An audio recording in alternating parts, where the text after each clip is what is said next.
Chapter 214. On a high platform in heroic Spirit Palace, the Star Killer stood beside King Nuvan with his strange blade. "Your Majesty, those constellations have requested to look for their prince on their own, right?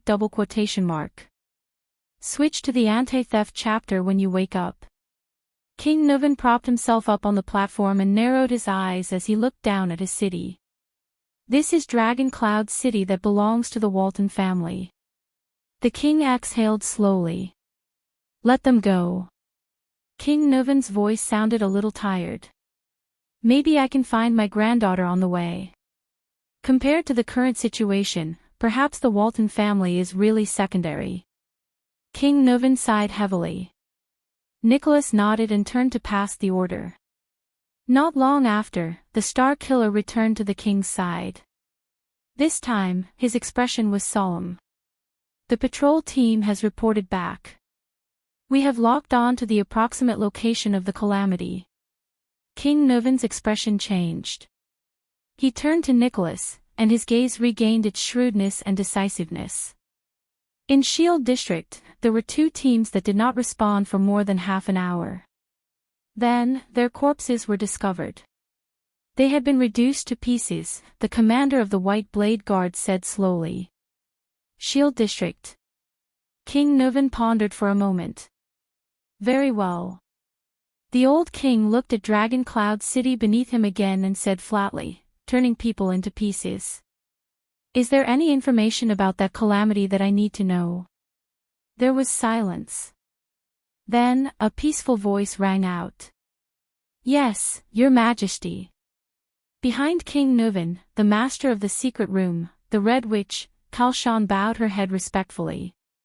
"If possible, please evacuate Shield District and the bordering districts as soon as possible. If necessary, you may even evacuate the residents out of the city." Beside her, Nicholas took a deep breath. "That much?" King Nuvan frowned. "I have to evacuate half of the city for a calamity." "Please believe me, Your Majesty," Kalshan said slowly in a gentle tone.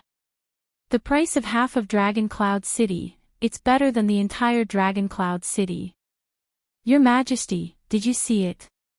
Nicholas hurriedly rushed to the high platform and reported to King Nuvan. The old king stared at Dragon Cloud City beneath the high platform. He stared at the furthest, lowest, largest, and most populated district. "Ah!" King Nuvan gritted his teeth. His eyes were bloodshot. "I saw it. Just now, a giant blood-red monster suddenly appeared there, followed by countless tremors and screams that could be heard clearly even in heroic Spirit Palace. Then, the monster went silent again. However, a few minutes later, another loud bang rang in the air. The entire Shield District shrank by 1 floor at a speed visible to the naked eye. This is really unexpected. Apart from Raikuru, I am probably the first Northland king who has the fortune to witness it in more than 600 years. King Nuvan's words were laced with a heavy hostility. King Nuvan clenched his fists. Anger and hatred surged in his eyes. "The monster that I've only seen in pictures since I was young, Hydra, Kilika. Raikuru's mortal enemy." King Nuvan slammed his palm on the stage. The veins on his hand bulged. Nicholas gritted his teeth.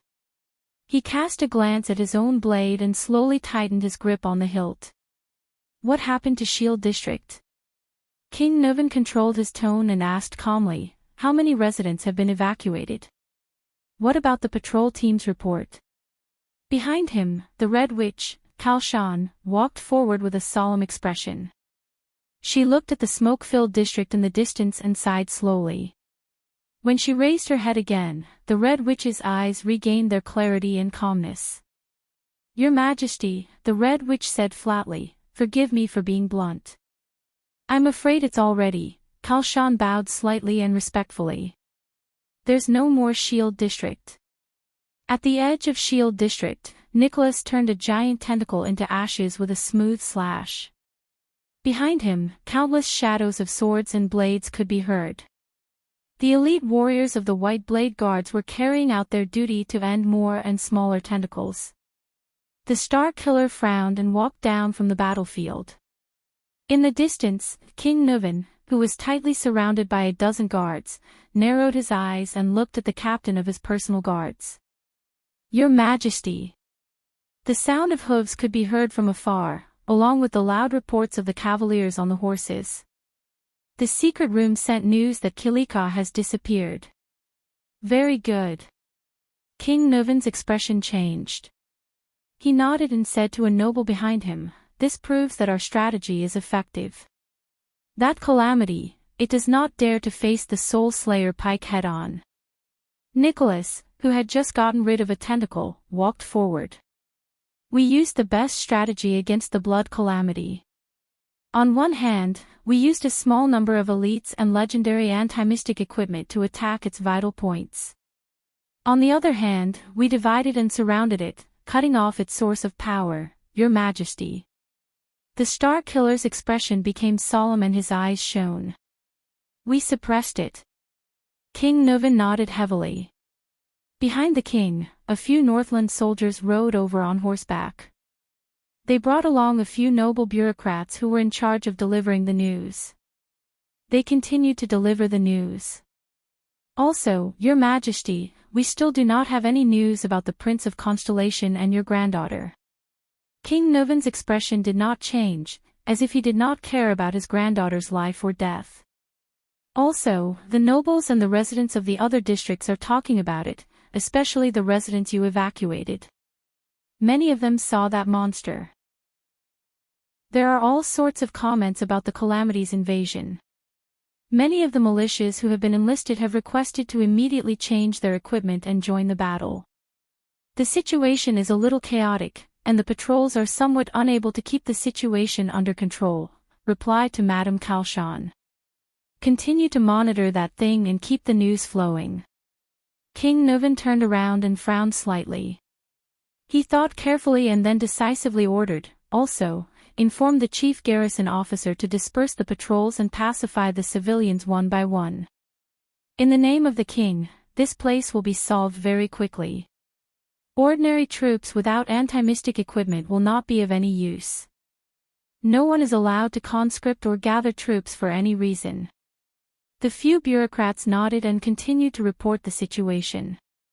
"The outskirts of the city are very close. We also received news when we evacuated the residents. Your 6 counts and their vassals have already sent fast horses and messenger crows 3 times, requesting to bring their troops into the city as reinforcements, bringing thousands of people to feed that calamity." The king rudely interrupted them.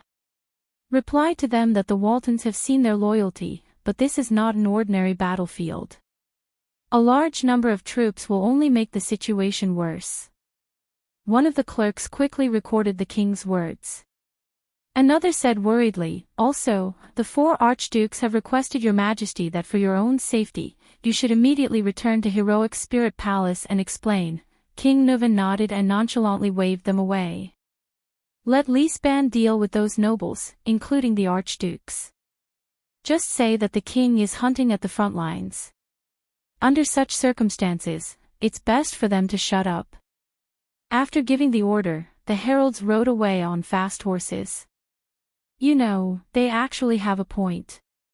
You should stay in Heroic Spirit Palace, Your Majesty," the Star Killer said calmly. The king shook his head. "Almost all the White Blade Guards have been mobilized, and we can't summon troops into the city. Staying in the empty Heroic Spirit Palace with 4 archdukes and their personal guards with ulterior motives." King Nuven snorted coldly. "Your king just killed an archduke not long ago. I think I know which option is safer." Nicholas nodded and shook off the blood on the severing soul's blade. "At this moment, Your Majesty, boss, look."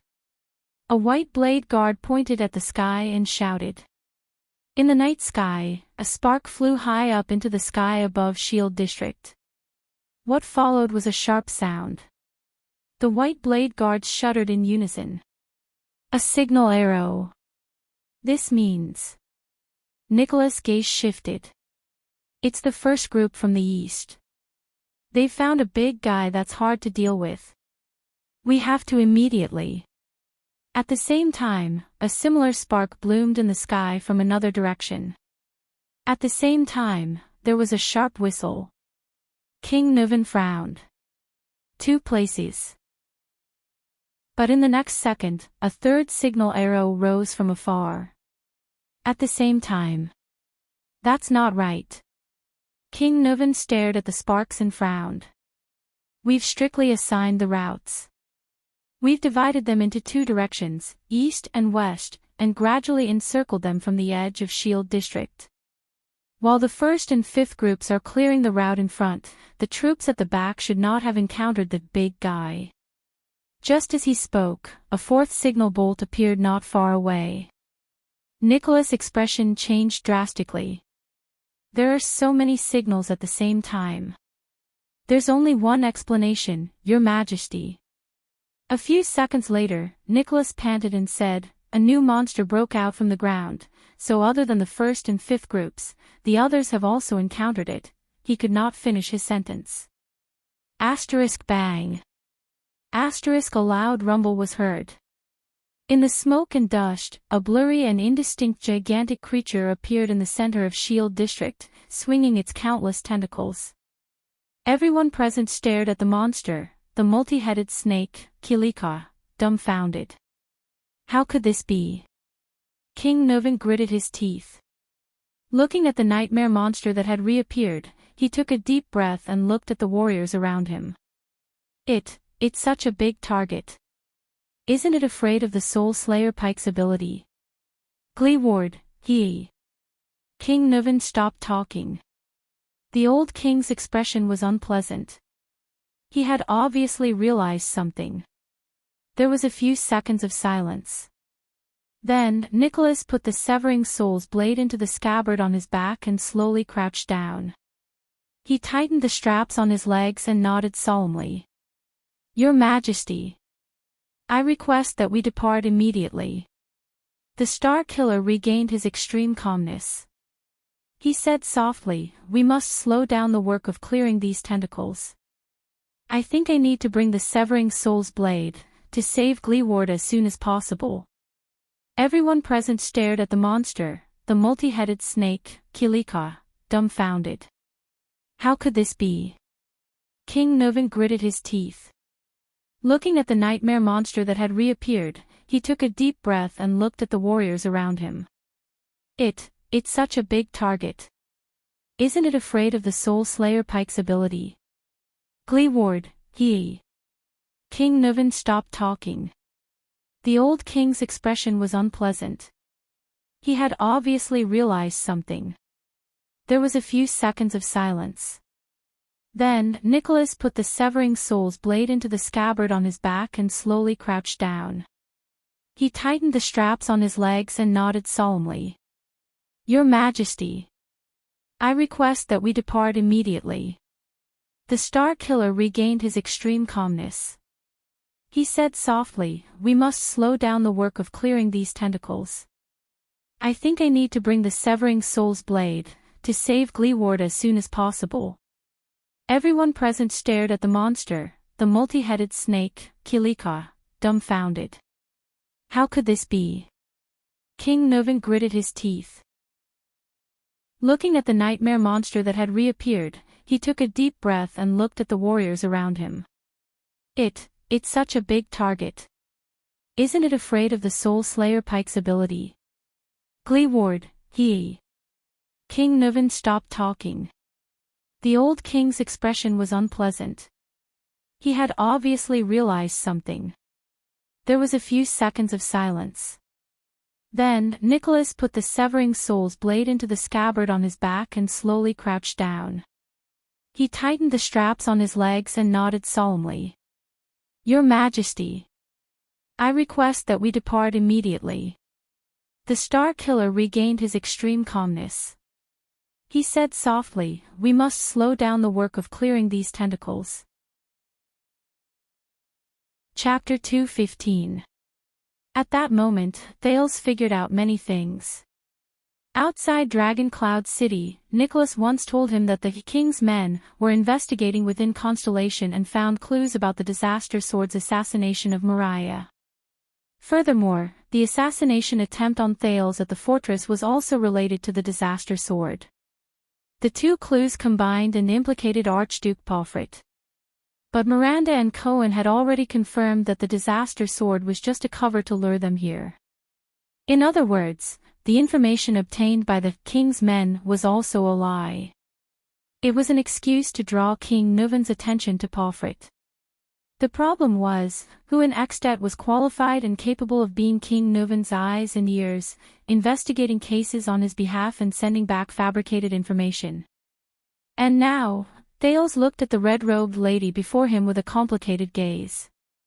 He watched her cross her hands and stand calmly and kindly in front of the thick door. Not only that. Why did Lampard's grand operation not alarm Dragon Cloud City? Why could his army enter the city without anyone knowing? Why could he easily find so many connections? Thales took a deep breath and brought his attention back to the present. Raphael stood in front while Cohen and Miranda stood on his left and right. The young man from the kingdom's secret intelligence department was no longer as indifferent as before. Instead, it was replaced by intense vigilance and solemnity. I thought it would be someone coming to change shifts or patrol, but... Cohen looked suspiciously at the Red Witch, who had a faint smile on her face. He carefully whispered, "The situation is bad, right? Who is that old lady?" "Very bad," Miranda replied softly behind Raphael with her hand on the hilt of her sword. "I think that's the Red Witch." Cohen did not speak anymore. His eyebrows furrowed again. Thales tightened his grip on little rascal behind him and felt the slight tremble in her palm. He took a deep breath and told himself to stay calm. If the Red Witch is involved, that means, Madame Kalshan. Raphael looked at the old woman before him coldly. "No wonder I was able to sneak in so easily. You knew I would come, so you set up a trap." Kalshan looked at him quietly and suddenly grinned. "I've been dealing with the kingdom's secret intelligence department since I was 8. The old woman's expression was peaceful and her eyes were calm. "I know you all too well." Raphael's expression changed slightly. Thales frowned. 8 years old. Is child labor popular in the darkroom? He cursed silently. "As for you, you are still too young, little friend," the Red Witch said plainly. If it were Murat, he would have noticed something was wrong when he entered the city.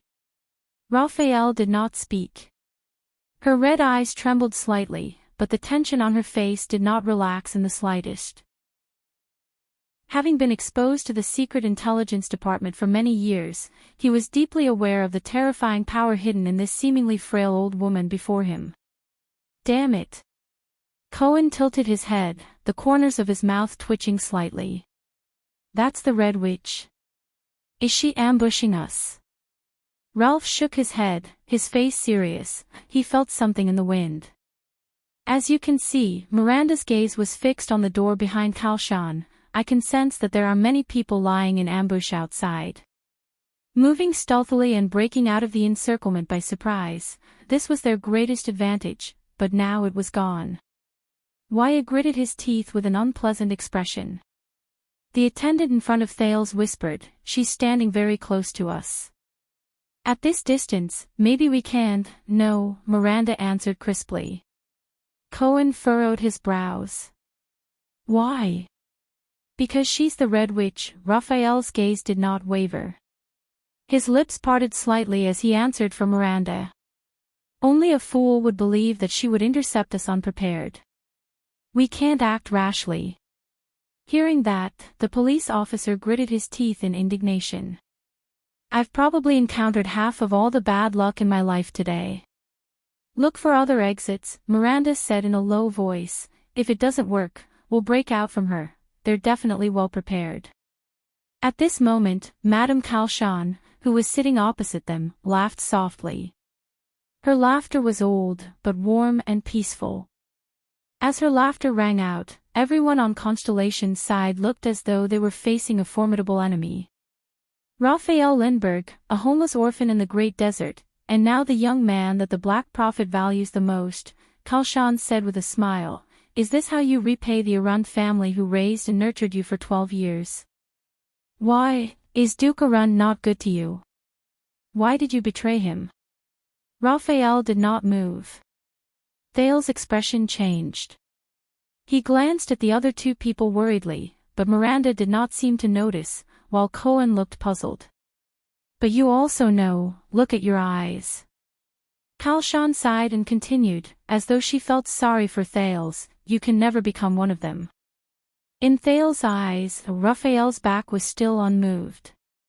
But from his half-cut sleeve, the prince noticed that the tendons on Raphael's wrist tightened slightly. "He's wavering," a voice whispered in Thales' heart. "And you, Miss Arund." The Red Witch turned her head and looked at Miranda, revealing a mother's loving gaze toward her daughter. "Have you ever thought about it?" Miranda was startled. "Why Raphael? Why him?" Kalshan said slowly, "Why did the Black Prophet choose him, who has no power or influence, instead of any noble with a bright future?" The cold-looking swordswoman could not help but frown slightly when she heard this. "Don't listen to her." Raphael turned sideways to face the Red Witch, his expression as though he was facing a great enemy. "Don't listen to even a single word. Look at your father. If you still care about the Northern Territory and don't want this precious land to be taken away by despicable means, Northland girl, Ekstedt will always open its doors to you. Northland belongs only to Northlanders." The Red Witch smiled at her. Thales frowned slightly. He felt that there was something wrong with this sentence. But Miranda only frowned and said nothing. He did not know what she was thinking. The Red Witch turned her head again and looked at the tall, blonde figure. Cohen, who was worried, felt his scalp go numb. "Ah, Officer Cohen Caribbean from Walla Hill." This time, Kalshan smiled brightly. "You, wait." Cohen's expression changed and he interrupted her. "Stop talking nonsense, old woman." Recalling Raphael's warning, Cohen's face tightened and he grabbed the hilt of his sword fiercely. He shook his head violently and said nervously, "I won't listen to a single word you say." Miranda rolled her eyes and exhaled through her nose. Raphael raised his eyebrows slightly.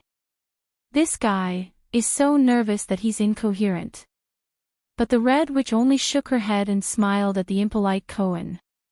Her expression was peaceful. It was as though she was looking at a naughty child. "Oh, no, young Cohen." Kalshan shook her head and said helplessly, "I just wanted to say, you're really handsome." Cohen's fierce and ferocious expression froze. He was not the only one. Thales also raised his eyebrows. "Ha! What?" Cohen looked confused. He blinked his eyes and asked in surprise, "Did you just say?" "I said, don't listen to what she says." The Red Robe's words confuse the mind, and the witch's curse bewitches the mind. Raphael exhaled fiercely and looked around. The Red Witch, Kalshan, is extremely good at lying. You can't believe a single word she says.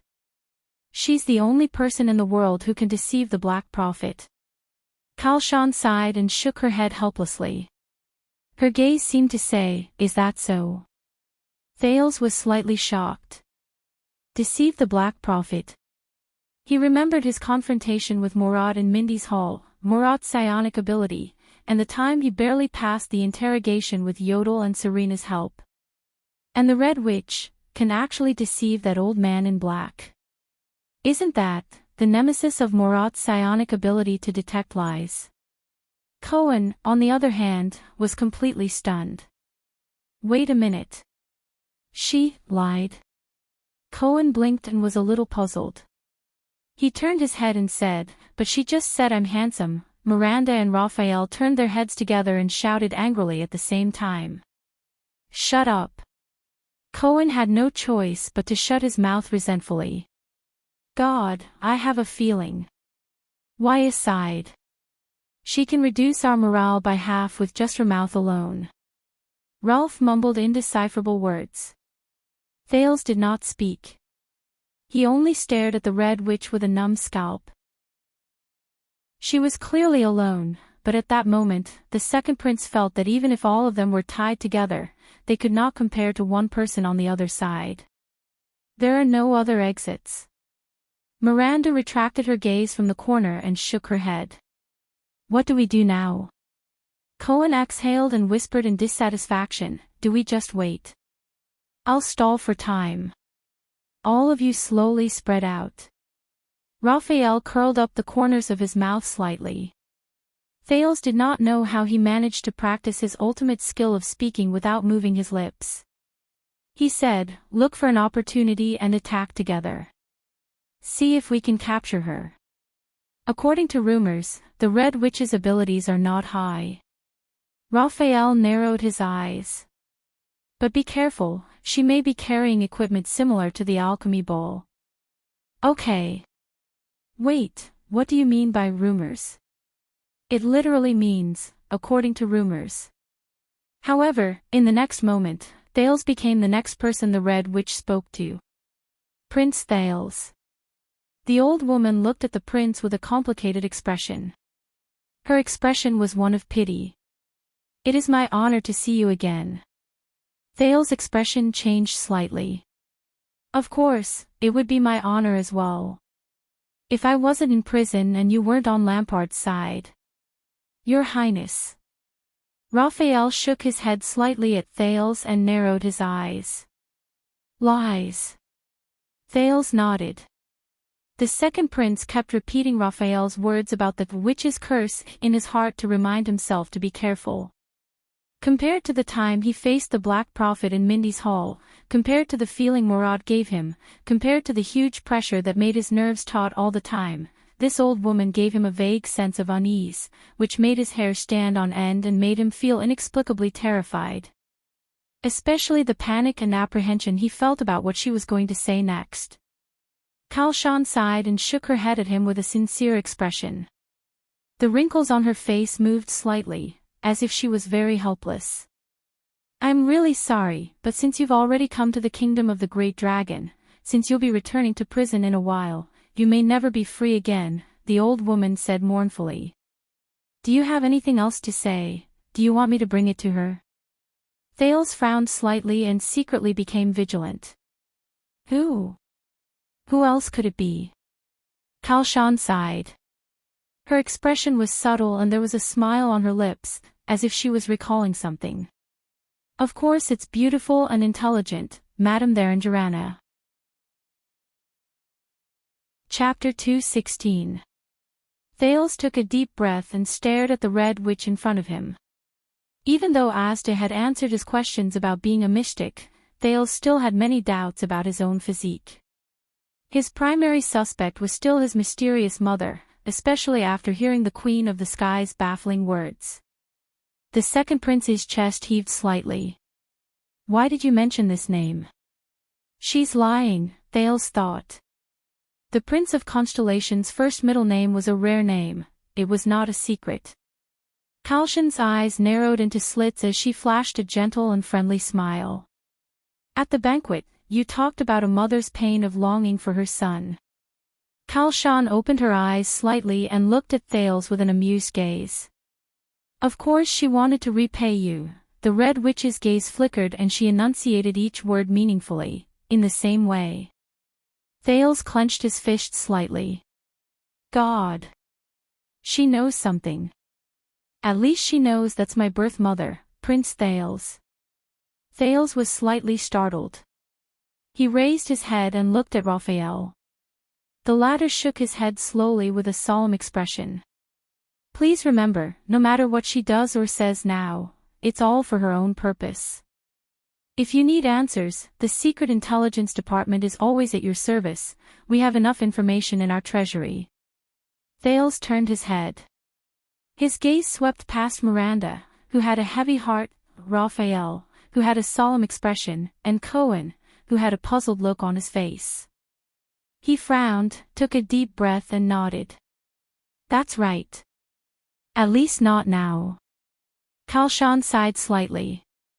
Sometimes I admire Murat's ability to teach his students. The old woman turned her gaze and looked straight at Raphael. Every one of his students is so outstanding. Be it those who are loyal to him or those who are his enemies. Raphael snorted coldly.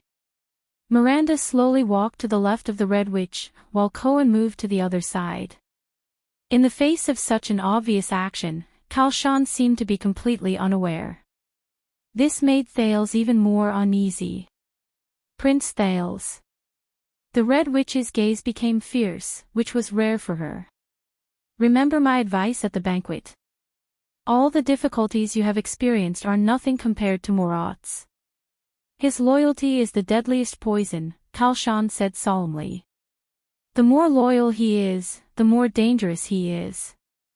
I'm sure you've already experienced this. Thales shut his mouth and frowned. Raphael shook his head. This is too ironic coming from the mouth of someone who betrayed King Nuvan. Karshan smiled. The tragedy of the Secret Intelligence Department is that your master is only a Jade Star. The Red Witch shook her head nonchalantly. The Jade Star who rules over Constellation forever. But the monarch of Ekstet is always changing. So, the secret room is only loyal to Ekstet. Kalshan paused for a moment and her smile became cold. When the king can no longer represent Ekstet, we will choose the most advantageous route for Ekstet. Thales was struck by a thought. When the king could no longer represent Ekstet. Could it be, betrayal is betrayal? Cohen could not help but say, especially when Nuvan is still the king. His footsteps were getting closer and closer to Kalshan. I didn't want this to happen either. Kalshan glanced at Miranda and Cohen, who were getting closer and closer. She shook her head and sighed. But when we found out, it was already too late. Thales frowned. What do you mean? I mean. Kalshan raised her head. Her expression was solemn, which was rare. Now. The Red Witch's voice suddenly rose. At the same time, she retreated hastily. Cohen and Miranda were startled. Asterisk boom. Asterisk before anyone could react, a huge explosion came from above their heads. It shook Thales so much that his entire body trembled. His ears rang. The ceiling was broken open. Countless stones poured down from above their heads, bringing with them gusts of dust. Amidst the flying dust, Thales coughed and instinctively raised his hand to shield his eyes. What happened? But before he could even react, he was pushed by Waya, who had quick reflexes, and fell backwards. Waya unsheathed his single-edged sword and slashed at the stones above their heads. A few stones were sliced open and smashed against the surrounding empty space and walls, bringing up even more dust and obscuring the figures of Raphael and the others. Thales and Little Rascal both lost their balance and fell on the ground a meter behind them. Forget about her. Raphael's anxious shout came faintly from the front. Return and defend. Ralph swung his remaining left arm and generated a cyclone, intending to scrape away the dust. But a sturdy figure in a military uniform descended from the sky. He landed in front of Ralph. In his blurry vision, Thales vaguely saw the figure calmly avoid Ralph's hidden blade. Ralph, on the other hand, flew to the side under the effect of his psionic ability. But in the next moment, the sturdy figure instantly exerted force and struck with his elbow. Ralph's figure paused heavily. Asterisk thud. Asterisk amidst the dust, the phantom wind follower's body flew backward and crashed into a prison cell. No! Waya's furious roar rang in his ears. The power of eradication surged into the attendant's sword-wielding hand. He stood in front of Thales and charged towards the figure in the dust. Amidst the endless pain, he swung his sword without any regard for the consequences. The wind from the sword brushed against his face. Thales had no choice but to close his eyes. Impulsive, a deep male voice rang. The sturdy figure did not retreat. Instead, he advanced towards the tip of Ya's sword. Ya's single-edged sword slashed into the enemy's shoulder. Asterisk clang. Asterisk the sound of the blade cutting through iron was heard. But the tall figure immediately swung his right arm, pressed it against Ya's neck, and gave it a forceful push. Asterisk thud. Asterisk Ya's figure flew backward, and his head hit the wall of the prison cell solidly. The attendant fell to the ground in defeat. T. Thales gritted his teeth. As he coughed, he pulled Little Rascal, who was equally at a loss, to her feet. As soon as he looked up, he saw the tall figure in the dust. The enemy pulled Ya's sword from his shoulder armor, tossed it aside, and walked towards Thales. Thales did not have time to panic. He instinctively retreated. Asterisk clang. Asterisk Raphael appeared from the dust and swiftly swung his sword at the back of the enemy's head. His arm trembled, and a strange sound came from his muscles. The tip of his sword blurred, and it whistled shrilly in the air. The tall enemy suddenly turned around. As he turned around, a thin blade with a smooth arc was instantly unsheathed from his waist. Asterisk swoosh. Asterisk it was a blade rarely seen in the Western Peninsula. It was a light cavalry blade that shone with a golden luster. The moment the enemy drew his blade, Thales felt the air around him tremble, and it became hotter than ever before. The instant the temperature rose, it was as if someone had suddenly lit a fire in the air. It reminded him of the bombardment from the mystic gun. The enemy turned around and slashed at Raphael's blade. Asterisk sizzle. Asterisk the saber and longsword collided, but the sound produced was not the usual collision of metal, but a shrill sizzle. Raphael's blade broke in an instant. The broken blade hit the wall, and was immediately repelled. Ah! Raphael gritted his teeth and groaned in pain.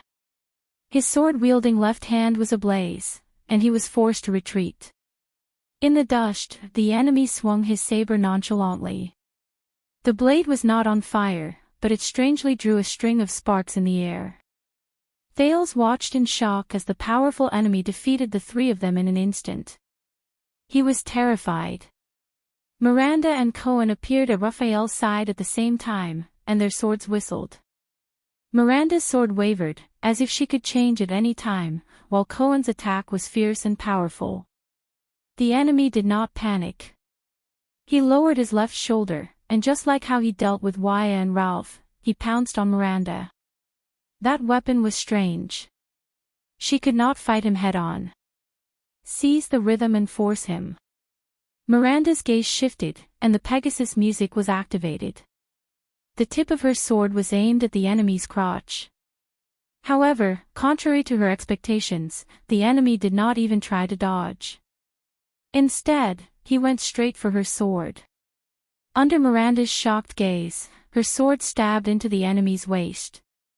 Just as the blade was about to penetrate deeper, the enemy's waist trembled, and the blade slid out from his waist, bringing with it a gush of blood, but avoiding the vital parts. In the next second, the enemy lowered his body and rammed forward. His iron-like left shoulder slammed into Miranda's right chest. As the swordswoman staggered back and groaned, the enemy ruthlessly struck her with the hilt of his blade. Asterisk thud. Asterisk Miranda fell to the ground in pain from her chest and abdomen. Cohen's sword came from the enemy's back. The enemy snorted. Asterisk clang. Asterisk the blade pierced the point where the enemy's armor and arm guard met, and blood gushed out. Before the blade could pierce into his body, the tall enemy quickly turned around, and with the pressure from the two pieces of armor, he abruptly pulled the blade to the side. Then he swung his blade. But contrary to the enemy's expectations, Cohen was not affected by his strange movements. The police officer let go of the hilt the moment he turned around. Cohen pounced on the enemy with a fierce expression, and lowered his body to avoid the enemy's fierce blade. The police officer hugged his waist tightly, pressed down on the enemy's forearm, and exerted force with both legs. The enemy let out an "oh," as if he was very surprised. Bang. Under Cohen's terrifying impact, the two men fell to the ground together, bringing up another cloud of dust. Clang. The enemy's saber fell from the sudden impact. Cohen, who was on top of the enemy, roared with a ferocious expression. He slammed his elbow down, and hit the enemy's abdomen. Thud. The enemy grunted. But Cohen was immediately grabbed by the shoulders by the enemy, and the enemy suddenly sat up. The enemy suddenly and forcefully headbutted Cohen's nose. Bang. The police officer, who was seeing stars, was about to use his arms to break free from the enemy's chains. But the enemy reacted quickly and pushed forward. As Cohen staggered and regained his balance, he kicked out. Thud. Behind the two men who were fighting fiercely, Raphael swung his left shoulder a few times. With a strange sizzling sound in his arm, the flames on his left hand strangely extinguished. Raphael gritted his teeth and kicked the sword on the corpse of a guard, and moved forward with the sword. But Cohen's figure staggered and fell from the front, and Raphael had no choice but to support him. Miranda struggled to get up from the ground and joined them. The next second, Raphael's footsteps stopped, and he did not move. "What's wrong?" Cohen asked, clutching his abdomen and panting in pain. Raphael did not answer, but his expression was unpleasant. The smoke and dust dispersed. The tall figure had already picked up his golden saber again. His blade stopped at a little boy's throat. Behind them, little Rascal was trembling as she looked at the two of them. Miranda sighed. On the other side, Wyatt supported Ralph, who was coughing violently, and looked at the situation in disbelief. "Step down," the enemy, who came alone, said coldly, "you have lost." Raphael and the others frowned. Hello." Feeling the chill on his throat, he smiled helplessly as his scalp went numb. "Lord told ya." The tall enemy, one of the 5 war generals of Ekstet, the Fire Knight of Black Sand region, Ram Tolja, coldly held the saber in his hand and nodded in response. Chapter 217. This is bad. Thales sighed in his heart. I didn't even have time to pull the police out. Little Rascal sat on the ground in a daze as she watched the blade pressed against Thales' neck. Everyone in the field had unpleasant expressions on their faces. From the moment Tolja broke through the ceiling to the moment he defeated 5 people and took down Thales, it all happened in the blink of an eye. Miranda stopped the hot-headed Cohen, who was about to charge forward with clenched teeth. The police came back to his senses. He wiped the blood from his nose and looked at the mess around him. Then, he looked at the enemy who had suddenly appeared. In a daze, he recalled his teacher Zadie's words, "One day, when you realize that you can end a battle in an extremely short amount of time, you'll probably be close to supreme class, damn it." So this newcomer, Cohen clenched his fists. Looking at the prince who was being held hostage, he felt extremely gloomy. Raphael looked at the Red Witch at the door, then at the Fire Knight and Thales on the other side. His expression was gloomy. He actually came from above. Wyo looked at the broken ceiling in shock, then at the rubble around him. Cohen gritted his teeth. His eyes were bloodshot. "Just a little bit more, what do we do now?" Miranda assessed the current situation and sighed. A round of applause came from the direction of the thick door. "Fire Knight, you really live up to your reputation." The Red Witch reappeared in front of the thick door. She was smiling from ear to ear and was friendly. "What a beautiful move." Tolja pouted and turned his gaze to Thales. He looked at the blade in front of Thales' throat. he seemed to be very dissatisfied with the current situation. Thales chuckled at him and desperately tried to think of a way to escape. Even though the chances seemed very slim at the moment, the Supreme Class Tolja, the mysterious Red Witch, and the soldiers in the gatehouse. It's nothing. They're not at their best. Tolja shook his head. They're injured, and they're distracted by your words. They can't even fight properly. Raphael and Miranda looked at each other. Their breathing quickened. An acrobat who only knows how to use psionic abilities. The Fire Knight glanced at the indignant Ralph, then at Waya, who was leaning on his sword. And an impulsive and desperate fellow. Tolja then glanced at the other three. These few are also not that good. You, kid, are close to the Lamiter realm. Ha, Tolja said to Raphael in disdain, don't joke around. With those powers that don't belong to you. Raphael's expression didn't change, but Miranda's eyes flickered. Tolja then turned his gaze and stared deeply at Miranda. Little girl, those moves of yours are fine for a one-on-one fight. As for fighting with your life on the line. Humph, Tolja turned to Cohen. The police officer also stared at him fiercely. But Tolja suddenly smiled. You're not bad, tall guy. The Fire Knight nodded slowly. There was approval in his eyes. Among these people, only you know how to kill efficiently. Cohen was stunned. Who knows, you might be the one with the highest achievements among them, Tolja said calmly. Cohen looked at Thales, who was being held hostage by him, and felt a wave of frustration in his heart. Thales anxiously looked at each of his own people, but he could only see exhaustion and powerlessness on their battered bodies. Karshan stepped forward. The Red Witch is good at lying. Am I right? Karshan raised her eyebrows. There was a profound look in her eyes. However, lies don't need to be weaved with words. The Red Witch looked at Raphael, whose expression was unreadable. She smiled faintly.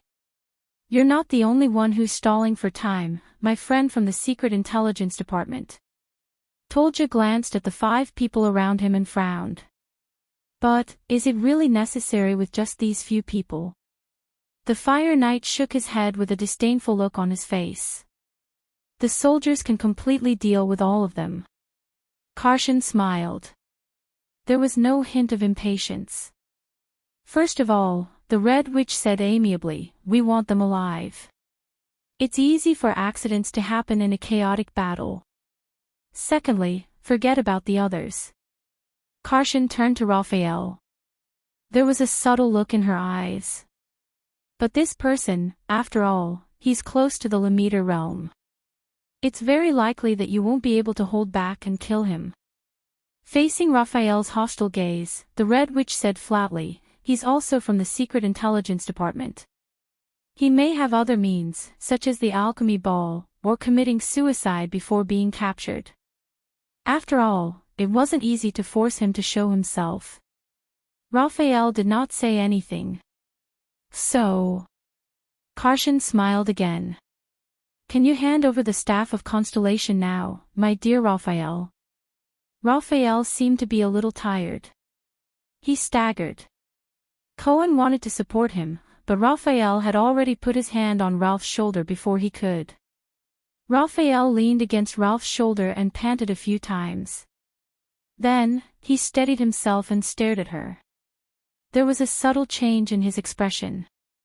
The Staff of Constellation is not with me, the young man from the Secret Intelligence Department said slowly.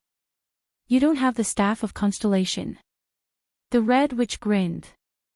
The wrinkles at the corners of her eyes rippled slightly. Without that equipment, how could Morat let you be in charge of the Blood Calamity? We don't have to rely on the legendary anti-mystic equipment to mobilize the Calamity, Raphael said coldly. Madame Karshan did not speak. She only stared at Raphael quietly. Your prince is right in front of you, the Red Witch said softly. You know that your choice will affect his safety, right? Everyone turned to look at Thales. Thales was stunned. What? My safety. But at this moment, Thales frowned. With his back facing the Red Witch, Ralph moved his shoulder and broke free from Raphael's grip. The phantom wind follower quietly made a hidden gesture at him. Stall. Thales' heart skipped a beat. Stall. Thales frowned. Raphael, what is he waiting for? Raphael raised his head. I don't have that thing. Raphael's pupils narrowed. He still did not relent. Even if I did, I wouldn't give it to you. Oh. I see. The Red Witch's tone was calm and natural, as if she did not care. But in the next moment, her words made everyone frown. All right, Lord Tolja, the old woman in the red robe said softly, please, cut off one of the prince's fingers for me. Thales inhaled sharply and widened his eyes. What? Raphael closed his eyes. Hey! Cohen could not hold it in anymore. He said in dissatisfaction, he's just a child. Kalshan curled her lips and raised her arms to her abdomen, revealing her wrinkled hands. He's a Jade Star, a descendant of the imperial family. That's enough. Tolja also frowned. His gaze lingered on Thales' hands, then he turned to look at the Red Witch, seemingly dissatisfied. Really? A little boy? A finger? Kalshan looked at the Fire Knight and suddenly burst into laughter. Of course I'm joking. Thales breathed a sigh of relief. The staff of constellation that can suppress most mystics. Kalshan shook her head helplessly. Then, a smile appeared in her eyes. How can it only be worth a finger? How about an eyeball? Thales shuddered again. He was almost cut by the blade. Hey, wait a minute. Thales quickly raised his hands, but Tolja immediately turned the blade. The surface of the blade pressed against his skin, and he felt a chill. Star. Staff of constellation, right? This time, he succeeded in attracting everyone's attention. Kalshan turned her gaze to Thales. I heard that you are known for your precocious intelligence, Your Highness. The Red Witch flashed her kind smile again. But at that moment, Thales only wanted to stay as far away from that smile as possible. Kalshan said kindly, perhaps you can convince him to cooperate with us for the sake of your body's integrity. Thales gulped. He turned his gaze to Tolja, who was staring at him coldly, and smiled awkwardly. The second prince looked at Raphael, but the latter only looked at his feet. Cohen nudged Raphael, but he still did not respond. Thales took a deep breath and looked at the Red Witch, putting on an expression that said, I'm very cooperative. Stalling for time. Right. The staff of constellation. The second prince looked at the blade in front of him, drenched in sweat. That. Actually, Raphael doesn't have it with him. Kalshan stared at him without moving. Her eyelids narrowed slightly. Thales felt goosebumps under her gaze, but his face was almost numb from laughing. Is that so? Finally, the Red Witch sighed. Then you're going to lose one of your eyes. Thales was shocked. Kalshan looked at Tolja and nodded gently. Really? Miranda said unhappily. Cohen clenched his fists and gathered the power of eradication. Kalshan smiled with her eyes narrowed and shook her head at them. Hey, Madam Kalshan. However, Tolja, who controlled Thales' life and death, sighed and looked at Kalshan. He's just a child. Thales breathed a sigh of relief and looked at the Fire Knight gratefully. Is that so? Kalshan raised her eyebrows and then smiled. Then forget it, Thales did not dare to move. He watched the interaction between the Red Witch and the Fire Knight. But I heard that Lord Tolja's knife technique is exquisite and subtle, and that you can cut a fly. The old woman smiled faintly. Tolja narrowed his eyes. The Red Witch said gently, "Then why don't you show us? How about I cut off his right eyelash with my knife?" Thale's heart clenched again. Right eyelash. Tolja snorted and looked at Thales. The knife in his hand slowly moved. "It's not impossible." The golden blade grazed past Thale's eyelashes and finally stopped on his forehead. The blade gently touched his right eye, as if measuring its distance. Tolja snorted softly and his saber trembled slightly.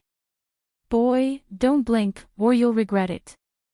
Feeling the coldness of the blade slowly grazing his face, Thale's heart skipped a beat. Damn it, wait, I know.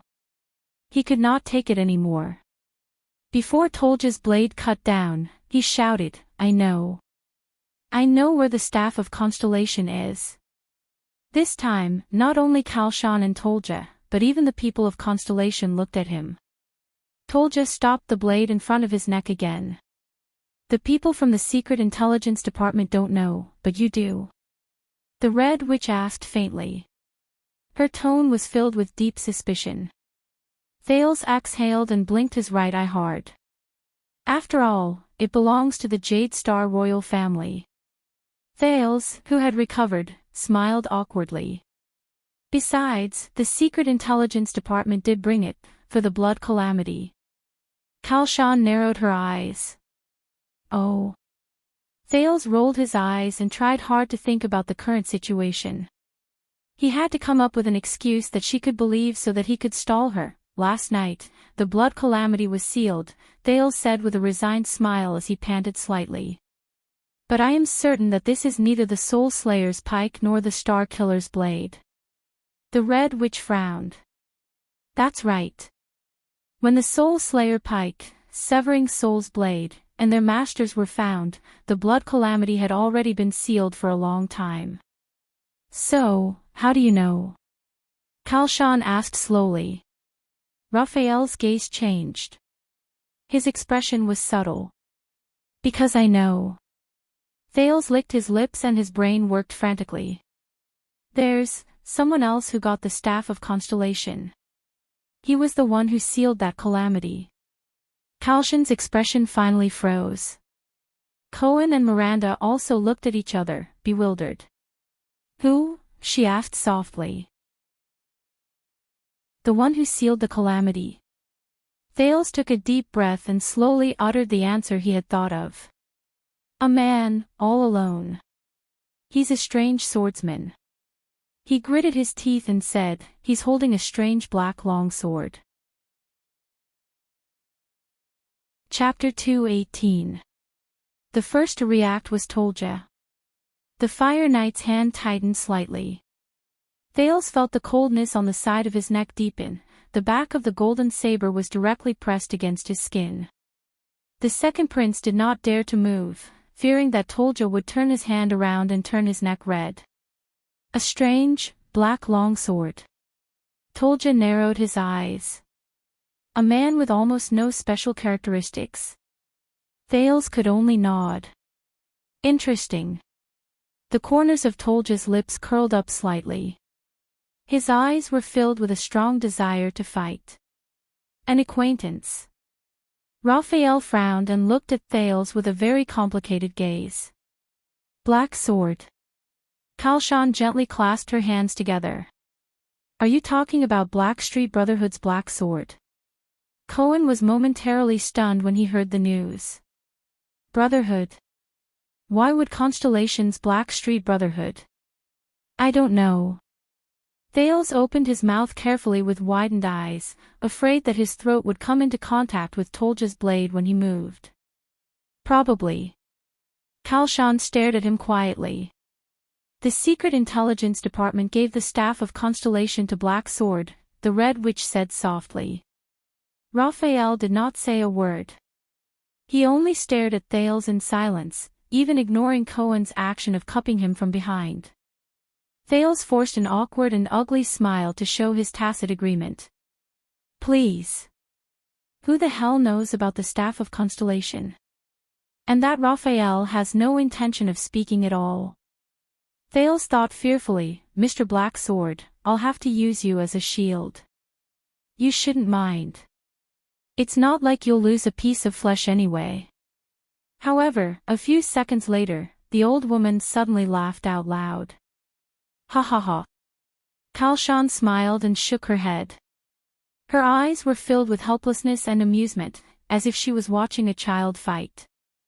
Morat must be very troubled by you. Liar. Thales's eyes widened slightly. Ha! The Red Witch sighed. How do you think I knew about the Secret Intelligence Department's plan in advance? Kalshan raised her wrinkled eyes. There was a deep chill in her gaze. Did he know that they wanted to use the calamities to launch a conspiracy? Thales was slightly startled. When you were still on your way to Dragon Cloud City, Prince Thales, an old friend from the Blackstreet Brotherhood, used a messenger crow to ask us for help. Kalshan swept her gaze across the people in the field. Her gaze lingered on Raphael for a moment. He is being forced to the north by the Blood Bottle Gang and has no choice but to rely on your diplomat group. Thales took a few seconds to understand the meaning of this sentence. Then, he shuddered a little. In an instant, a chord was opened in his brain. His brain. His brain of a string. At that moment, he did not even care about the blade on his neck anymore. Are you talking about Ramon? Thales asked. Him. Raphael's expression was still calm and he did not say a word. Thales' face immediately turned pale. Tolja snorted coldly in dissatisfaction. At this moment, a soft voice that no one had heard for a long time rang weakly from the corner of the prison cell. It was filled with grievance and dejection. From a long time ago, is that all you know? Everyone was slightly stunned. They then looked towards the corner where the voice came from. Thales could not turn his head because the back of the knife was pressed against his neck. But he was also shocked because he recognized the owner of the voice. The neglected little girl, Little Rascal, was leaning against the wall. Her face was pale as she trembled and looked at Kalshan. Aren't you from the secret room? Little Rascal bit her lower lip tightly. Her eyes were filled with pain and fear. The secret room is the shadow cast by the dragon's wings, Little Rascal murmured. But why? Little Rascal's expression changed, as if she had recalled the most unbearable memory. Why didn't you report to His Majesty? Little Rascal's eyes were filled with tears and her entire body was trembling. You just waited for the calamity, watched them in Dragon Cloud City, watched everyone. Thales furrowed his brows. He remembered the people who ran for their lives, the people who suffocated in the air, the people who were separated from their flesh and blood, and the completely destroyed Shield District. Kalshan seemed a little surprised. She stared at the dirty little girl in the corner with a complicated expression. A few seconds later, she sighed deeply. I'm very sorry. To everyone's surprise, the Red Witch bowed slightly in Little Rascal's direction. Lady Alex Walton. Cohen's eyes widened abruptly. He stared at Little Rascal in disbelief. Miranda raised her eyebrows. Hearing this name, Little Rascal seemed to be startled. She looked at Thales with a panicked expression.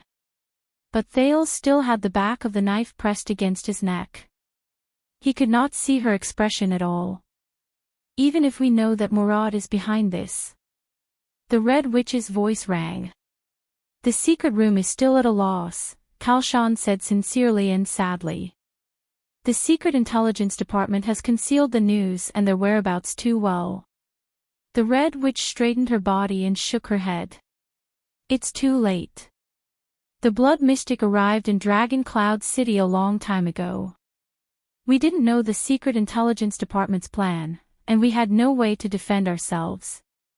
Kalshan's voice was low and her gaze was bleak. We could only watch the diplomat group get closer and closer.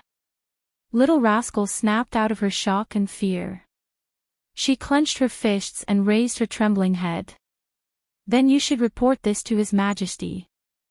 The girl gritted her teeth hard. Tears could not stop flowing from her eyes. That's the king of all extensions. So many people died in Dragon Cloud City. He can definitely prevent these things from happening. The Red Witch raised her head abruptly. Her eyes suddenly lit up and she looked at Little Rascal solemnly. Our king. Madame Kalshan murmured softly and uttered the king's name. Nuvan Rikaru Cadian Walton. The person in charge of the secret room smiled faintly.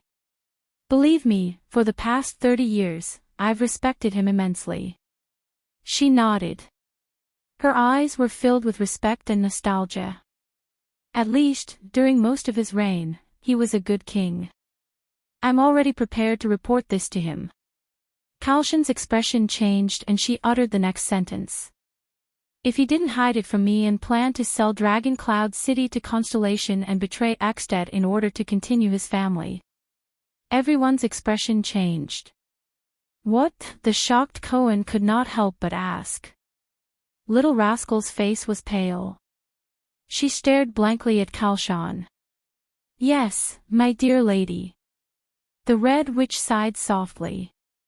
I intercepted King Nuvan's messenger crow to the Supreme King of Constellation.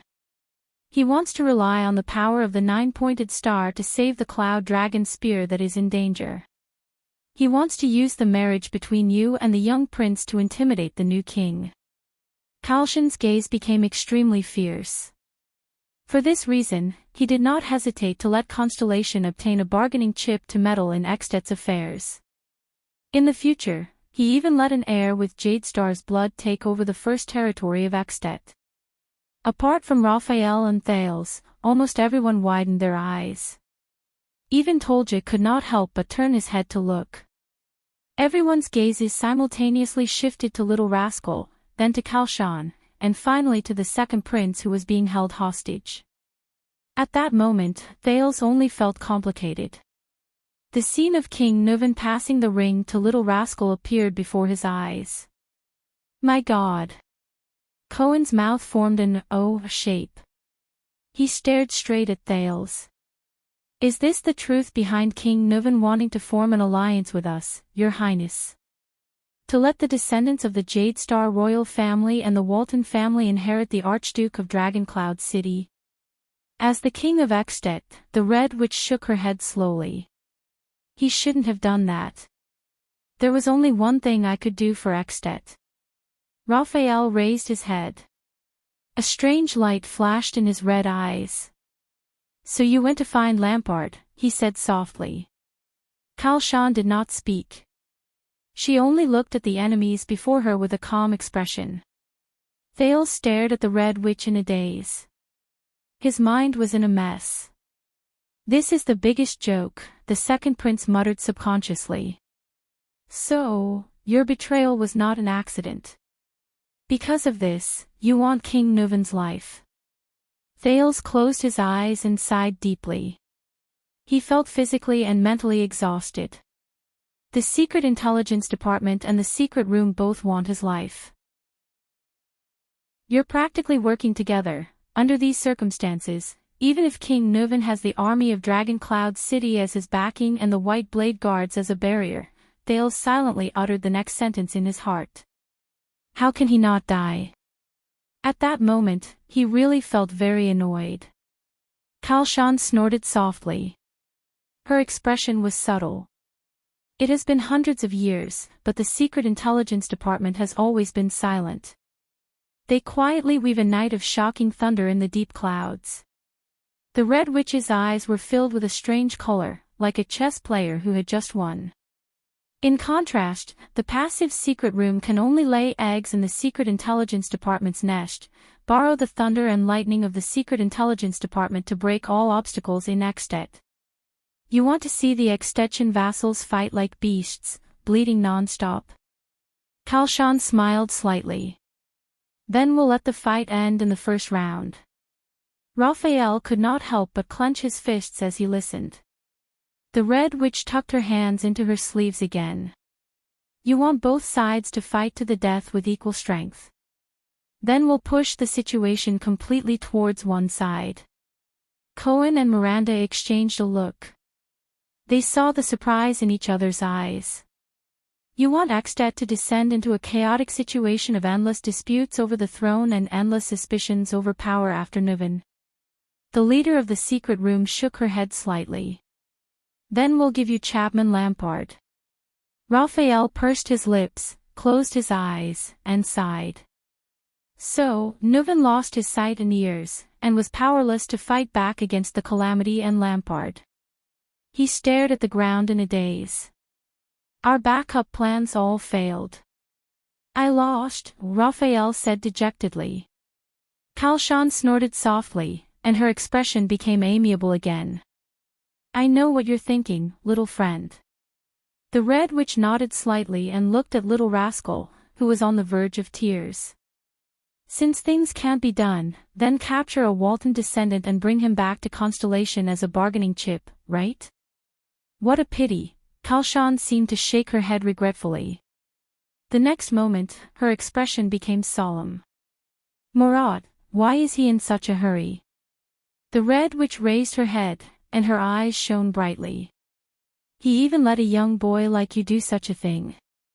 Why is he in such a hurry to groom you like how he groomed his heir? The silent Raphael still did not speak. Miranda thought of something and was shocked. Kalshan, who did not get an answer, flashed a confident smile. She then spoke softly, her voice filled with exhaustion and dejection. He doesn't have much time left, does he? As soon as she said this, all the Constellations were slightly stunned. Raphael furrowed his brows even more. Tell me, how much longer can he hold on? The Red Witch said faintly. There was a hint of worry in her tone. 5 years, or 10 years. Raphael pursed his lips. Thales stared at Kalshan in a daze. Murat's figure appeared in his mind. The old man who could force Gilbert and Gines to retreat with just a word, the old man who could see through lies with his eyes. He actually, in the next second, Kalshan took a deep breath, as though she wanted to suck away all her emotions. Forget it, let's not talk about him. The corners of her mouth curled up slightly. Let's get back to the main topic. The Red Witch clapped her hands. As she clapped, many people walked in through the thick door. There were soldiers of Black Sand region dressed in patrol uniforms, as well as ordinary people dressed in different uniforms. There were men and women, and they looked like commoners. But they all looked at the people in the prison cell with unfriendly expressions. The soldiers of Black Sand region held their weapons and walked into the prison cell, arriving before the Constellations. The commoners walked quietly behind Kalshan, not saying a word. Thales sighed.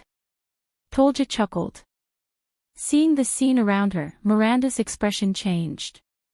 Cohen lowered his head in pain. What do we do now? The police officer gritted his teeth and said softly, troubled. Stay calm, Raphael replied in a low voice. The Red Witch smiled faintly. If you still refuse to hand over the staff of Constellation, you know, the prince is not the only one I can use to threaten you. There are also your companions. Raphael stared coldly at Kalshan. The Red Witch bowed slightly and nodded at him, revealing her usual kind smile. Thales looked at the numerous soldiers in the field, watching them stand in formation and block the exit. His heart turned cold. It's over. Now. He felt the chill on his neck and glanced at the indifferent Tolja. What should I do? But at this moment, boom. A deafening roar rang out. Kalshan raised her head abruptly. Gravel and dust came crashing down from above her head again, stirring up a cloud of dust in the prison cell. The soldiers of Black Sand region unsheathed their weapons subconsciously. Before anyone could react, a few figures suddenly descended from the sky. Just like Tolja before this. The Fire Knight realized that something was wrong. He quickly reacted. Thales felt his arm tighten. Tolja grabbed his right hand tightly and controlled it in front of him. The dust was so strong that Thales could not open his eyes. He could only rely on his hearing to discern the situation in the field. As the figures flashed, countless sounds of fighting could be heard in the dust. The clashing of metal and the angry shouts of the soldiers rose and fell.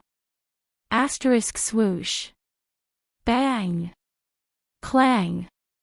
Asterisk quick, defend. Be careful. Retreat. Protect. Irk.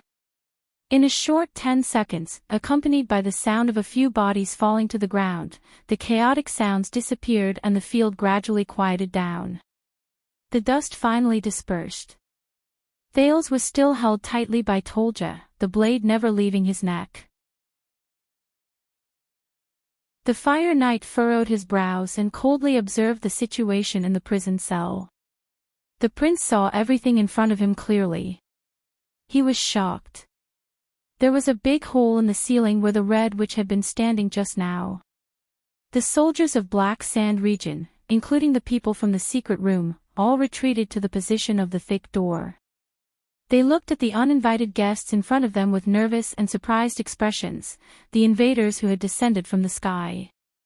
They were more than 10 valiant warriors. Their gazes were fierce and their movements were agile. They were dressed in light gray armor and had machetes covering their faces. Some of them were even equipped with excellent arm shields and crossbows. At this moment, the invaders were in formation. They stood in front of the soldiers of Black Sand region, separating them from the Constellations and Tolja in the prison cell. Beside these warriors who had suddenly appeared, many enemies had already fallen. Behind the defense line, the Red Witch stood in front of Raphael and the others with an unpleasant expression. She was far away from the protection of her own people.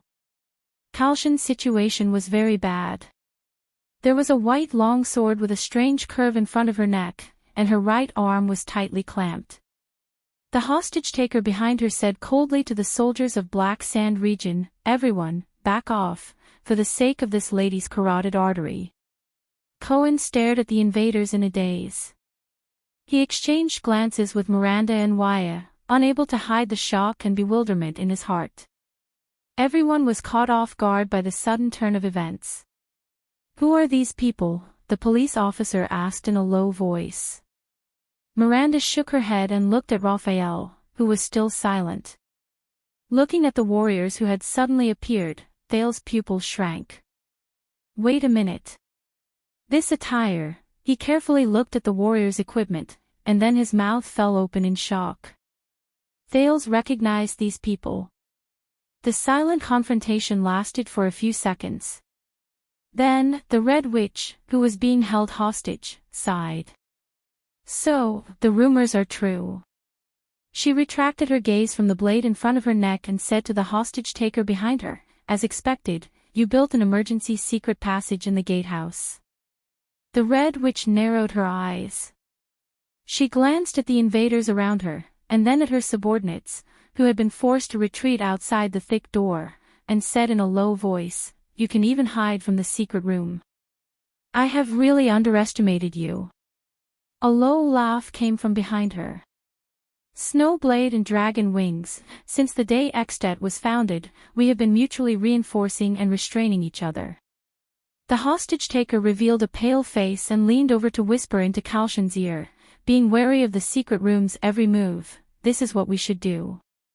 Raphael saw the newcomer's face, and he frowned. Under Miranda's and Cohen's surprised gazes, Raphael walked forward with an unfriendly expression and arrived beside Kalshan and the invaders. "You're late." The young man from the Secret Intelligence Department said coldly to the newcomer, "You almost got us killed." The newcomer raised his eyebrows, and his pale face moved slightly. "It takes some time to gather our scattered brothers." The newcomer's gaze went past Raphael. He looked at Tolja, who was holding Thales hostage, and fearlessly cast a provocative glance at the Fire Knight. "Hey, Tolja, it's all thanks to the noise you made. Otherwise, we would have had to search for you for a long time." Tolja frowned and let out a low, unfriendly growl from his throat. Thales stared blankly at the pale-faced man and could not help but breathe a sigh of relief. The newcomer raised his eyebrows, and his gaze lingered on little rascal in the corner. Also, you better be polite. The pale-faced man shook the blade in front of Kalshan's neck. After all, I'm saving your life. The Baron Bone kid from the Secret Intelligence Department.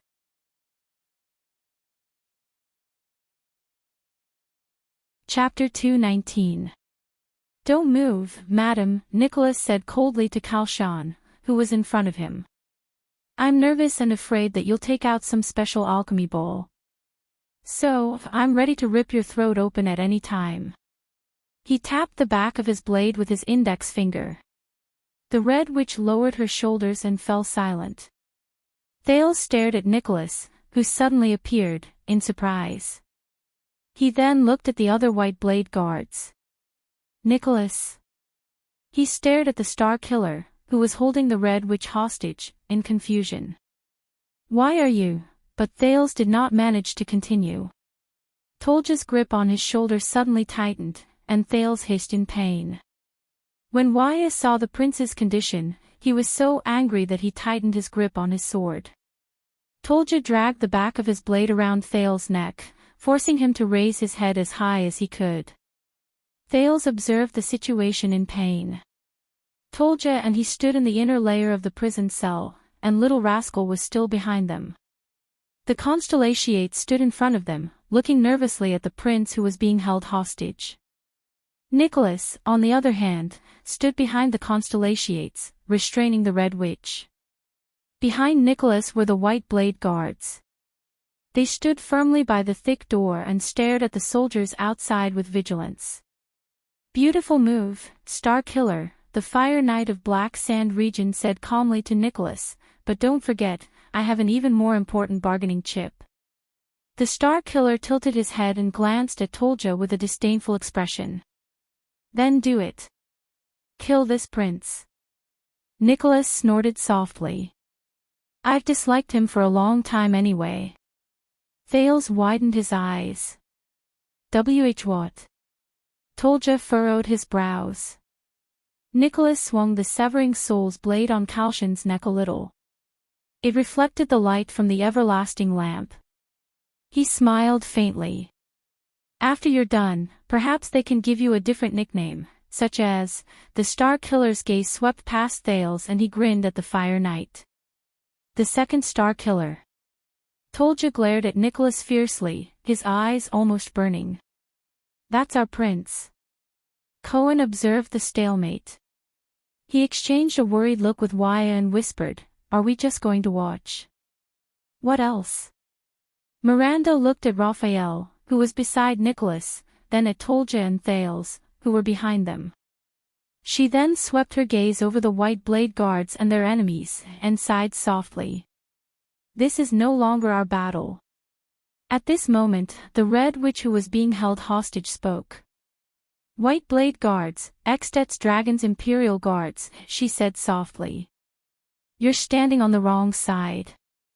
Kalshan did not seem to have the slightest awareness of having a blade pressed against her carotid artery. She smiled naturally and smoothly. Your opponents are the people behind you, the Empire. Nicholas raised his eyebrows slightly. The Red Witch sighed softly as if she was extremely regretful. It was their secret intelligence department who planned all of this, such as the calamity and the king's death. The expressions of the Constellatiates, including Thales, also changed. All right. Kalshan was right, Thales thought anxiously. The second prince glanced worriedly at the White Blade guards, but their expressions were hidden behind their masks. Only a pair of cold eyes could be seen. Raphael, who was standing next to Nicholas, sighed softly. Oh, this problem, it's very complicated to explain. But now. He walked to the front of the two of them and looked at Nicholas seriously. He looked at the blade in his hand that was pressing against Kalshan. Shouldn't we think of a way to escape first? Nicholas suddenly turned his head to look at the young man from the Secret Intelligence Department. His gaze was cold. Raphael endured the piercing glare and put on a fake relaxed smile. You know, the heir of the Walton family is also here. Perhaps this is not a good time to chat, especially with the Red Witch who has countless lies. Nicholas looked at the innermost part of the prison cell. Little Rascal was momentarily stunned before she realized that he was talking about her. She could not help but turn pale. If you really want to help, boy from the Secret Intelligence Department, then don't block my way. Nicholas' eyes shone with a cold glare and his tone was stern. Raphael sighed softly. Otherwise, the Star Killer continued in a harsh tone, do you want to be trapped here? Perhaps they will bury your ashes under the gatehouse. Raphael was silent for a second. He looked at Tolja and Thales behind him, then at Nicholas and the Red Witch in front of him. He raised his eyebrows slightly. I understand. At this moment, Thales raised his eyebrows. He saw Ralph make a secret sign language gesture at him. Step back. Thales was slightly stunned. For the sake of the late king, Lord Nicholas, the Red Witch said slowly, don't do anything stupid. Nicholas looked around the room. His gaze lingered on Raphael and the Red Witch for a second each. We don't need you to tell us what to do, Madame Kalshan. The Star Killer snorted coldly. There was a fierce glint in his eyes. The shame of the White Blade Guards can only be washed away with blood. The sound of palms rubbing against handles came from the White Blade Guard's hands at the same time. Kalshan's gaze became fierce and she shouted, then what do you want to do now? There was a rare hint of coldness in the Red Witch's words. After the king's unfortunate death, Ekstedt experienced a rare disaster. All of you should stand on the kingdom's side, on the Northlanders' side. Instead of colluding with our enemies and shamelessly seeking personal gain. Kalshan's words echoed in the prison cell. Under Tolja's knife, Thales exhaled in fear. Nicholas suddenly laughed. His laughter was cold and sarcastic. Ekstedt's disaster. Our enemies. The Star Killer gritted his teeth. The chill in his eyes was threatening. Don't pretend to be righteous, hypocritical old woman. From the moment your people started spreading fake news about the so-called disaster sword and started diverting His Majesty's attention for Lampard's actions, you betrayed him. The Red Witch narrowed her eyes.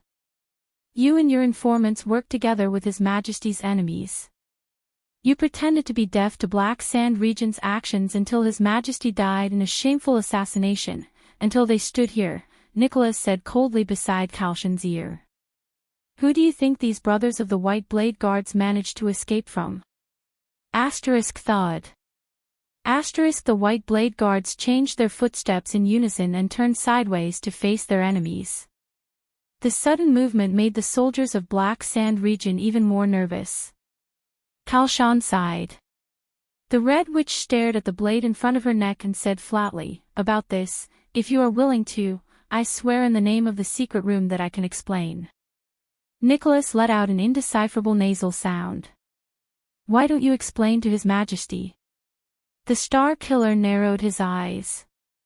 Oh, I forgot, he was already killed by you and Lampard. The moment he said that, the atmosphere in the prison cell became even more tense.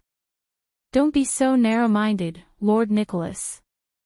The Red Witch put on a mournful expression. She glanced at Tolja and Thales. The White Blade Guards have never been a person's private weapon. You should be loyal to all of Ekstedt, to Northland, Nicholas interrupted her. I am not the narrow-minded one. The Star Killer's tone was cold. If you in your secret room can't even be loyal to one person, then don't hypocritically claim that you are loyal to Ekstedt. Madame Kalshan furrowed her brows slightly. At this moment, something strange happened. Nicholas pressed his left hand on Kalshan's back and pushed her out. Tolja's pupils immediately contracted. How? Raphael, who stood in the middle, suddenly pushed Miranda, Cohen, Waya, and the others away, perfectly avoiding the Red Witch's path. The shocked Red Witch was pushed towards Tolja and Thales, who were at the innermost part of the cell. Thales looked at Madame Kalshan, who was staggering towards them. He looked at the Constellations who moved aside to make way for her. He suddenly understood. He remembered the conversation between Raphael and Nicholas just now. It was a planned exchange between the two of them. If you really want to help, don't block my way. Tolja watched in shock as the Constellations parted and the Red Witch's figure drew closer. He hesitated for a moment. Then, Nicholas appeared behind Kalshan with a cold expression. Whoosh, the Star Killer's weapon stirred up a gust of wind. He did not hold back and slashed down towards the Red Witch's head. It was as if he was going to take her life right there and then.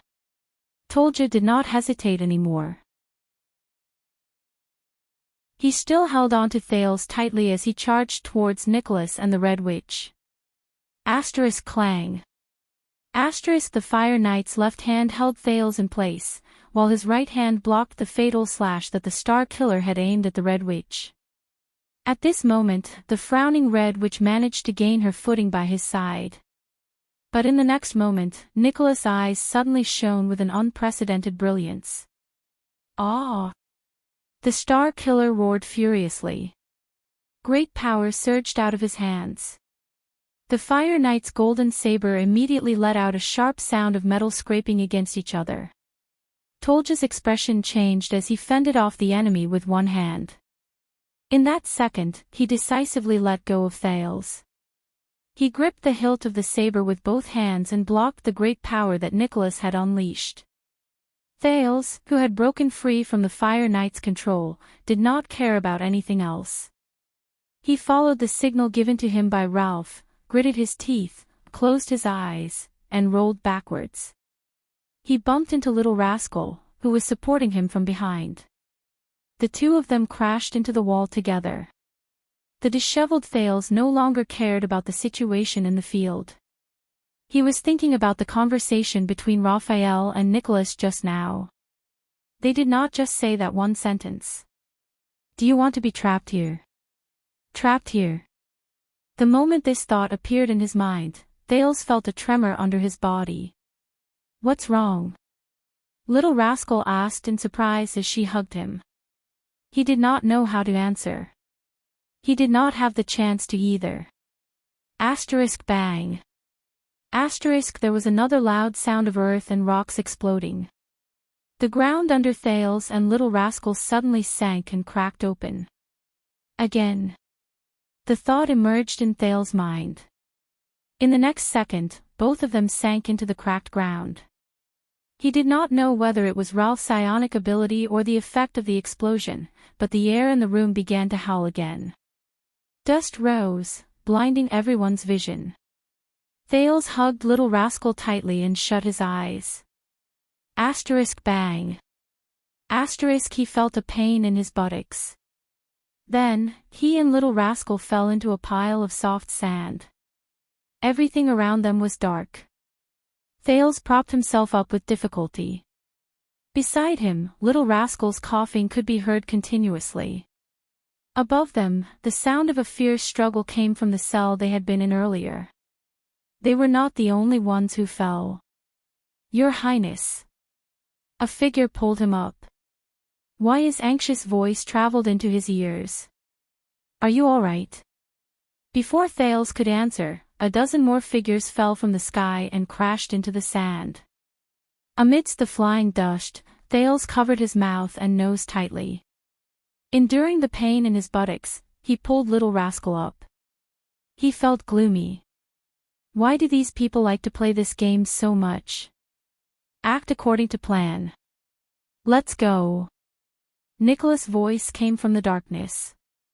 There will be backup at the end of the secret tunnel. Our men will bring up the rear. Before Thales could complain, he and Little Rascal were picked up by the waist by a tall and muscular figure, one in each hand. Little Rascal cried out in surprise. Damn it! Cohen's exasperated voice rang above Thale's head. It's too dark, I can't see the road clearly. In the midst of the chaos, the sound of bodies falling and the intense sounds of weapons clashing could be heard from above. Soon, the sounds were getting closer. Star Killer. Another loud crash was heard. The Fire Knight Tolja's furious roar came from behind them. Stop them. The intense sound of metal clashing could be heard. Throw a few torches down. It was the Red Witch's voice. Even after such a huge accident, she still commanded calmly. Before that, anyone who tries to move is an enemy. Thales felt a chill in his heart. The pursuers are here. Follow that mute masked man. In the darkness and chaos, Nicholas roared as he fought against the enemies in the dark. He can sense the direction of the wind at the exit. That mute. The police officer took 2 steps forward and said impatiently, I can't even see where he is. In the darkness, Thales felt that Cohen's arm was about to choke him until he fainted. His sin of Hell's River was activated without warning. Waves surged into Thales' eyes, and his surroundings were suddenly filled with strange colors. Shut up, big guy. Thales gritted his teeth and angrily knocked on Cohen's arm. Listen to me. The police officer, who was holding him, immediately froze. Thales forced himself to calm down. He found Ralph in the chaotic field of vision, the figure that was emitting a faint green light. He then said to Cohen, take 5 steps forward, no, 2 steps for you, then turn left. Hurry up. Thales did not feel any movement. He anxiously urged, don't just stand there. Cohen seemed to have come back to his senses. He followed Thales' instructions and took a step forward. Wow. The police officer carefully took a step forward. When he felt the solid ground beneath his feet, he asked in surprise, You can see. Thales was slightly stunned. Go straight ahead. As long as you eat more animal livers and fruits, Thales lied without batting an eyelid in the field of vision of the sin of Hell's River. You can also find light in the darkness. In the darkness, Cohen nodded skeptically. Amidst his bewilderment, Cohen followed the path that Thales pointed out and ran after Ralph. The sounds of fighting behind them became more intense. In Thales' field of vision, a dozen of them followed Ralph and ran into a narrow tunnel in the dark. Nicholas! Tolja's furious roar came again. Don't even think about it. The next moment, a bright light suddenly shone from behind them, illuminating their surroundings. Thales narrowed his eyes and saw his surroundings clearly. The tunnel they were in was very narrow and full of dust. Even the ground was uneven and stony. Ralph took the lead, moving like the wind. Thales and Little Rascal were held in Cohen's arms, while Miranda and Waya followed closely beside him. Everyone was running nervously. The White Blade guards protected them closely behind them. Only the Star Killer and Raphael were nowhere to be seen. The light behind them grew brighter and brighter. Thales could not help but grab Cohen's arm and turn around. Then, he was stunned. There was nothing behind them. There was only a blazing fire. It was as if an invisible, huge fire snake had rushed into the small tunnel and was about to devour them. The surrounding temperature immediately rose. This is the rising sun saber. The Star Killer's furious roar came from behind them. Damn it, Secret Intelligence Department. If you don't want to be roasted, get out of the way. Amidst the fire, 2 figures appeared in Thales' eyes, which had been modified by the sin of Hell's River. One of the figures emitted a light that was like countless needles, scattering in all directions. He pushed the other gray figure away. Then, the hedgehog-like figure, probably Nicholas, suddenly swung his saber at the back of the tunnel. The next moment, the fire snake seemed to have crashed into an invisible barrier and was blocked in front of the 2. It was like a vertical wall of fire. This reminded Thales of the Air Mystic's air wall. But he could see clearly in his field of vision that the thing that blocked the flames was another strange, invisible barrier that glowed yellow. It was connected to Nicholas Severing's soul's blade, which was also glowing yellow. "You can't run." The Fire Knight's furious roar came from behind the flames. "Do you still have alchemy balls? The ones that can explode?" In front of the fire, the gray figure turned around and asked Nicholas, who was beside him, "You can't hold them off for long. They will catch up to us sooner or later." Thales could tell that it was Raphael. Just now was the last of the guard's stock. "If we use them, we'll have one less." In the field of vision of the Sin of Hell's River, Nicholas, who looked like a glowing hedgehog, raised the severing soul's blade and blocked the growing flames. "Is there really no more?" Raphael's voice came. "Do you think that's a snowball made by hand?" Nicholas turned his head and said angrily to the people from the Secret Intelligence Department, "Do you think you can take one out so easily?" Raphael did not speak. He turned around abruptly and swung his left hand in the direction of the flames. A ball-shaped object was flung out by him. "Damn it!" When he saw the ball, Nicholas shouted in exasperation, "Why didn't you say so earlier?" Then, he and Raphael both turned around and dashed out. The moment the Star Killer turned around, the raging flames seemed to have lost the obstruction of the barrier and surged towards them fiercely. In the next second, bang. Following the violent explosion, Thales felt his field of vision suddenly shake. Another cloud of dust flew into the air. Everyone could not help but cough. Their legs became unsteady. Boom. The rumbling explosion was accompanied by the sound of countless rocks and soil pouring down. Everyone could not help but stop in their tracks and turn their heads to look behind them. The flames gradually became smaller until they completely disappeared. What disappeared along with them were the two figures. Thales narrowed his eyes and opened his mouth in surprise. He knew that the tunnel behind him had collapsed. The surroundings returned to darkness and silence. Only the sound of everyone's panting rose and fell. "My God!" This was Waya's panicked voice. Don't stop. No matter what happens behind you, don't stop." This was an unfamiliar voice. It was probably one of the White Blade guards. His words were filled with long-suppressed anger. "Go." Miranda's decisive voice rang in the darkness, "I'll go find them." Cohen was stunned. But, in the next second, the sound of Miranda's light footsteps was already far away. "Don't just stand there." A White Blade guard said coldly, "We're not out of danger yet." Cohen exhaled unwillingly. Thales could feel him turning his head to look at the darkness behind them. Thales sighed. "If you're worried, then go and take a look." Thales felt Cohen's arm tighten. "Let me take His Highness." Wyatt panted. "He can't be trapped here."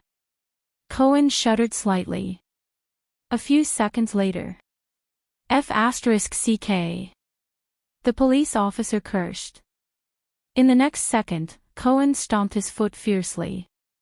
Then, he turned around and strode away. The group of people followed Ralph and hurried on their way without making a sound. They kept running. In the seemingly endless tunnel. Amidst the seemingly endless danger. In the bottomless darkness. Running toward the only way out. Thales stared at the darkness behind him in a daze. The sin of Hell's River kept gathering in his eyes. A few minutes passed. Finally, Thales' eyes moved. In the deep darkness behind him, a glowing porcupine-like figure appeared. Then, a grayish figure appeared.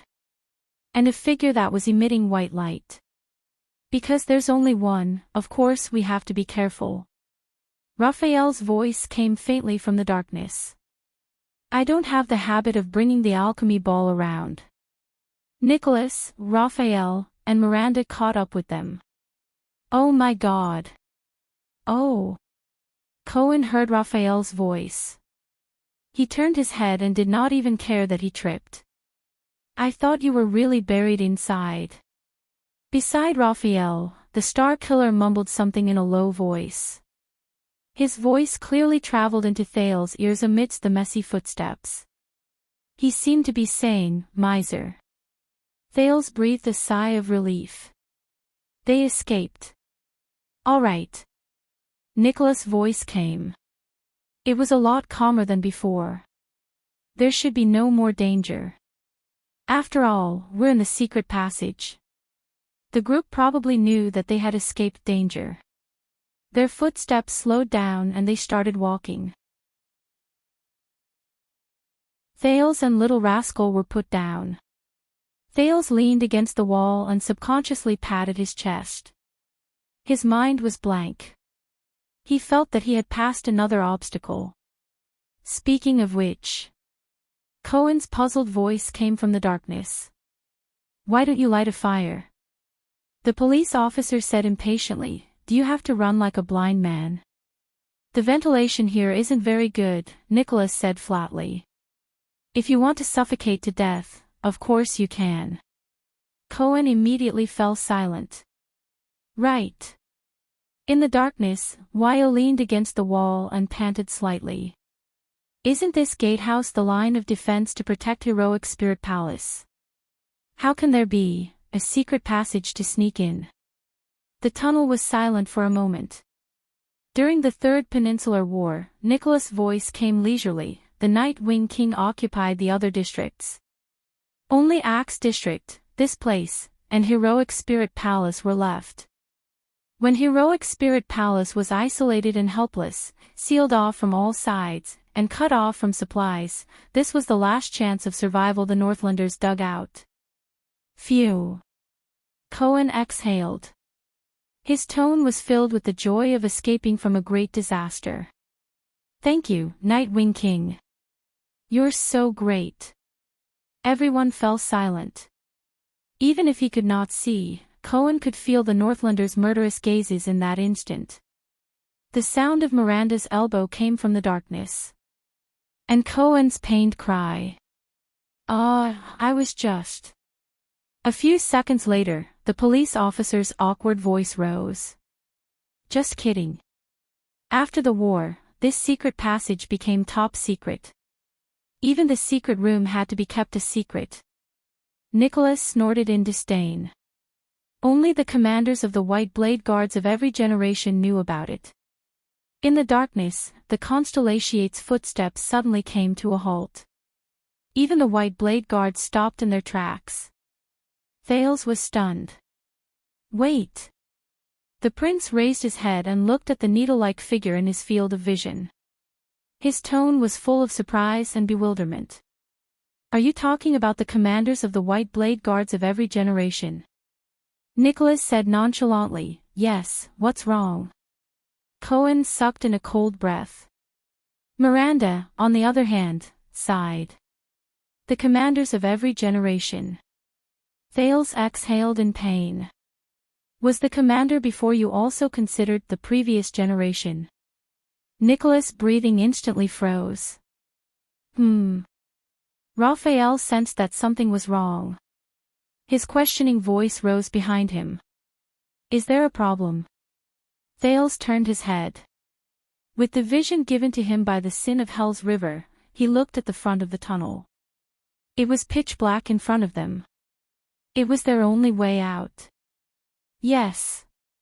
In the darkness, Thales said weakly, Anne.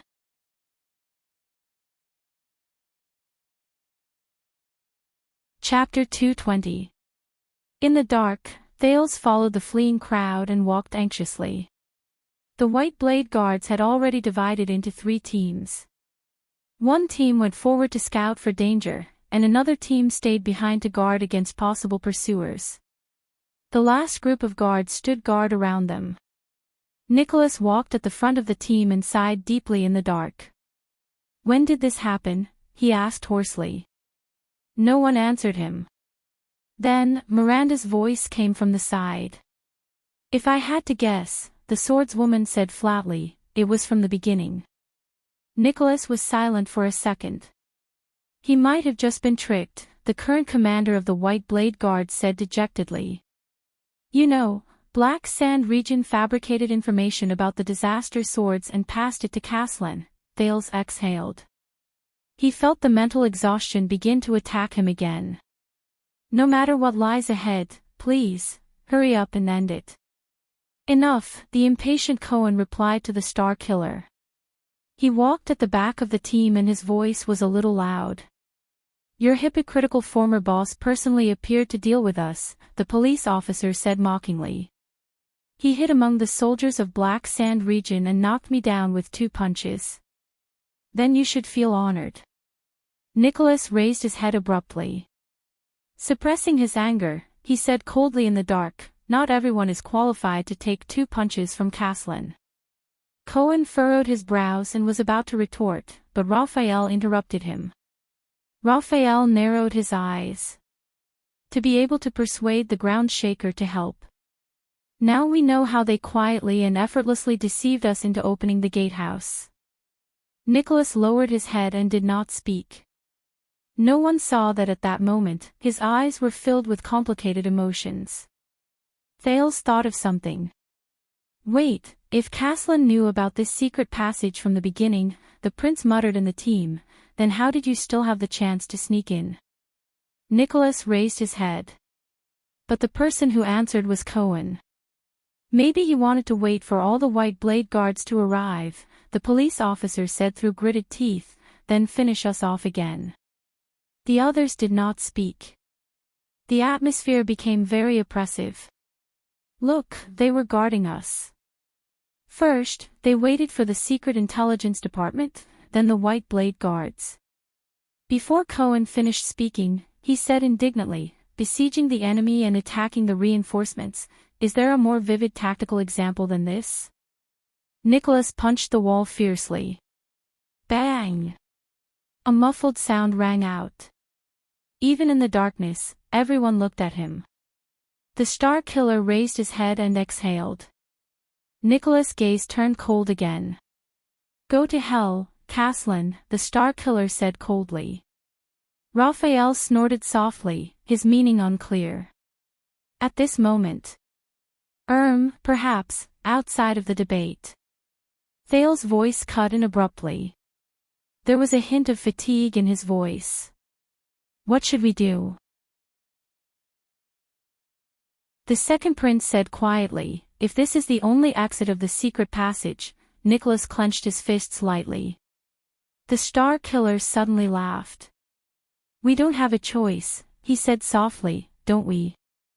Therefore, the group of people could only continue to walk on the secret passage in a strange atmosphere. Waiting for the unknown dangers on the road ahead. Walking towards the equally mysterious exit. Thales sighed softly. But at this moment, he could only abandon all distracting thoughts and focus on moving forward with the team. Another child's figure moved to his side. A soft and gentle voice traveled into his ears. Thales. I can't escape, can I? Little Rascal's expression could not be seen in the darkness, but Thales could hear the sadness and despair in her voice. Thales sighed. He was already annoyed. Right now, he was not in the mood to comfort the little girl.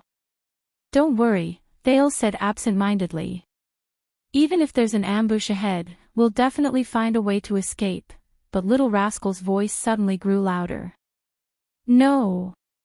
She seemed to be a little agitated. Thales was slightly stunned. I'm not talking about that. She panted in the darkness, her voice terrified.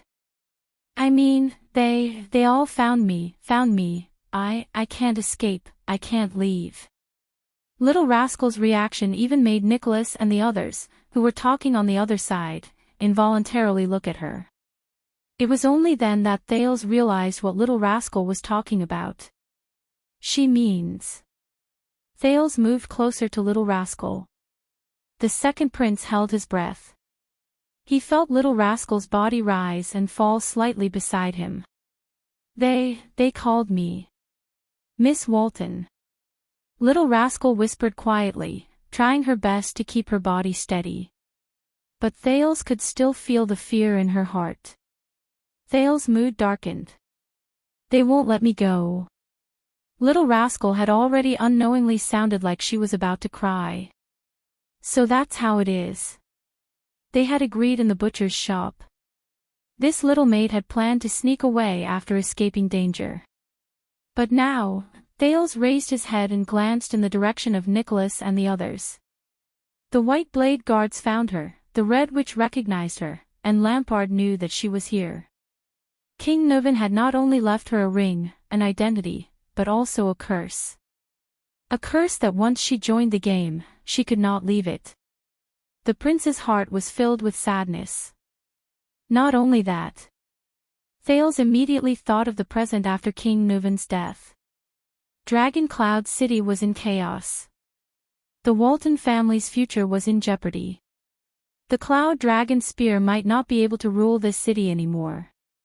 Extet, the kingdom of the great dragon with 600 years of history, was about to fall into an unknown whirlpool.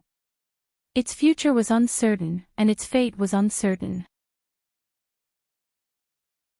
Also, Lampard was leading his army and vassals to pin the crime of assassinating the king on Thales' head, even though he was not completely innocent as the Prince of Constellation. He was continuing to carry out his conspiracy in the dark that no one knew about. What does that ambitious and ruthless person want to do? Where will he bring Dragon Cloud City, Extet, and the two powerful countries in the Western Peninsula? And these, Thales turned his head. In the darkness, he could vaguely make out the little maid's silhouette. Were these things really something that this little girl, who had experienced life and death in a single night and was sobbing softly in the darkness, could bear? Thales sighed softly. He felt Little Rascal's hand in the darkness. It was a pair of small, dusty hands, trembling and cold. Little Rascal's hand shrank slightly. "Are you afraid?" Thales asked softly, using his softish tone. Little Rascal's sobs stopped for a moment. "Yes." She nodded in the darkness where no one could see. "I'm sorry, but it's right to be afraid," Thales said flatly. Little Rascal's breathing suddenly froze. "I'm as afraid as you are," Thales' voice rang beside her ear. Little Rascal was stunned. "So we have to remember it."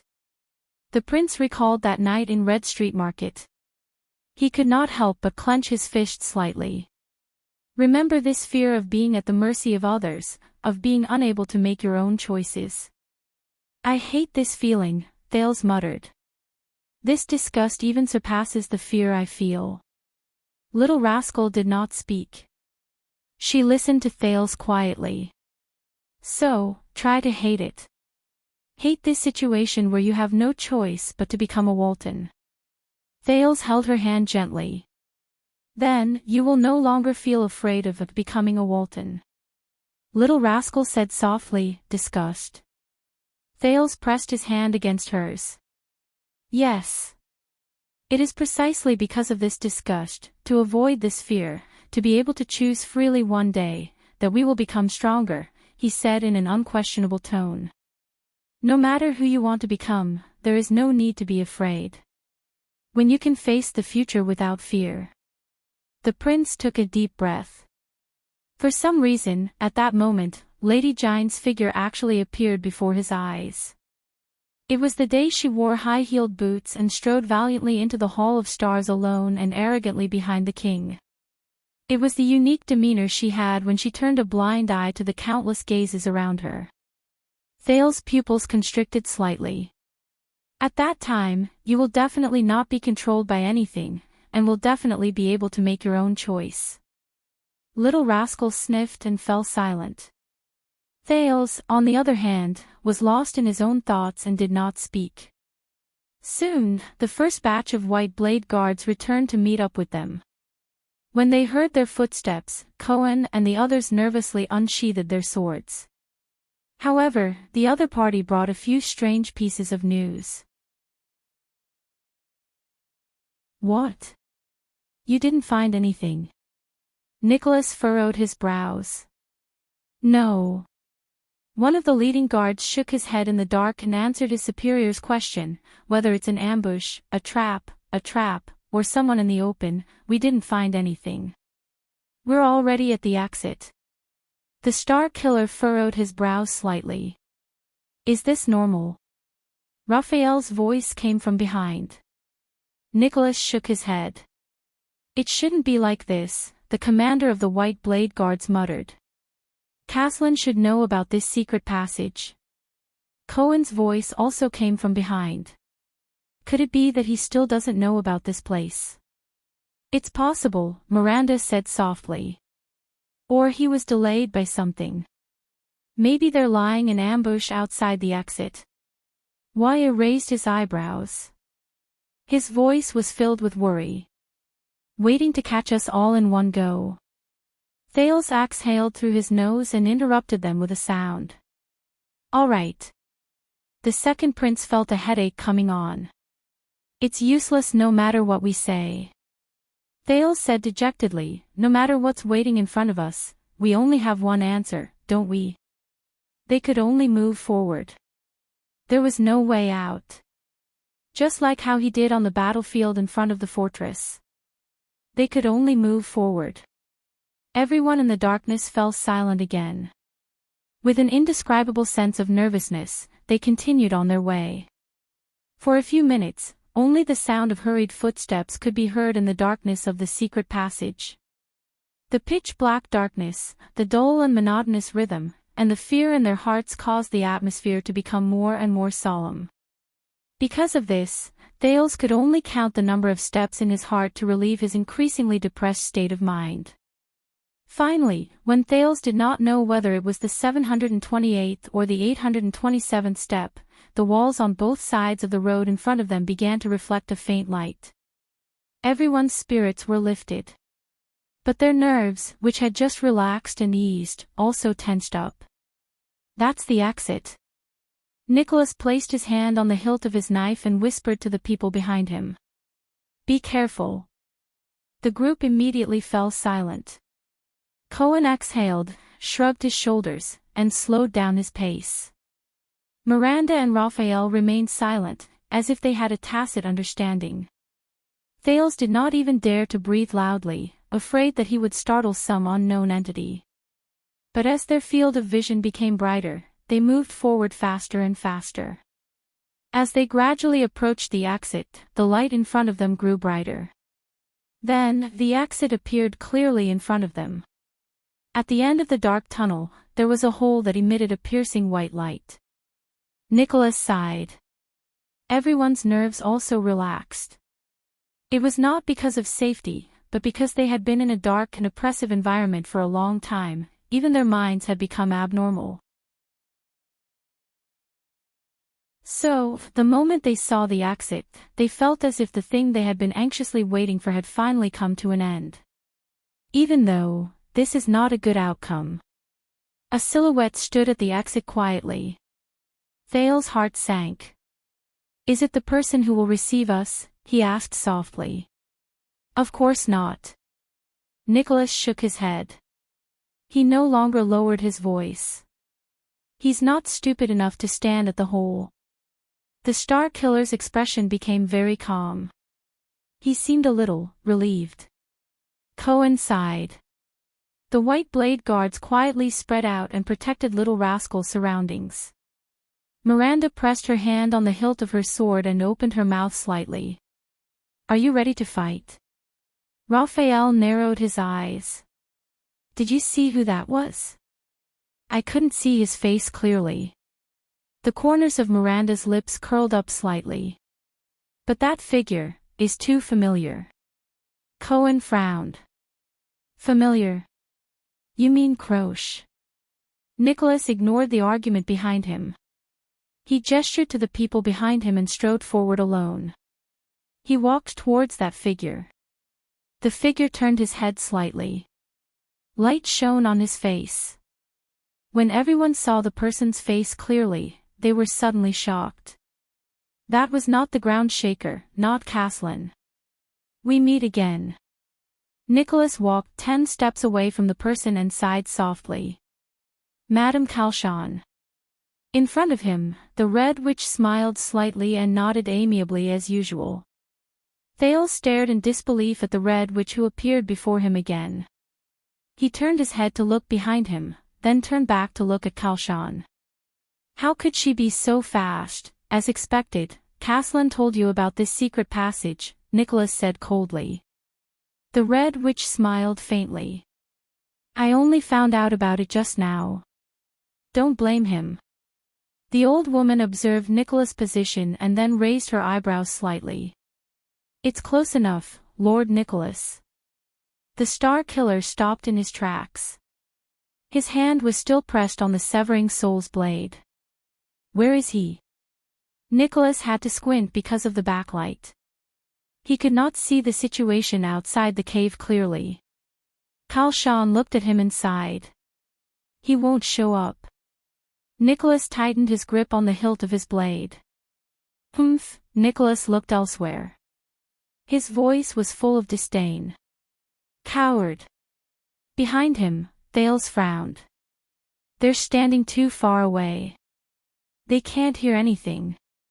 He tried to activate the Sin of Hell's river, but he had used up too much of his power of eradication while searching for the way in the secret passage. He called out a few times, but the Sin of Hell's river did not respond. Miranda had a strange look on her face. Why is it only the Red Witch? Maybe it's an old trick.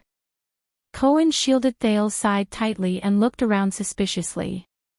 That big guy with the blade might be hiding in some gutter, planning to suddenly jump out like the last time. Be on guard, Raphael said calmly. This time, we don't have backup. Hey, Waya said softly, when will they start fighting? Thales watched the two of them talking. His heart was heavy. We'll find out. Nicholas' gaze returned to Kalshan. What about you? Where's Tolja? The Star Killer sized up Kalshan and estimated the distance between them. He said coldly, where's your ambush? The Red Witch sighed slowly. Outside. Kalshan nodded and bowed slightly.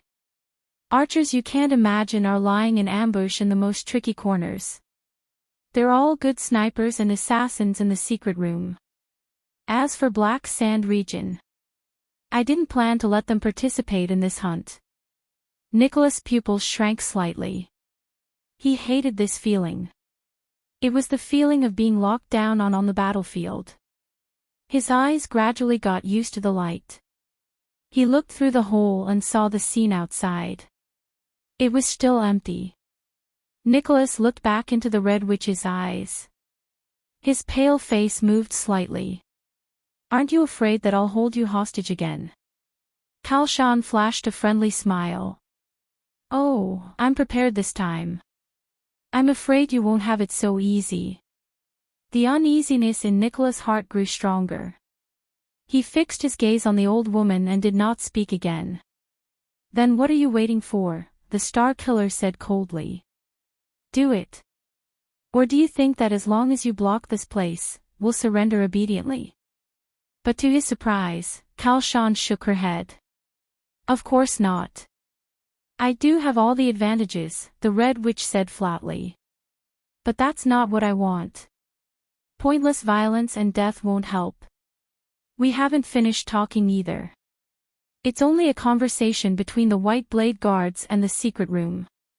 It's only between the blade and wing. Nicholas was slightly startled.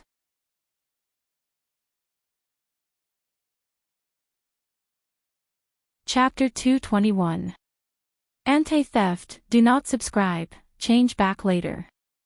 If Thales were to make a list of most trusted people in the Constellation Court, Yodel, who never showed his face, would undoubtedly be at the top. From the escape from Red Street Market to the danger he encountered in Vine Manor, to the assassination in front of Renaissance Palace, the masked protector had risked his life to save Thales many times. The most recent time, he almost lost his life for Thales. Not only that, the masked protector was the only person in the Constellation Court who knew his identity as a calamity and still kept a secret. Thales especially cherished this. But now, when he heard Yodel's name in the kingdom of the great dragon, Thales realized that he knew very little about this mysterious secret protector of the royal family. He knew nothing about him, whether it was his appearance, age, background, personality, or experience.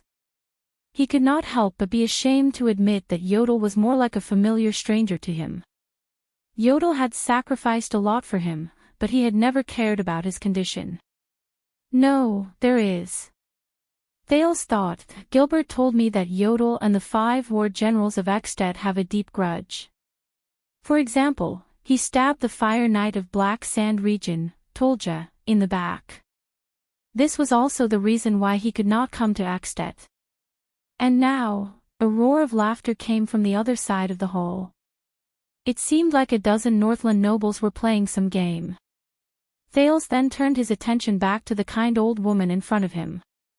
This old woman from Ekstedt claimed that she was Yodel's. Thales sized up the old woman named Kalshan, trying hard to find similarities between the two of them other than the fact that they were mysterious. He hesitated and said, "Mother, please do not doubt me. At my age, I will not joke about my son." Kalshan smiled and shook her head. Thales nodded awkwardly and looked at Putray for help. "What's going on? Who is this old woman?" But Putray still stared at the old woman with a vigilant expression. He shook his head slightly when Thales glanced at him. "I haven't seen him for a long time. I miss him a lot." Kalshan did not seem to care about the exchange between Thales and Putray. Her eyes were filled with nostalgia and love as she spoke. "That child has been a man of few words since he was young. He has a stubborn temper and is clumsy in expressing himself. It is really worrying when he is alone outside. During the days he served the royal family, he must have brought you a lot of trouble." Thales was stunned. Few words. He had a stubborn temper. Poor expression. The silent figure of the masked guard appeared in front of him. What followed was the words Yodel said when he confronted Thales in Mindy's hall and when he mysteriously appeared in the Hall of Stars. "You will be better than him. Please do not worry." Thales pursed his lips as he reminisced. "I believe that he is very well now." Another uproar came from the noisy hall. 2 guests actually started fighting on the table. Thales suddenly realized that he was subconsciously following Kalshan's words and continuing to speak. He quickly shut his mouth and looked at Kalshan warily. However, the other party still smiled in a friendly manner. "I'm relieved to know that he's doing well. Please forgive his shortcomings. After all, as a mother, I still understand my child." Kalshan nodded in relief. Then, she sighed and said, "Little Yoder has a rare kind heart." Thales flashed an ugly smile. The scene of Yodel swinging his sword in the dark and taking a person's life appeared before his eyes. Benevolent. He could not help but feel puzzled. Yodel's mother. Why is she in Ekstedt? This old lady, wait a minute. Old lady. A memory flashed through his mind like lightning. Ah! Thales looked at Kalshan. He shuddered and cried out in surprise. The old woman was still smiling at the second prince of Constellation. Her posture was elegant and her expression was kind. Thales remembered. On the day he left Eternal Star City and set off for Ekstedt, the king and suzerains came to see him off. The last person who came forward to talk to him was a terrifying old man dressed in black and holding a cane. "When you reach Ekstedt, please help this old man pass a message to an old woman. You will know when you see her. Don't tell me you are." Thales widened his eyes. Kalshan was still smiling kindly. I'm sorry, but seniors seem to have mentioned something related to you." Thales realized that he had lost his composure and said embarrassedly, "You know, senior." The old woman, Kalshan's smile became even brighter. "Let me guess, is it a sinister old man who likes to hide in the dark and wears black all day long? I heard that he has started using a cane in recent years." Thales frowned. Do you know Morat? His vigilance was immediately raised to the highest. A person who can be specially mentioned by the head of the Secret Intelligence Department. Other than dangerous, he really can't think of any other adjective. Hearing the Black Prophet's name, Putre frowned and looked at his prince. I can imagine how you feel, Your Highness. Kalshan smiled. I think, knowing him is not something to be happy about, is it? Thales had an answer. Maybe Morad is reminding and warning me. The second prince sighed. He said, if I meet an old woman in Eksted who takes the initiative to come up to me. I'm sorry, these are Morat's exact words. It's okay. That old man looks polite, but he doesn't know what manners are. Kalshan shook her head nonchalantly, and the wrinkles on her face smoothed out. Heartbreakers are best at provoking people's hearts. I won't fall for it. Heartbreaker. Thales opened his mouth slightly in surprise, then tried his best to close it. There's a lot of information contained in this sentence. He tilted his head and said awkwardly, in fact, the Black Prophet. I mean, Lord Morat Hansen asked me to bring you a message. He actually asked a prince to bring me a message.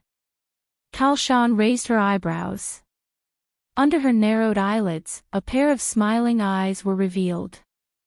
I'm really looking forward to it, Your Highness.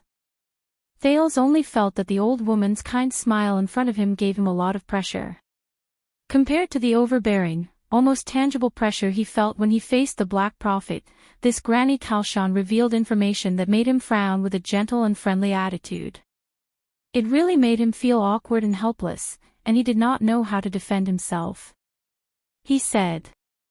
Thales laughed dryly. Don't cross the line. As soon as he finished speaking, Thales suddenly realized that the old woman in front of him revealed a strange expression. Don't cross the line. Kalshan closed her eyes and took a deep breath. She sighed and lowered her head. Her expression was complicated and indecipherable. She murmured faintly, so what? Before the puzzled Thales could react, Kalshan put away her reminiscence and smiled again. You're in a difficult situation now, Your Highness. You're struggling to survive in the gap between Constellation and the Dragon, and you're also struggling to stay afloat in the maelstrom between the King and the Archduke. Kalshan sized up Thales with a gentle gaze. But please believe me, compared to Morat, these are not worth mentioning. The next moment, under Thales and Putre's puzzled expressions, the old woman nodded gracefully and turned to leave. Thank you for your time. Thales retracted his gaze from the old woman's slowly departing figure. He could not help but notice that all the nobles, servants, and guards on the old woman's path bowed respectfully to her and made way for her. Thales frowned. He could roughly guess the other party's identity. Oh my God, Waya exclaimed softly behind them. I just saw the Red Witch. Thales turned his head and looked at his attendant. I'm sorry, I thought they all. Waya's face was full of surprise. You know, they don't easily appear in front of people. Them. Thales exhaled and helplessly grabbed a piece of buttered bread. So, my guess was right. That Granny Kalshan, she is, that's right, Putre replied with a solemn expression, using the bardic poem he was good at. The stars shine, and the dim places are pitch black. The great dragon soars in the sky, and the shadows under its wings are endless. Thales and Waya looked at the barred vice-diplomat together. That lady is a terrifying figure who is as famous as the Black Prophet of the Kingdom's Secret Intelligence Department. Putre's eyes were filled with fierceness as he said softly, she is the person with the highest authority in Eksted's secret room. The Red Witch, Kalshan. Thales, who had a huge headache, rolled his eyes. To be able to establish a foothold in Eksted's palace as a woman and let people call her the evil witch legend. Be careful, Your Highness. She's definitely not just here to watch the show. You may not believe me when I say this, but after I saw that lady, Thales put the bread into his mouth dejectedly and looked at the two Northlanders who were fighting fiercely with their bare fists in the distance. He said listlessly, I miss Morat so much now. Also, who is Yodel? Putre looked at Thales doubtfully. Does he serve the royal family? This, a royal secret. Thales picked up an iron fork and stabbed it into the onion in front of him. The secret protector of the Supreme King of Constellation is actually the son of Extet's head of intelligence. Sigh, another bottomless pit of gossip. In this banquet specially organized for the Prince of Constellation's arrival and the gathering of the 5 archdukes, the Prince of Constellation, as the one being welcomed in name, was undoubtedly neglected. Fortunately, nothing troublesome happened. Some Northland nobles who were here to watch the show would occasionally come up to greet him, and Thales could also return their greetings appropriately under Putre's advice. It was not as if there were no drunkards who came up to provoke him. But Lord Merk could always mobilize his men at the right time and drag away waves of drunkards.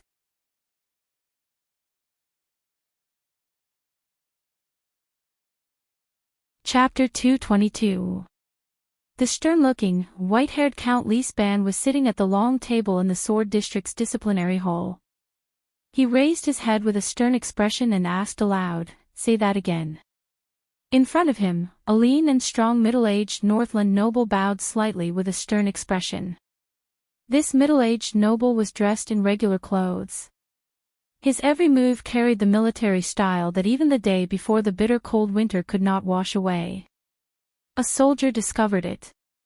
The person in charge of the disciplinary hall, the chief garrison officer of the capital, Viscount Lysden, narrowed his eyes. The routine report sent back from Heroic Spirit Palace is very strange.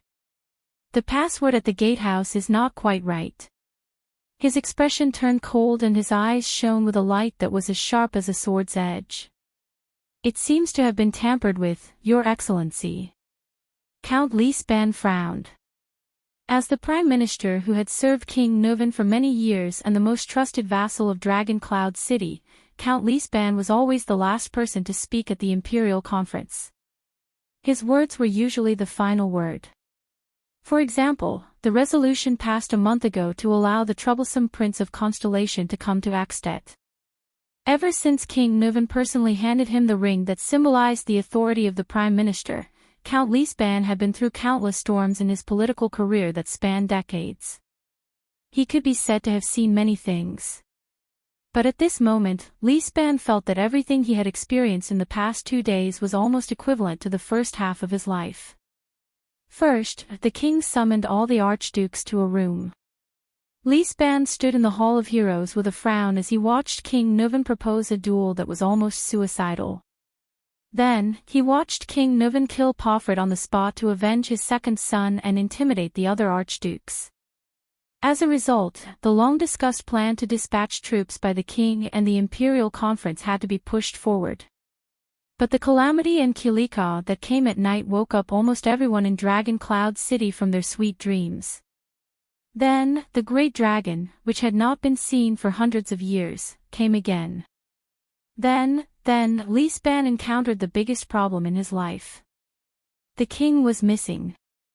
Leespan had seen the bloody battle in the 38th century ground 20 years ago, experienced the most dangerous day before the bitter cold winter 16 years ago, received the bad news of Prince Soria's defeat in the Battle of White Mountain, learned of the dangerous situation of the glacier orcs causing a massive uproar, had a headache over the tense situation of the Archduke of Black Sand region dying in battle, and had faced the dangerous situation of insufficient supplies during the war with Constellation.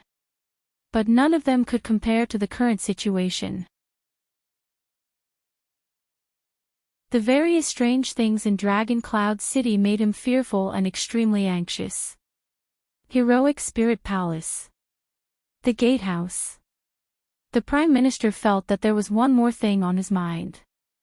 But he seemed to have vaguely grasped something. It might be the answer to the question. Leespan turned his head. His Majesty still hasn't been found. No news from the White Blade Guards either. Where's Nicholas? Viscount Lysden's face darkened. No. Only a few scattered white blade guards. They survived the battle against the calamities with heavy injuries. They know nothing. Lysden shook his head. Also, the rumors in the city are growing. Count Lysban nodded and sighed. Rumors, the Prime Minister muttered. Rumors about the Constellations assassinating His Majesty. Impossible. Lysban furrowed his brows. His Majesty worked with the Prince of Constellation last night to uncover the traitor among the Archdukes. But, what about the Prince of Constellation? And His Majesty's granddaughter? Prime Minister Lysban raised his head and looked at Lysden. His Majesty was also looking for them, wasn't he? Viscount Lysden still shook his head. His Majesty gave this task to the secret room, but he hasn't seen Madame Calchon for a long time. The veins on the back of Count Lysban's hand tightened. What a bad feeling. He exhaled deeply, his expression solemn.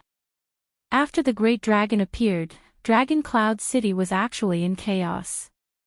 The Prime Minister raised his head. Is there anything else unusual? Yes. Viscount Lysden's eyes shone. The number of patrols. At that moment, the gazes of the two high-ranking officials moved simultaneously. Go on, Count Lysban said flatly. The chaos in the city has not ended, and the martial law around Shield District has not been lifted. But, Viscount Lysden said cautiously, 2 disciplinary officers under me reported that they saw at least 2 patrols coming out of Shield District. I have already sent people to investigate, he said solemnly. Lysban did not speak. But the clues were already connected. The password of the gatehouse is not that easy to tamper with. The Prime Minister frowned. Combined with this strange information, my God. His expression did not change, but his tone was filled with unease. Viscount Lysden's expression changed. You mean, Prime Minister Lysban nodded. His expression was solemn. I'm afraid something has happened at the first gatehouse in front of Heroic Spirit Palace. The chief garrison officer clenched his fist. No way. The Viscount exhaled in disbelief. Those are the soldiers of a gatehouse. And behind them are the reinforcements from Heroic Spirit Palace. Speaking of this, Lysden's eyebrows twitched again. There are 4 archdukes in Heroic Spirit Palace. He murmured, don't tell me they're working together. No, it's too early to say. The Prime Minister waved his hand. A deep suspicion surged in his heart. But there's only one thing I'm sure of. Before there's news from His Majesty, we can't sit here and wait. Lysban raised his head. His gaze was sharp. We have to at least inform the 4 archdukes. Lysden frowned. If they're really behind the scenes, then it'll be time for them to give themselves away. Lysban clenched his fists. His heart was in a mess. I hope His Majesty is safe, but once, he did not continue. But Lysden knew the worry in the Prime Minister's heart. Once something happened in Dragon Cloud City, could they still detain or even kill the 4 archdukes? Then, they would truly become extant sinners. What are you going to do? Viscount Lysden paused for a moment. His expression was worried. Without the king's warrant, we can't directly recruit militia. Or do you want to recruit your own troops? Or can we write a letter ourselves and summon the counts outside the city? Lysban did not speak. In a situation where the king was missing, a count and a viscount would privately lead troops, and even summon the vassals to lead troops into the capital. Both of them knew what this decision entailed. No. This is not conventional, and it'll take too much time. Count Lysban stood up and shook his head. I have a feeling that by that time, it'll be too late. Give up on the usual means of communication. Release the messenger crow and contact Heroic Spirit Palace. See the Archduke's reaction. His pupils shrank slightly. Also, gather the military forces of the main disciplinary hall and recall the existing patrols. We'll bring our current military forces and rush to the gatehouse. We'll see who's behind this. Whether it's the cowards from Constellation. Or someone else. Prime Minister Leesban thought to himself. Nicholas frowned with a serious expression. Kalshan, on the other hand, flashed a gentle smile again. Thales, on the other hand, looked puzzled. In the next second, the Red Witch leaned forward and whispered something into Nicholas' ear. That's strange, her voice was too soft. Thales frowned. The Red Witch was speaking in a whisper, and he could not hear her clearly. But this did not stop him from seeing Nicholas' back suddenly tremble. His guarantee, is it? Kalshan's voice was intermittent. Thales felt as if there were countless ants crawling over his heart, this feeling of only listening to half of what she said. It's really annoying. Nicholas froze for a moment. Then, the Star Killer sighed and leaned over to the Red Witch's ear. He also whispered something into her ear. He still has blood, Thales sighed. He still did not hear anything. Compared to Thales, who could eavesdrop, the people standing a distance away from the two felt anxious. They watched anxiously, but did not dare to act rashly. Are they going to drink? Cohen raised his eyebrows and mocked. But just as he finished speaking, the masters of the secret room and White Blade ended their conversation. Nicholas turned around and absent-mindedly walked towards the others. The Red Witch raised her head and smiled at the group. Then, she bowed slightly, turned around, and left the cave. Watching the two separate, Thales had inexplicable questions in his heart. What's going on? The White Blade guards in the secret room, what are they? At that moment, Raphael, Miranda, Cohen, Waya, Ralph, and the other White Blade guards all looked at the Star Killer with puzzled expressions. But Nicholas only had a stunned expression on his face. This kind of Star Killer is rare, Thales thought in his heart. What happened? Thales could not help but ask, are they going to trap us here until we die? Nicholas suddenly snapped out of his daze. Let's go. The Star Killer raised his head and swept his gaze over everyone. We are safe. The secret room has retreated, he said in a flat tone and absent-mindedly, and for some reason, the people from Black Sand region did not appear. Raphael raised his eyebrows and walked forward. Why did she leave? The young man from the kingdom's secret intelligence department cautiously observed his surroundings and secretly held the hilt of his sword. Where is Caslin? Nicholas subconsciously let out a cold laugh. She let us go. The Star Killer shook his head. As for Caslin, I don't know. Thales was slightly stunned. Let us go. He stared blankly at the empty cave entrance and blinked, as if he could not believe it. How is this possible? Cohen slapped his head and looked serious. Oh, she let us go, but in the next moment, the police officer's expression changed drastically. What? He opened his mouth wide and his expression became exaggerated. Let us go. Cohen widened his eyes.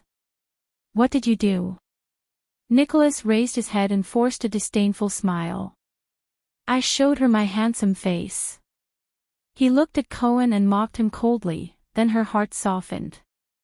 Cohen blinked his eyes in confusion and looked at Miranda and Raphael for help. Miranda raised her eyebrows. You don't know how to tell jokes, Your Grace. Miranda sighed. You don't have to force yourself. Nicholas' smile disappeared and he snorted coldly. Thales pursed his lips. He looked at Raphael's thoughtful expression and asked, What did you say to her? Nicholas raised his head and looked outside the cave entrance, at the northland sky.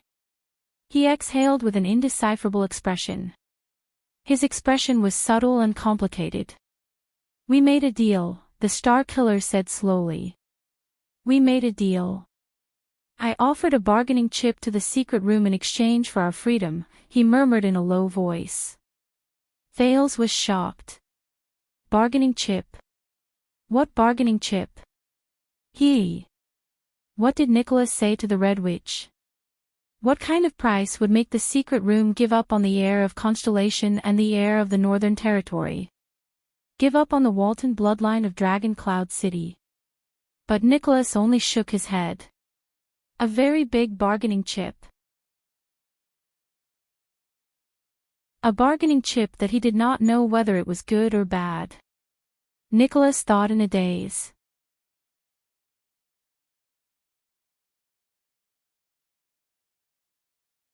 Chapter 223.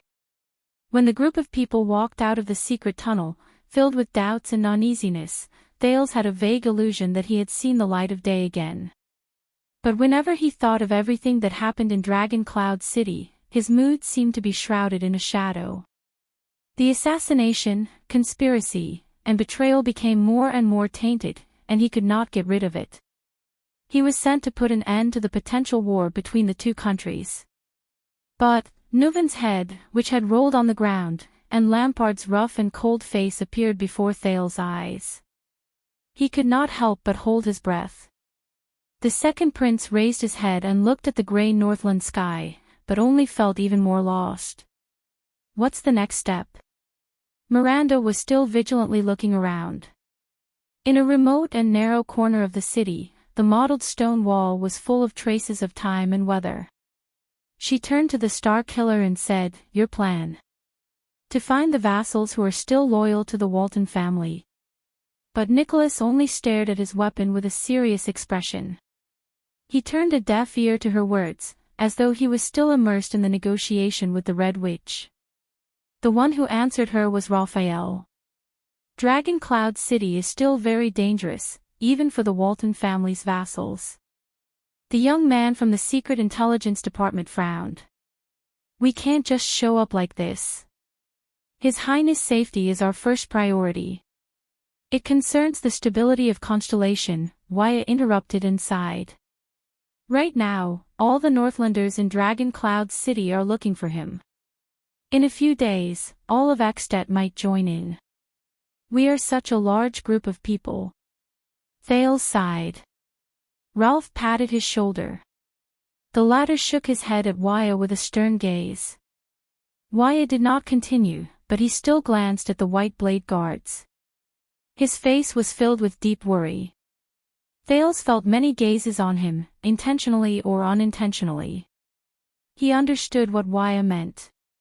These white blade guards were Northlanders after all.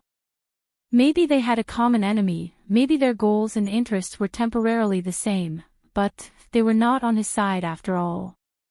Getting out of trouble and finding a chance to part ways with them, this was the safest thing to do.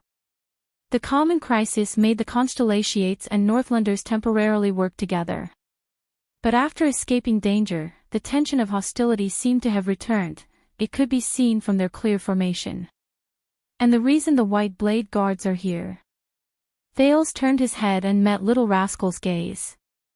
It was a pair of confused and nervous eyes that didn't know what to do. Thales was momentarily stunned. The silent Nicholas seemed to have finally snapped out of his daze. He raised his head, narrowed his eyes, and looked forward. We'll think about these things after we've settled down. The Star Killer exhaled a long breath. The people who will receive us will be here soon. Let's go to the shelter first. Thales frowned. Shelter. From the moment we arrived, this city has had a lot of opinions about the prince. Cohen also revealed a puzzled expression. Not to mention, after such a major incident, who can still protect us in Dragon Cloud City? Raphael shook his head, his expression deep. For some existences, no matter how big the matter is, it's just a dispute between mortals. Thales was instantly stunned. The next moment, a sturdy figure appeared at the corner ahead. The group immediately entered a state of alert. But Nicholas waved his hand and asked them to remove their guard. "We're on the same side," the Star Killer said briefly, then glanced at the newcomer with a complicated expression. It was a burly man with a crew cut. Thales couldn't help but narrow his eyes, trying to see who it was. "That person seems a little familiar." Thales' heart skipped a beat. Shock and astonishment surged in his heart. "Merc?" The prince looked at the newcomer and could not help but call out his name in great shock and bewilderment. "Lord Merc." The newcomer's expression froze slightly. The former king's administrator of Dragon Cloud City, the criminal exiled by King Nuvan himself in the Hall of Heroes, Lord Burnmerk walked towards them with a warrior's gait. He looked at the Prince of Constellation, who had witnessed the tragedy in the Hall of Heroes, with a complicated expression. "His Majesty has stripped me of my position and title. You might as well change the way you address me." Merc exhaled and said in a low voice, "Good day, Prince Thales." Many images surged into Thales' mind. Alex's twitching body and her limp hands. Merc's tearful confession as he knelt on the ground. King Nuvan's roar filled with hatred and pain. Merc held his daughter, who was no longer breathing, and staggered out of the hall absent-mindedly. "You." Thales felt suffocated. He opened his mouth, but the words were cut off when they reached his lips. He saw Merc's gaze. The former administrator's expression was calm, but his eyes were a lifeless gray. It was as if there was nothing else in the world that could pique his interest. Thales suddenly thought of another pair of eyes, Black Sword's eyes. It was strange, but Thales had this feeling. The former king's administrator looked at Little Rascal behind Thales with a complicated gaze. Little Rascal did not seem to expect to see the former administrator here. She seemed to have remembered something and lowered her head subconsciously. Merc shut his mouth. His expression was gloomy, and he did not say a word. Nothing unexpected happened? Nicholas walked forward and clasped Merc's hand tightly before he released it. Merc shook his head but did not say a word. "Please come with me." Merc looked at the group of people with a calm expression, turned around and walked back. "Try to be quiet and respectful." Cohen looked at his surroundings, and doubts arose in his mind. There was no one around. The dilapidated walls and floor tiles, the unswept snow and withered branches looked like the backyard of a noble's house that had not been cleaned for many years. "Respectful." The police officer exhaled and raised his head to look at a majestic stone house with only a small door. "Speaking of which, what is this place?" Miranda seemed to have noticed something. She raised her index finger to her lips and gestured for him to keep quiet. "Just do as I say." Cohen raised his eyebrows and followed the group forward. Thales turned his head and looked at Nicholas anxiously. "Why?" The Star Killer's words were stuck in his throat. "I know what you're thinking." Nicholas lowered his head. He looked at Merc's back with a subtle expression. "Yes, King Nuvan exiled him, and..." The Star Killer immediately raised his head. His gaze slowly became firm. "But Burnmerk, he was, or at least was a White Blade guard." Thales frowned. "He's still loyal to Walton." Nicholas shook his head. "He's loyal to his creed." The Star Killer sighed. No one knew what he was thinking about. "No matter what happens, this has never changed. This is also the reason why we, the White Blade Guards, are here." Thales was slightly stunned. He remembered the scene when the 4 White Blade Guards hugged each other's arms and surrounded him and Little Rascal under the crossbows of Black Sand region. He sighed softly. "Thank you, Lord Nicholas." There was a barely discernible emotion in Thales' tone. "And thank you, White Blade Guards." Nicholas raised his eyebrows slightly. "If you really want to thank me, strange boy, then return the favor." The Star Killer and Thales' gazes met in the air. "One day, when you sit on the throne, then return the favor." Thales did not speak. He only smiled faintly and followed the group into the small door of the stone house. "Be careful." Thales heard Wyatt whisper to Ralph from behind him. "God knows what this place is, and God knows what's waiting for us in front." Ralph let out a muffled snort that was hard to decipher. It seemed to be a little disdainful. The stone house was very spacious. It seemed to be a large back hall, but the lights in the hall were dim. The lighting was not from the chandelier, but from the layers of portable everlasting lamps hanging on the wall. Thales could not adapt to the sudden darkness for a while. He widened his eyes and tried to see his surroundings clearly. There was a thick smell of lamp oil in the air. Thales thought, with this thick smell of eternal oil, it seems that the owner of this stone house is either rich or of high status. Raphael seemed to be very familiar with this place. He walked into the darkness ahead, and when he came out again, his hands were already covered with bandages and medicine. He casually tossed one of the rolls of bandages to the puzzled Cohen, and carefully handed a bottle of medicine to the stunned Miranda. "Treat your wounds and recover as soon as possible." Raphael pointed at the wound on Cohen's body, which was tightened with his power of eradication. His expression was solemn. "Our battle is not over yet. This is the sanctuary. What is this place?" Wyatt narrowed his eyes and looked at the stone walls and floor tiles around him. His hand was still firmly on the hilt of his sword. "Wait, I think I've seen buildings of this style before." At this moment, two figures appeared in the darkness ahead. "Your Highness." A younger figure walked forward quickly. There was a smile on his face, and his voice was filled with uncontrollable excitement. "Thank you, gods, for your safe return." Thales was stunned. "You are Willow." It was the new recruit they brought with them at Broken Dragon Fortress. The one who was almost hanged as a deserter. "Your Highness, you." The other figure, who was slightly more mature, sighed in relief. "I knew it." The veteran Genid stared at Thales with a complicated gaze. "I knew it." Thales looked at the two familiar people in the Constellation diplomat group and felt as if a shackle had been lifted from his heart. "You." Thales looked at the group and thought of something. "Where are the others?" As soon as he finished speaking, another familiar voice came from the darkness ahead. "Looks like everything went smoothly." Thales' heart trembled. He immediately blurted out, "Putre." Under everyone's gazes, the experienced and knowledgeable vice diplomat of the Constellation diplomat group, Lord Nemain Putre, came before them. The thin man still held his pipe in his hand. He seemed very calm, but even though his pipe was filled with tobacco, it was not lit. "Your Highness."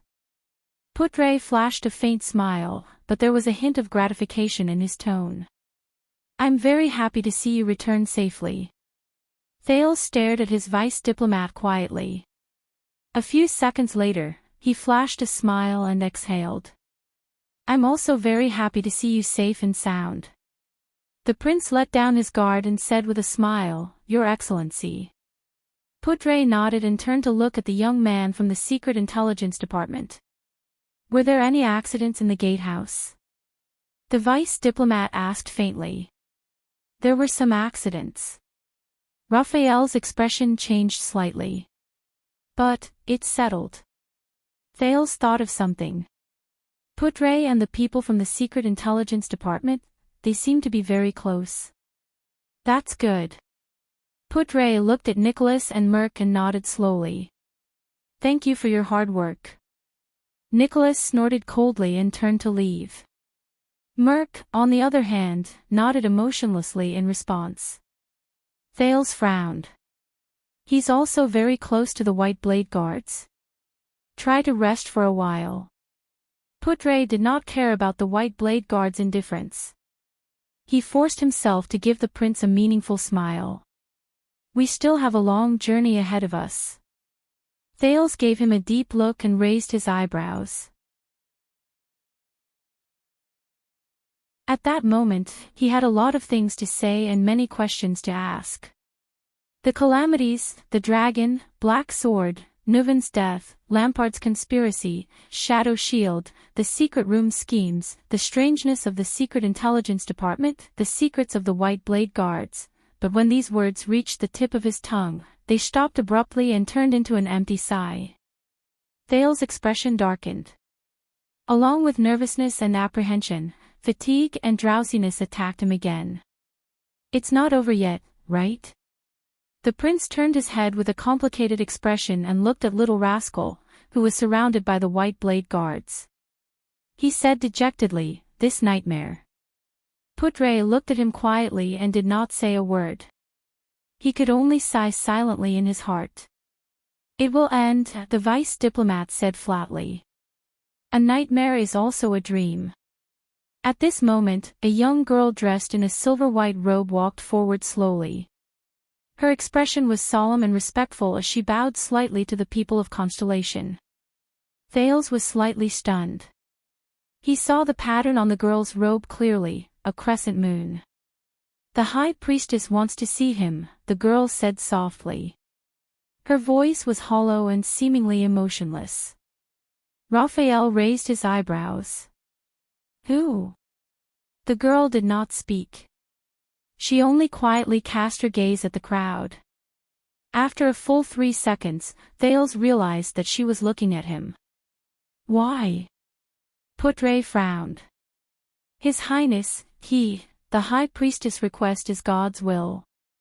The young girl turned to the side and raised her hand behind her in an inviting manner. Thales was immediately stunned. "Ha!" Perplexed, he asked the people around him, "What will it be?" Putre pursed his lips. He wanted to say something, but stopped. He seemed a little worried. But even without his explanation, Thales recognized this place. His eyes had already adapted to the dim light. He could barely see the walls on both sides, they were full of murals and reliefs. The direction the girl was pointing at was a huge stone statue surrounded by everlasting lamps. On the stone statue, there was a woman with an indifferent expression. She held her left shoulder with her right hand and pressed her right hip bone with her left hand. Behind the stone statue was a huge full moon, but there were arcs carved out of the moon's surface. It looked like it was expressing the layers of changes in the moon's phase. Thales was stunned. He recognized the stone statue. Thales knew what kind of place the sanctuary he was in was. In the next second, Thales' gaze was suddenly attracted by a slim figure under the stone statue. In front of the stone statue, a masked female figure stood quietly. She wore a silver robe, and the robe was embroidered with a crescent moon and a full moon. Just like the bright moon goddess statue, Thales also recognized the woman. It was the woman Thales had met once in the Hall of Heroes. The woman who had witnessed the duel between King Nuven and Palfret. The High Priestess of Bright Moon Temple, Jewel Holm. She was quietly looking at Thales with a pair of beautiful, emotionless eyes behind her veil.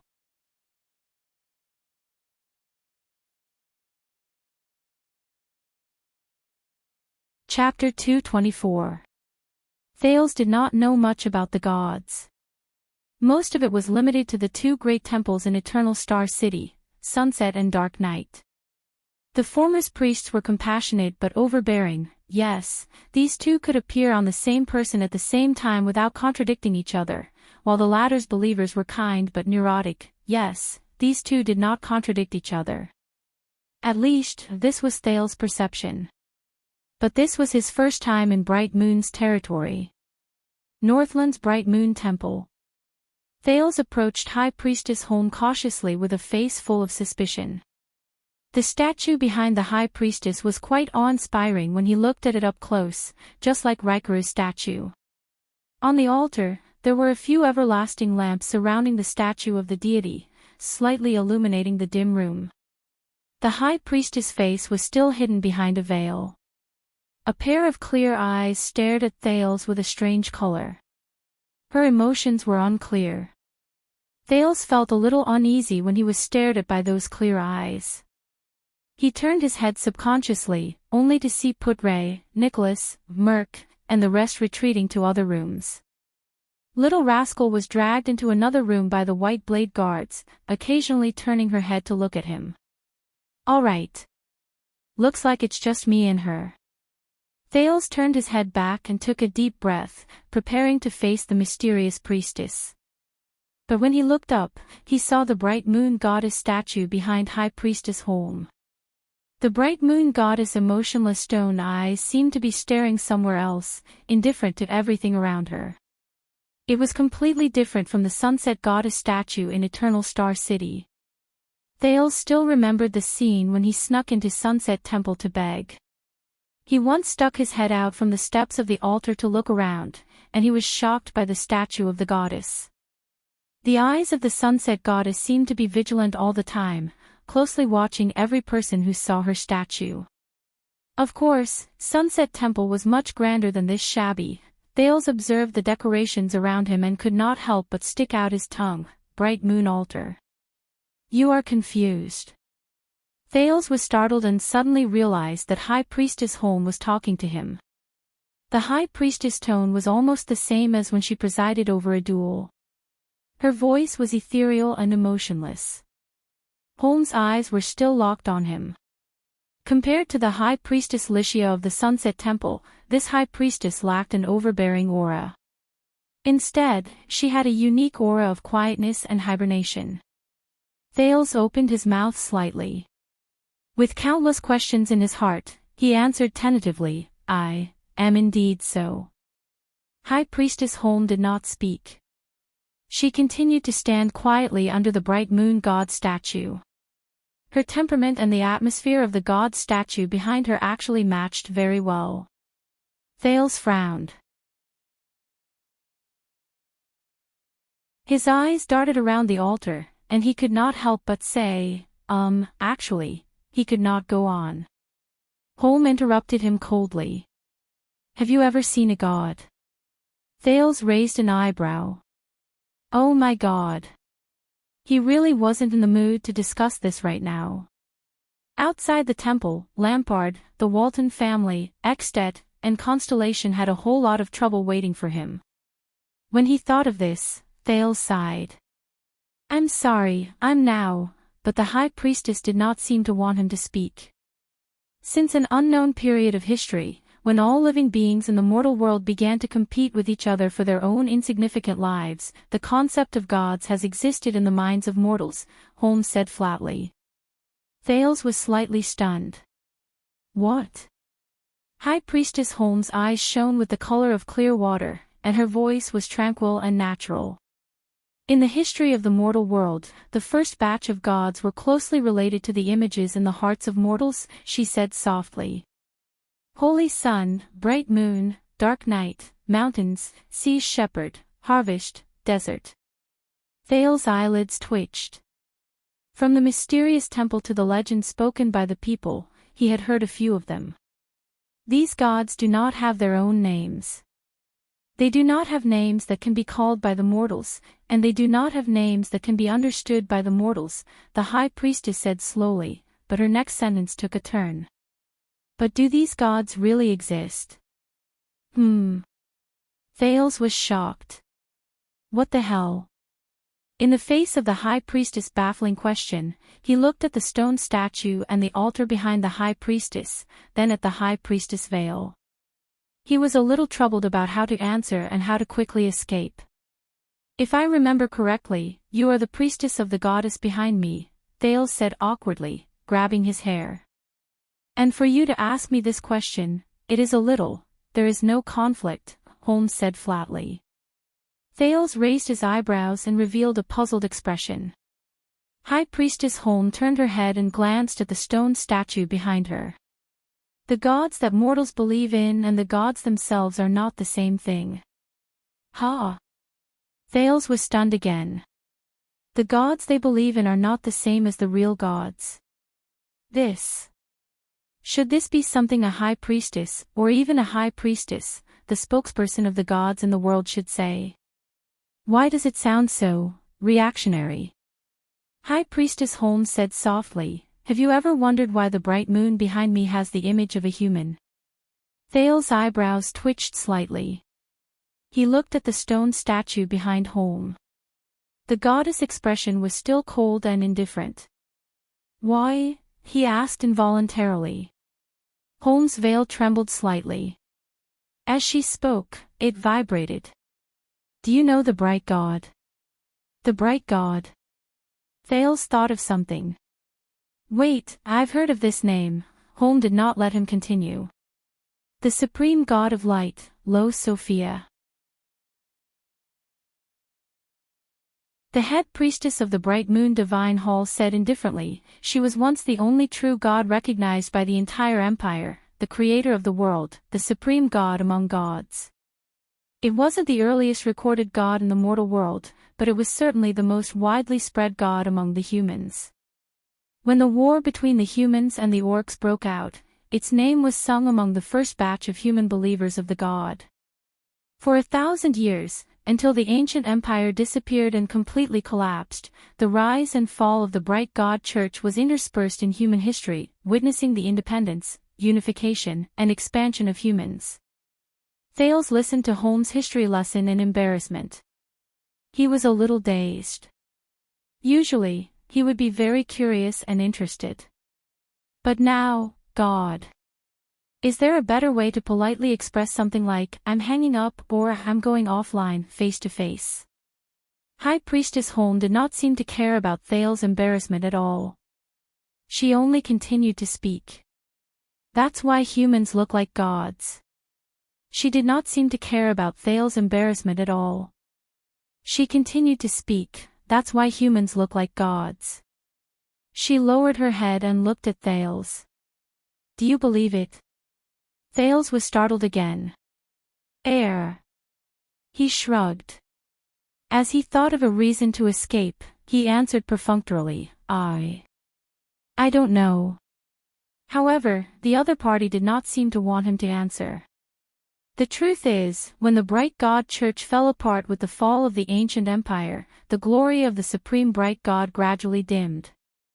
Holm's voice gradually became softer, as though she was brewing a wave of emotions. Even humans themselves rarely mentioned the existence of the bright god. The high priestess shook her head slowly. She seemed to be a little mocking and emotional. If gods really exist, if they really are the creator of all things in the world, why would they allow such a thing to happen? Thales frowned slightly. So, gods don't exist. He spread his hands and asked tentatively, all the gods are imagined by the believers. All right, it's a very interesting point of view. I understand. I still have something to do, so I'll first, but Holm interrupted his attempt to stop the conversation again. You're not listening to me. Thales shrugged helplessly. All right, but is it really okay to talk about these things to a child? High Priestess Holm shook her head and said flatly, you and I both know that you're not a child. This simple sentence suddenly made Thales nervous. The High Priestess continued softly, do not look down on something just because it is inconspicuous or not related to the current priority. From the moment you embarked on your journey, every inconspicuous detail could be an opportunity to dominate your future. The statue, the dagger, the shawl, the fangs, the brooch, the messenger crow, the statue, the glasses, the bloodline. High Priestess Holm narrowed her eyes. Every detail. I believe you have a deep feeling about this. Thales frowned. He sensed something unusual from the High Priestess' words. 3 seconds later, Thales sighed helplessly. I really don't have time. We're still running for our lives, aren't we? But, so, he asked weakly, what is a god? Holm raised her head slowly and stared at the stone statue behind her. The gods that believers believe in are only their own gods. All right. If I really have to ramble on and on about these things, Thales took a deep breath. The second prince raised his head, braced himself, and said seriously to the High Priestess, so, the real gods are different from the gods in faith? Is this what you want to say? Holm did not speak. She only stared at Thales quietly. Thales returned her gaze, trying his best not to think about his current predicament and problem. It was very strange. During the process of meeting the High Priestess' gaze, the heavy feeling in his heart slowly dissipated. A few seconds later, Holmes spoke softly. Mortals often use their own limited imagination to understand the gods in their hearts. There seemed to be a kind of magic in the High Priestess' eyes that attracted Thales' gaze. Those are the gods that they look forward to: fear, loathe, revere, love, and worship. At that moment, Thales had the illusion that the High Priestess' eyes were shining. According to what they know, mortals endow the gods in their hearts with all kinds of existences and definitions, from their images to their actions, from their deeds to their personalities, from their birth to their end. They even give them names similar to mortals. Holm narrowed her eyes slightly.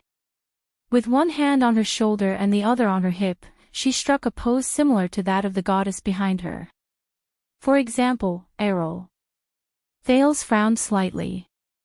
So, he stared at the statue behind the High Priestess. Curiosity welled up in his heart. Does the bright moon goddess have a name? Are there other gods? Sunset. Dark night. Master of mountains. Holmes shook her head slowly. To be given a mortal name by mortals in the hearts of the people, and then be called out by the mouths of the people in unison, this is a connection with extraordinary significance. In the known records and long history, only two gods have accepted, or rather, been willing to accept this connection. Holm continued, they are also the gods who are most deeply involved with the world of mortals. They are even used to name the world of mortals. Thales was stunned again. A mortal name that is called out by the people is an extraordinary connection. For some reason, at that moment, he suddenly remembered Asda's words, when you become a mystic and find your own name of origin. Mortal name. Thales' eyelids twitched. Why do they all emphasize the importance of names? His curiosity was suddenly piqued. Two gods with names, mortal names. The second prince scratched his head. All right, one of them is Errol. I know this, it's the Errol world. Then, who is the other one? You are not listening to me, High Priestess Holm repeated coldly.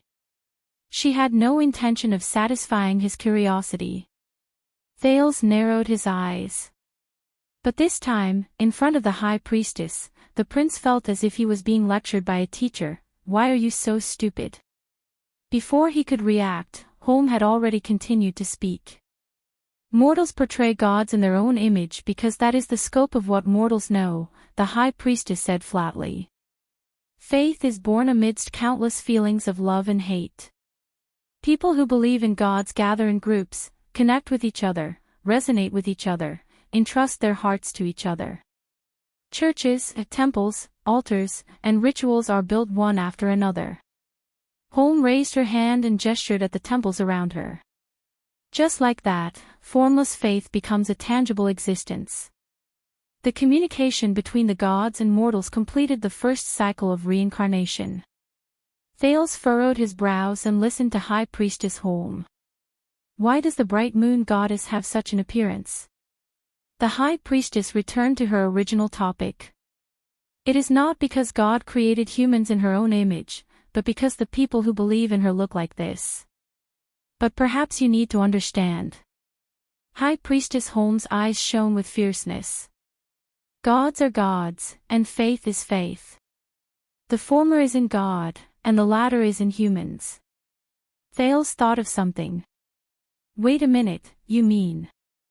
Thales pondered over the High Priestess' words and said slowly, so, gods exist independently, and the gods in the believers' hearts are imagined by themselves. Holm did not answer him directly. High Priestess Holm's eyes shone with a strange emotion. At the beginning of faith, mortals were used to categorizing things they could not understand into the category of gods.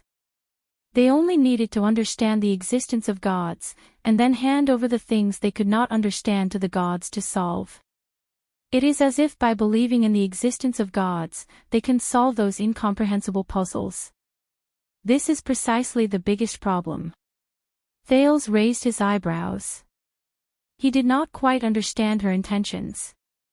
High Priestess Holmes stared straight into Thales' eyes. Gods are obviously things that mortals cannot understand. But mortals think that they understand gods. From the beginning to the end, they believe in gods with shallow thinking, and rely on gods to create gods. This is where the contradiction lies. Thales exhaled and shrugged. Are you trying to say that the existence of God surpasses the understanding of mortals? High Priestess Holmes' veil moved slightly, giving Thales the illusion that she was smiling. Or conversely, the understanding of mortals surpasses the existence of gods. High Priestess Holmes sighed softly. She closed her eyes and said slowly, mortals always judge gods with their own poor thinking. Because of their short lifespans, they imagine gods to be eternal and immortal existences. Because of their weak power, they presume gods to be existences with unparalleled power. Because they think of themselves as a member of the multitude of living beings, they imagine gods to be stronger and of a higher level than them. Under Thales' gaze, Holmes suddenly opened her eyes. Her speech gradually sped up. The problem is, eternity, power, life, these mortal things. If gods are indeed beyond the understanding of mortals and stand in a different perspective, then do they really care about these things? Do they care about faith? Do they care about believers? Do they care about power and eternity? In fact, do they even care about whether they exist or not? Thales watched Holmes finish her words in puzzlement, but he did not want to interrupt her. I'm not a god, am I? Thales scratched his head and sighed. But in the myths, Eros sacrificed himself to save the world, didn't he? He said with a headache, the god of dark night always descends to the mortal world. The master of mountains even asked his believers to help those in the day before the bitter cold winter. Thales did not continue. Because he saw Holmes smiling. Despite the veil, Thales could somehow recognize that the high priestess of Bright Moon Temple was smiling faintly. Where did you hear these words? The high priestess asked softly, as if she was afraid of waking up a sleeping child. Of course. Thales exhaled, but he was immediately stunned and his words stopped at the tip of his tongue. He mumbled, the temple, and the rumors. Thales raised his head and asked tentatively, but this is the understanding of mortals, right? The real gods, perhaps far beyond our imagination, are another kind of existence. Holmes inhaled slowly. Her veil trembled slightly. Believers always exist before their gods. Only then can they believe in gods that belong to them alone, she said faintly. Thales frowned again. He thought of something. High Priestess Holmes, he said tentatively, you are the spokesperson of the Bright Moon Goddess. You have also prayed, communicated with God, and conveyed God's will, right? Holmes did not answer. Thales slowly lifted the corners of his mouth and asked cautiously, if, as you say, gods are truly those incomprehensible existences, then why did she respond to you? Holmes slowly raised her eyes. Her clear pupils were like a light source that shone straight into Thales' heart. Oh. High Priestess Holmes' thin veil moved slightly, and her clear voice came from behind. It was a rhetorical question. Did she respond? Thales was completely stunned. High Priestess Holmes slowly turned to face the stone statue of the Bright Moon Goddess and the altar. Only then did Thales notice that in the center of the altar, there was a special eternal oil lamp. It shone with silver flames. Thales' heart skipped a beat. There are flames of this color. Thales stared at the priestess back in confusion. The doubts in his heart grew. Why? He could not help but ask, why are you saying these things? The existence of gods. Holmes shook her head slowly. Last night, you made your first choice. Choice. Last night's choice, last night, Thales' breathing slowed down without him realizing it. But one day, the high priestess of the bright moon goddess said slowly, you may face an important choice again, perhaps even a choice. Choice. Face an important choice again, what? What does all this mean? High Priestess Holmes' back seemed to contain a mysterious power. Her voice traveled slowly and was extremely clear. When that time comes, when you stand at an angle and height that no existence can imagine, and think with a mind that transcends mortals, you may recall what I said today. Thales' heart felt as if it had been struck by lightning. A mind that transcends mortals. At that moment, Thales recalled the moment when he'd knocked on the door. That experience, an experience that seemed like a dream. That delusion that he was the world. That languid and contented feeling that everything was not within his attention. At this second, as he stared at Holmes' mysterious back, Thales was truly a little afraid. His arms began to tremble. How did she know? What does she know? What does she intend to do? Thales' breathing became faster and more urgent. Finally, he could no longer suppress the fear and doubts in his heart. He blurted out, why, High Priestess Holm? What do you mean? What do you want? Whether it's the sanctuary or, all these words today, what are they all for? Why me? He said loudly. In front of the altar, High Priestess Holm slowly turned her head. Under the illumination of the silver light, her veil emitted a brilliant light. He was like a god from the legends. Because Holmes' gaze shone with a different brilliance. An old friend asked me to take care of you. Thales seemed to have grasped onto a life-saving straw. The impulse in his heart compelled him to get to the bottom of it. Old friend. The second prince lost his composure and asked loudly, who? He believes that you are different. But High Priestess Holm only sighed and did not reveal the answer. He believes that you will do better. He has sacrificed too much. Don't let him down. Thales froze on the spot. I'm different. And next time, call me Joel, High Priestess Joel Holmes said softly. In comparison, I prefer this name. You can go now, High Priestess Holmes said flatly with her back facing him, be careful of your choices. In the next second, the High Priestess closed her mouth. No matter how Thales asked, she did not speak again. A few minutes later, Thales finally left the altar absent-mindedly. Only Joel was left standing quietly in front of the altar and the statue. After a while, Joel slowly raised her head. I'm watching him. High Priestess Joel Holm, who was standing under the bright moon goddess statue, looked up at the bright moon goddess in a silver robe and veil, and said calmly, I warned him, right? On the altar, the bright moon goddess' expression was still cold. She did not move.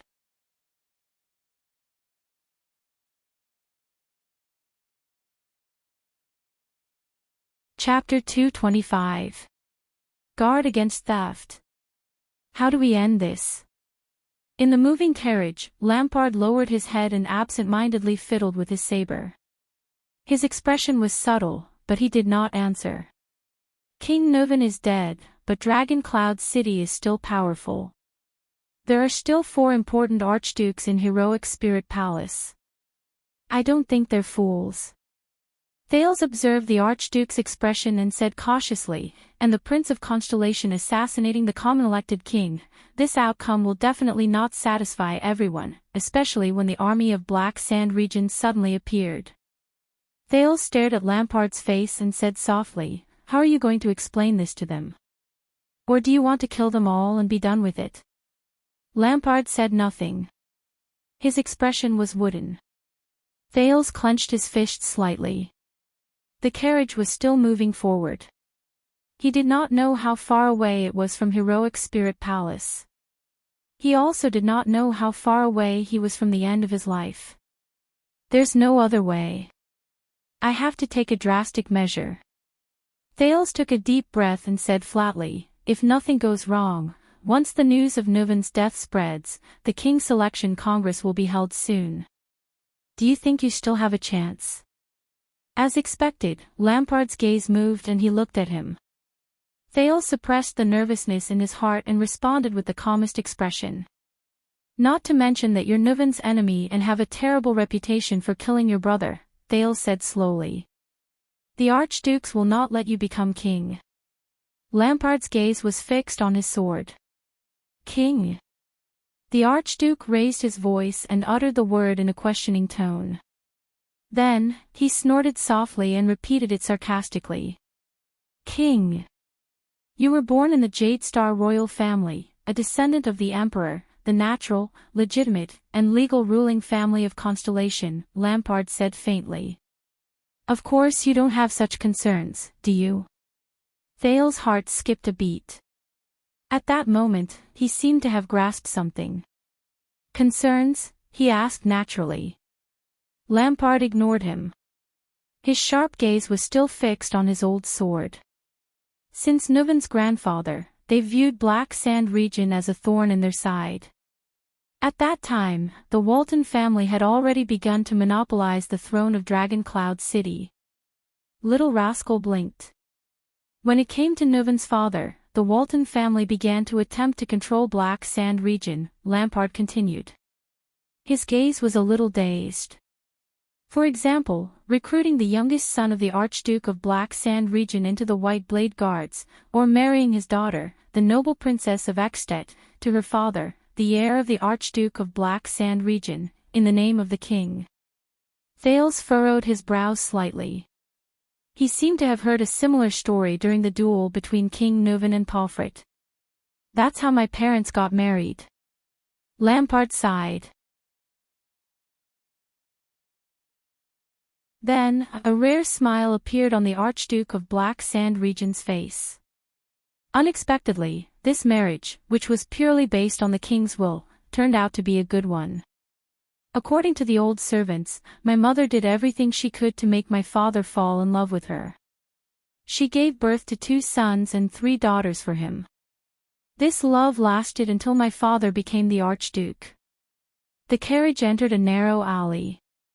It seemed to be taking a shortcut or taking a detour. Lampard continued to speak. Just like that, my father resisted the corruption of Dragon Cloud City with his own power, even though this corruption originated from the woman he loved the most by his side, his family and power. He hovered in this balance all his life. Thales and Little Rascal listened quietly. Such an Archduke of Black Sand region was rare. Since we were very young, Harold and I were brought back and forth between Dragon Cloud City and Black Sand region by our mother.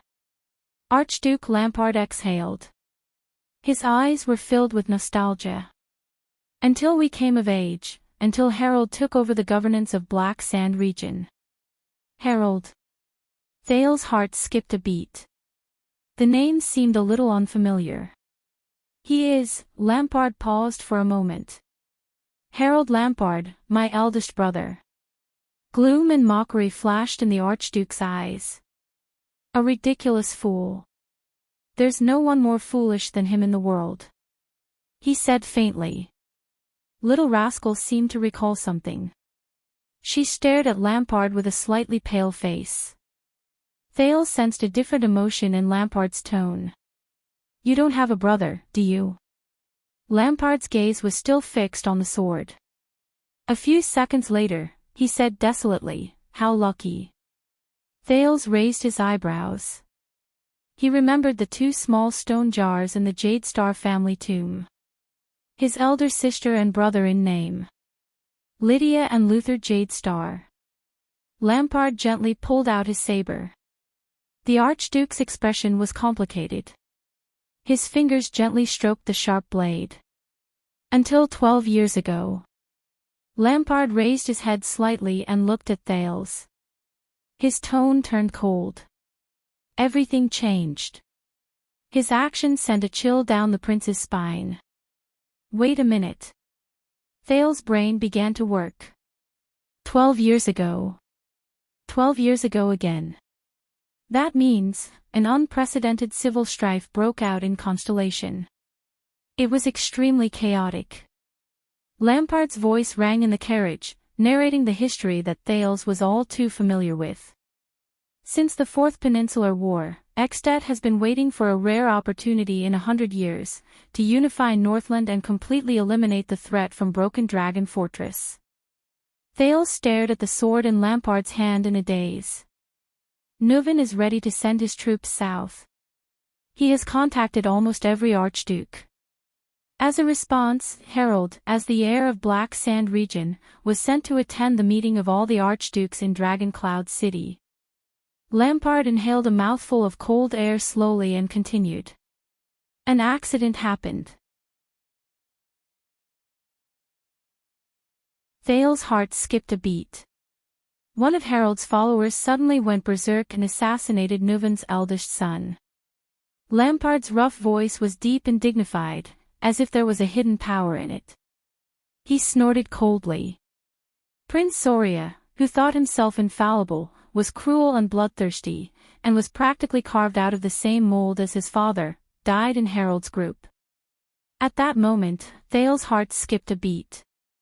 The second prince remained motionless as he digested Lampard's story. Little Rascal's grip on his hand tightened. He had heard this story before. Last night. The news reached Black Sand region. Harold's follower assassinated the prince. Lampard pressed on the hilt of his sword. His expression was cold. Nuven would not let us go. Because of this, my father was even prepared to go to war with Dragon Cloud City. Unexpectedly, Harold, who was supposed to be responsible for this, was not reprimanded at all, let alone imprisoned or detained. Nuven comforted him with soft words, personally spoke on his behalf, and even allowed him to participate in the meeting. He even sent him back to Black Sand region with great courtesy. Lampard sneered. Even though Nuven lost his most important eldest son, Harold was not put in a difficult position. My father sensed that something was wrong at that time. Lampard stared at his saber, but his gaze began to lose focus, as if he was looking at something else. I still remember the day Harold returned. At the dining table, he reported Nuven's opinion and advised my father to support Dragon Cloud City. He even wanted to allow the king's officials to be stationed there in preparation for war. My father and him had a heated argument. I had no choice but to stand between them so that they would not draw their swords against each other, the Archduke said slowly. It was also on that day that my father suddenly realized that Harold Lampard, the eldest son and heir he had high hopes for, had long become the staunchest supporter and subservient of Dragon Cloud City and the common-elected king, just like his youngest brother, Caslin. Thales frowned deeply. Just like Beacon Illumination City. Palfret's despairing expression appeared before his eyes. Lampard turned to him expressionlessly. Thales' heart clenched. Just like Beacon Illumination City, he calmly confirmed Thales' words. My father could not accept this fact. My father felt that if this continued, when Harold inherited Black Sand region, it would only be a matter of time before we became the king's vassals. Lampard's expression was cold and threatening. Even the position of the Archduke of Black Sand region would soon become a vassal matter that Dragon Cloud City could decide with just a word. Through sincere talks, threats, scolding, lecturing, and even having me advise him, my father used every method to change Harold's mind. But it was all in vain. Little Rascal shrank behind Thales with a pale face. The terrifying Archduke of Black Sand region lowered his head. His expression was rather gloomy. Finally, my father made up his mind to take back Harold's right of inheritance. Things went haywire at that time. Lampard shook his head slowly. My father briefly mentioned this idea in front of the vassals, and he was immediately met with fierce opposition and admonishment. That's not all. From the day father insisted on stripping Harold of his inheritance rights, the harvest decreased, the finances were in trouble, and the trade routes were blocked. Strangely, the troubles in Black Sand region increased. What happened in Beacon Illumination City is now happening in Black Sand region. Lampard sneered. There was a deep sarcasm in his tone. It was only when the entire Black Sand region was in an uproar that my father realized with a start that in the past 30 years, the Lampard family's bloodline was not the only thing that infiltrated Dragon Cloud City.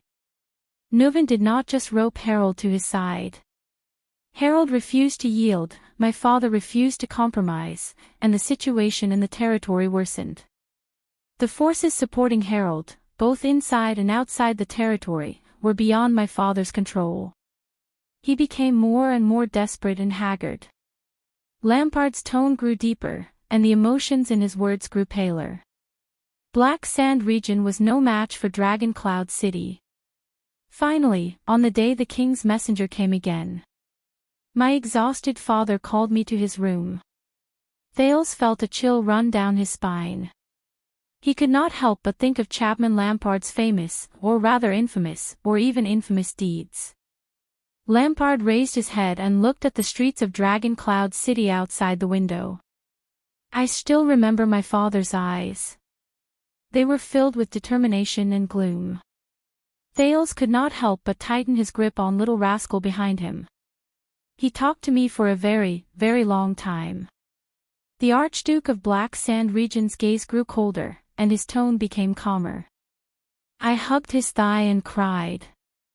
I begged him with all the words I could think of. I even pulled up my sleeves and showed him the wound I got when I was hunting when I was 14. Harold dragged me out of the mouth of a snow leopard. The Archduke's words became flatter. But Thales' heart grew tighter. Archduke Lampard narrated as if nothing had happened. Child, we are Lampard, of the Rebellion King's bloodline, my father said. Our clan's motto is never yield, whether it's to the outside world or to the inside world. Whether it's to the Emperor or to the King. The Archduke exhaled. The darkness in his eyes was incomparably deep. His tone was firm and resolute. We will never yield. Thales listened to Lampard's words in a daze. Little rascal widened her eyes. Lampard snorted. He lowered his head and looked at the weapon in his hand. In the end, he gave me this sword. It was an old weapon with a worn scabbard and a worn hilt. It was as if it was his most important treasure. A week later, I challenged Harold to a duel in front of everyone. My father approved it.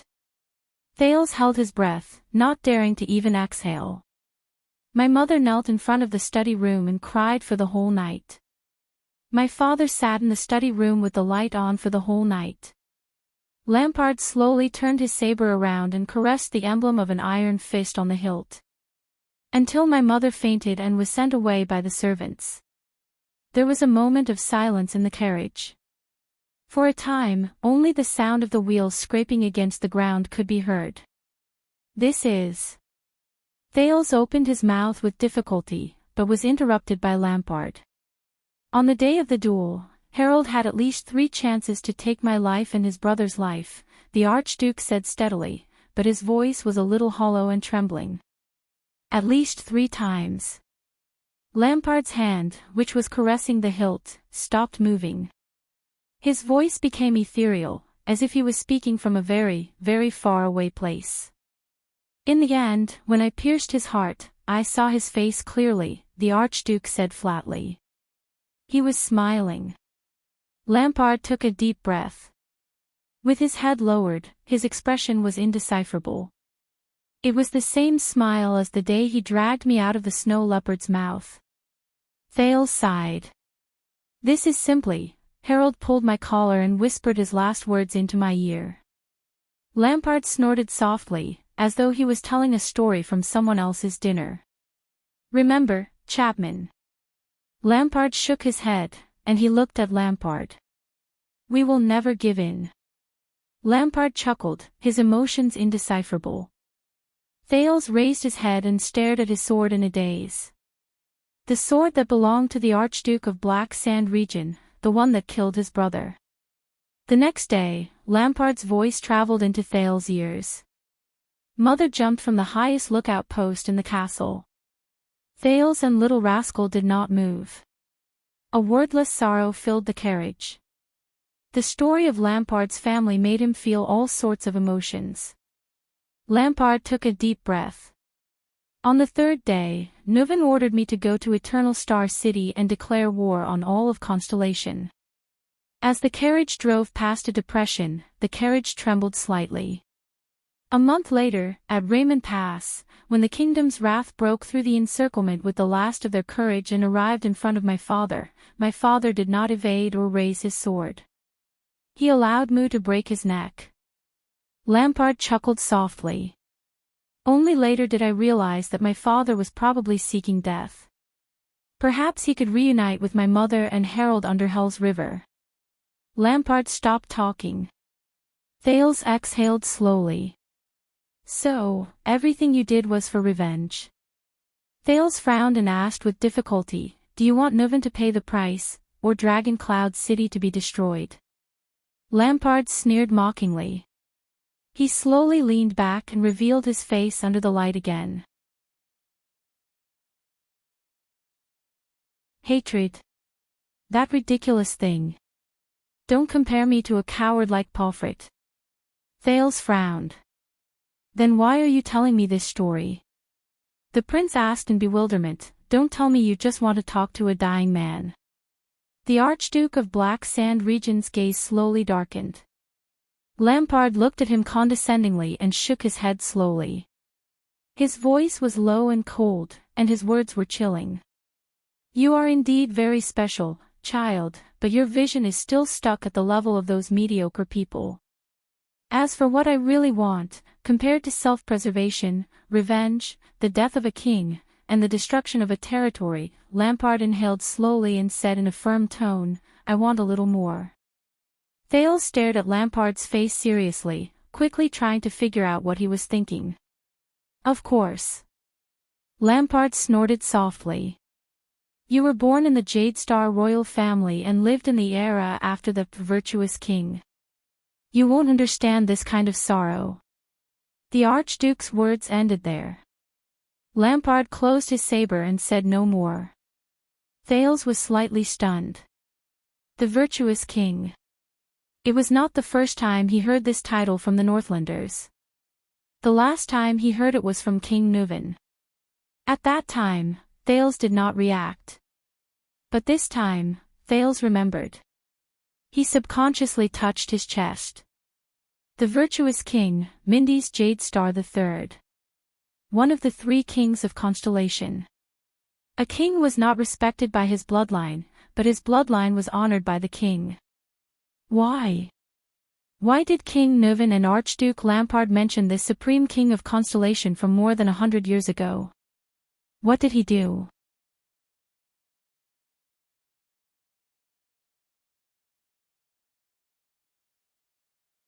Chapter 226. Little Rascal sat on a wooden crate in a daze, watching the white blade guards around her bustle about, treating, changing, discussing, and making final preparations before departing. Every single one of them was respectful to her. Even during the most hectic times, they did not forget to clear a place for her to rest, and ensured her clean water and food. She was very sleepy. However, the fear and nervousness that constantly invaded her brain were like alarm bells, waking her up from the brink of sleep. It made her feel as if she was living in a half-awake state. But there's nothing wrong with that, is there? Little Rascal lowered her head and asked herself bitterly. Isn't everything I've experienced from last night a nightmare?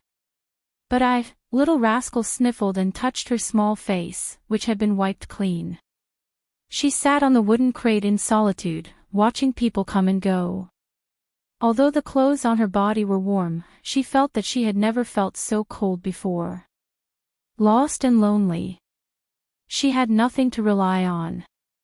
At this moment, oh, you're here. A low sigh was heard. Little Rascal turned her head and unexpectedly saw Thales walking towards her with a bitter expression on his face. The second Prince of Constellation did not stand on ceremony. He sat down on the empty ground beside her. Thales. Little Rascal was a little surprised and delighted. Why are you? Thales was in a daze. He picked up a piece of bread from the plate beside Little Rascal, ignoring the angry glare of a white blade guard in the distance. The food prepared for the Constellations over there is very bad. The priests are also Northlanders. Thales casually bit into the fluffy bread. The bread offered to the temple was indeed different.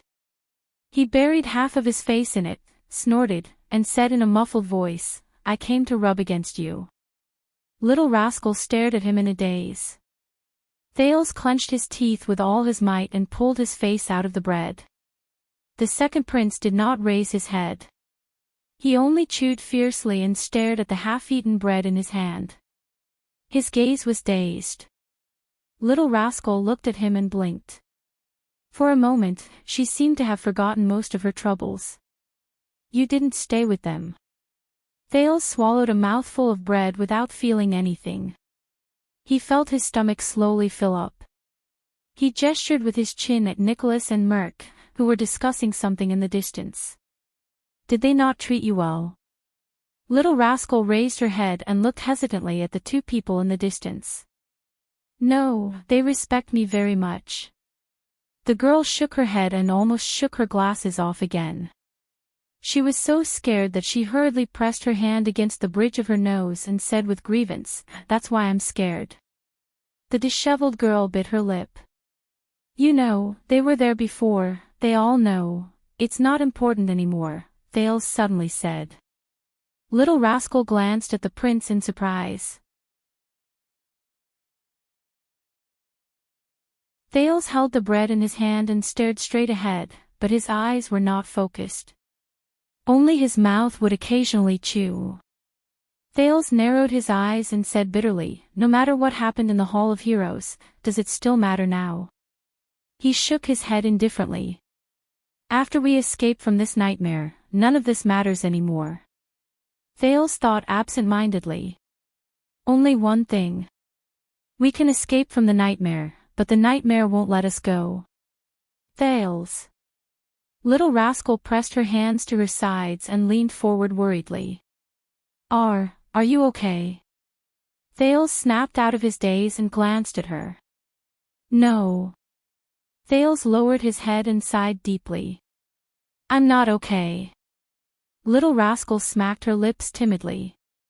She looked at Thales and blinked, not knowing what to do. Little Rascal.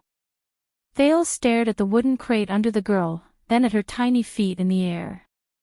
"Do you know," the prince said absent-mindedly, "I came with a mission, even though I didn't want to." Little Rascal stared at him in a daze, not knowing how to react. "But I failed," he concluded dryly. His voice was filled with hesitation and pain.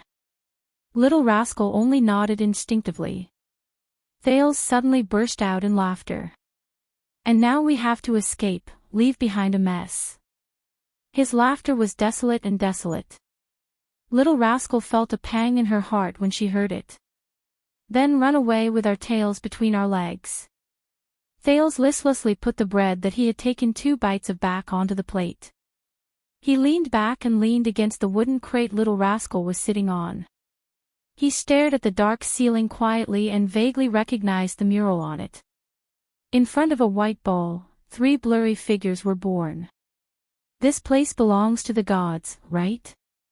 Thales thought absent-mindedly. According to High Priestess Holm, the bright moon goddess probably doesn't care about the conflicts between these mortals. "If only I could be like them, indifferent to everything, that would be great." Thales smiled bitterly, then his expression relaxed again. Little Rascal stared at him quietly, not saying a word. She was like a docile kitten. "Do you know?" Thales continued to stare at the ceiling. His gaze was unfocused and his voice was faint, as if there was a veil between them. "Extet will probably use the excuse of me assassinating the king to send troops south, not just one archduke. Little Rascal nodded lightly. Aha! Thales's vision became blurry. He seemed to see Araka and Sonia's figures, as well as the Fury Guards falling one by one. Broken Dragon Fortress might be lost, and the Northern Territory might also be lost. We can't stop them. Aha! Many people will die. Thales seemed to have seen many more people die. They died in the abandoned house, in the manor, on the streets, in the birch forest, in front of the fortress, and in Dragon Cloud City. This made him feel even more exhausted. They die in war, they die in famine, they die in chaos, they die in a world without order or reason. Aha! Also, because of the diplomat group and the heir's incompetence and failure, the Jade Star royal family will probably face the most severe criticism and attack in history. The nobles are all looking forward to this opportunity, the prince said flatly, as if this was a trivial matter. Aha! As for Lampard will get everything he wants, no matter what it is. Thales rested his head on his arm and said in a daze, he is the final victor, standing on top of our failure. Do you know, I even talked nonsense in his tent, mocking him for being despicable, shameless, cold-blooded, and heartless. Aha! Thales sneered indecipherable. Little rascal. His voice became deeper and more solemn. I failed, and I can't do anything about it. Aha! I always thought I could do it. Thales laughed bitterly, remembering Gilbert's earnest teachings in Mindy's Hall. Although I'm not very smart, I'm not too stupid either. I also had Putre and the others' help, aha. Thales suddenly felt a pang in his heart. But I can't do it, the prince said bitterly, as if his tongue weighed 1,000 pounds. It's too difficult. Little Rascal jumped down from the wooden crate, leaned against him, and sat down. She nodded slightly. Aha! Thales shut his eyes hard and exhaled a long breath. His heart surged with endless gloom and resentment. It's not just Lampard, it's not just King Nuvan, the self-righteous kingdom's secret intelligence department, always wanting to control everything in their hands, the so-called arbitrary father, who never cares about other people's wishes and feelings, they always catch me off guard. Thales rubbed the space between his eyebrows, as if he wanted to spit out all the dissatisfaction he had for the past month. I really want to do something, aha. Of course, they probably even blame me for acting smart and ruining their plans. Thales immediately sneered and said mockingly, of course, if it weren't for me, they would probably be celebrating their victory in a corner somewhere. Aha. Thales sighed. And I have neither the right nor the right to criticize them, the prince said desolately, just like you, I'm nothing at all. Aha. Stop saying, aha. Aha.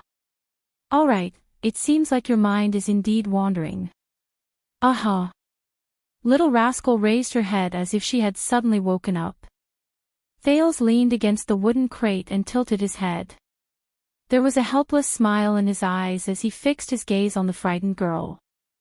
Little Rascal lowered her head in embarrassment and covered her face with her hands. Thales exhaled through his nose and smiled faintly. Forget it.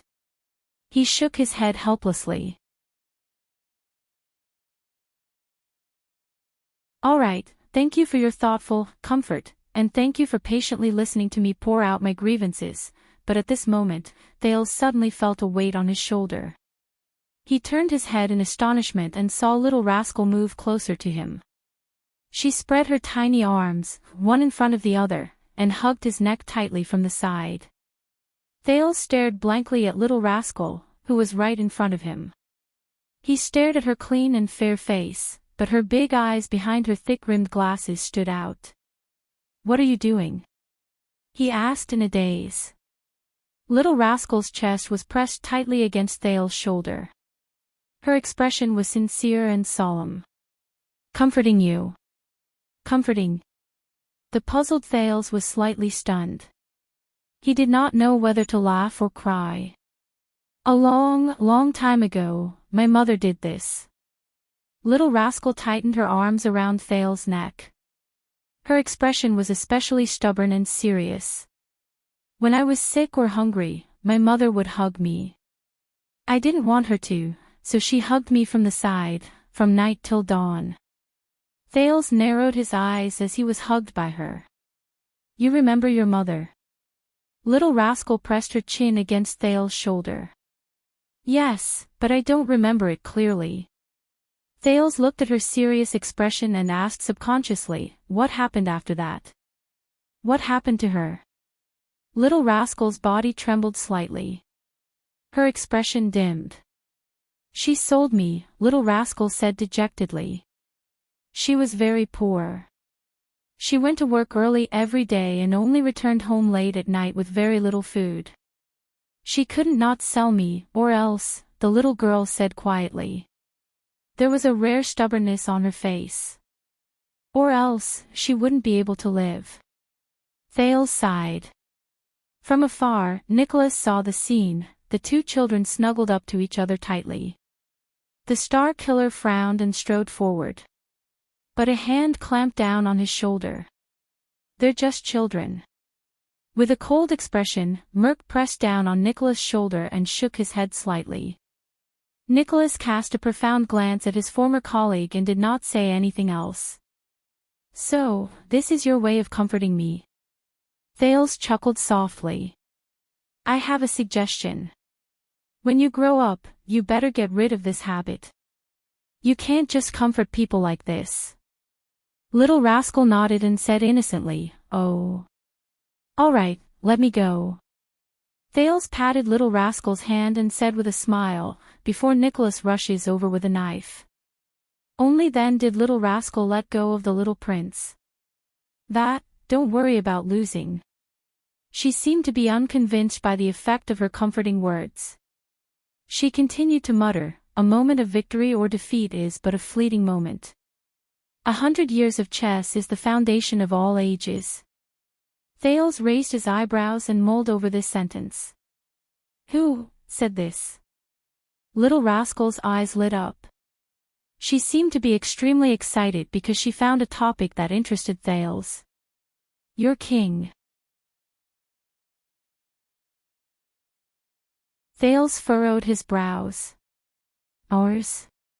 Yes. The virtuous king from more than 100 years ago, Mindy's Jadestar III. Little Rascal nodded. She seemed to have entered the reading mode where her eyes shone brightly. He ascended the throne after the Red King's nightmarish and bloody rule ended. He governed the country with superb political skills and safely survived the Fourth Peninsular War. Thales thought of something. Mindy's III. I remember now. Mindy's III's reign was obviously later than Midir IV's. Thales seemed to have realized something.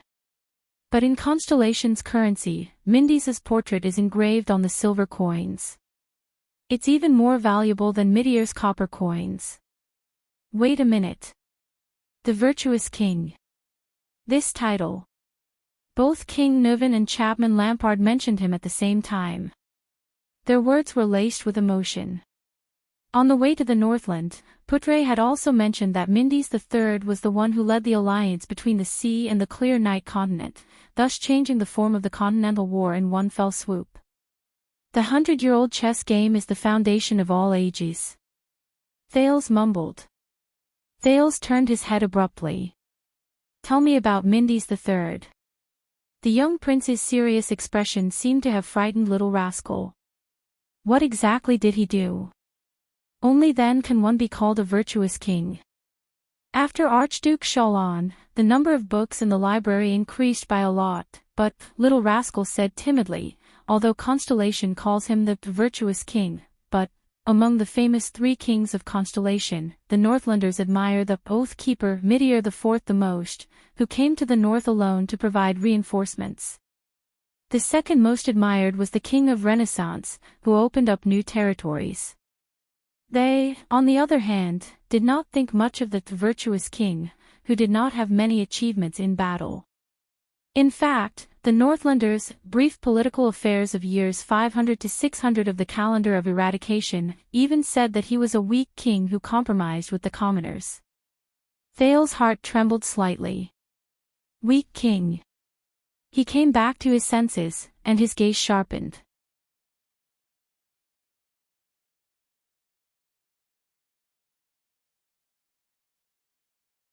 Chapter 227. Raphael spread out a map and carefully studied the route on it. The insides of his right arm were still aching. As the Black Prophet had said, he had used that power too often. That insatiable, bloodthirsty monster. Raphael frowned slightly. But he immediately cast the matter aside. He had too many things to worry about. For example, the mess in Northland. Another example was the little boy behind him. Raphael sighed and rolled up the map from Dragon Cloud City to the City of Faraway Prayers. Then, he looked at the second prince standing beside him. But the moment he turned around, he acutely noticed that Thales' expression was not quite right. Thales frowned and stared at Raphael with a complicated gaze. "You should rest. Our journey will not be peaceful." Raphael felt a little uncomfortable under his stare. He could not help but say, "You'd better be energetic," but Thales only stared at him. His gaze slowly shifted to Raphael's hands. Just as the young man from the Secret Intelligence Department started to get impatient, the second prince spoke softly.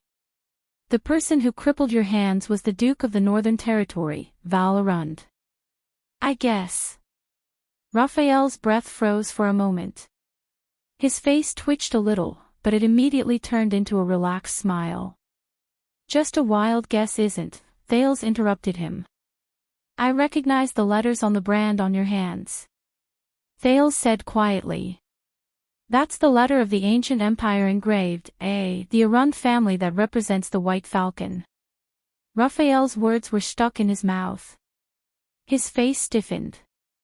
A few seconds later, the man from the Secret Intelligence Department exhaled softly and remained silent. After a long while, Raphael shifted his gaze. "Looks like the cunning fox taught you well," he said flatly, as if he did not care. "Although it's only been a short month." Thales, who received a tacit answer, took a deep breath and recalled what little rascal had just told him. "I once heard from Val-Arund that his cooperation with Lampard and seizing the throne was just the first step." Thales stared straight into Raphael's eyes with a sharp gaze. "More importantly, we must forge a northern region without the flames of war." The second prince said softly, "For example, his daughter will be married to Lampard's son, and the two kings who have been enemies for 1,000 years will take the first step towards reconciliation. Constellation and the dragon will slowly merge into one, and the Northern Territory will enjoy eternal peace." Raphael did not move. He just listened to the prince in silence. Thales stared at his expression and suddenly revealed a complicated smile. "I'm guessing that when he found out that his daughter already had a lover of low status, he must have been very distressed." Thales sighed. His gaze never left Raphael's face as he said softly, "And it was a barren bone man." Raphael, who had always been expressionless, finally frowned when he heard this.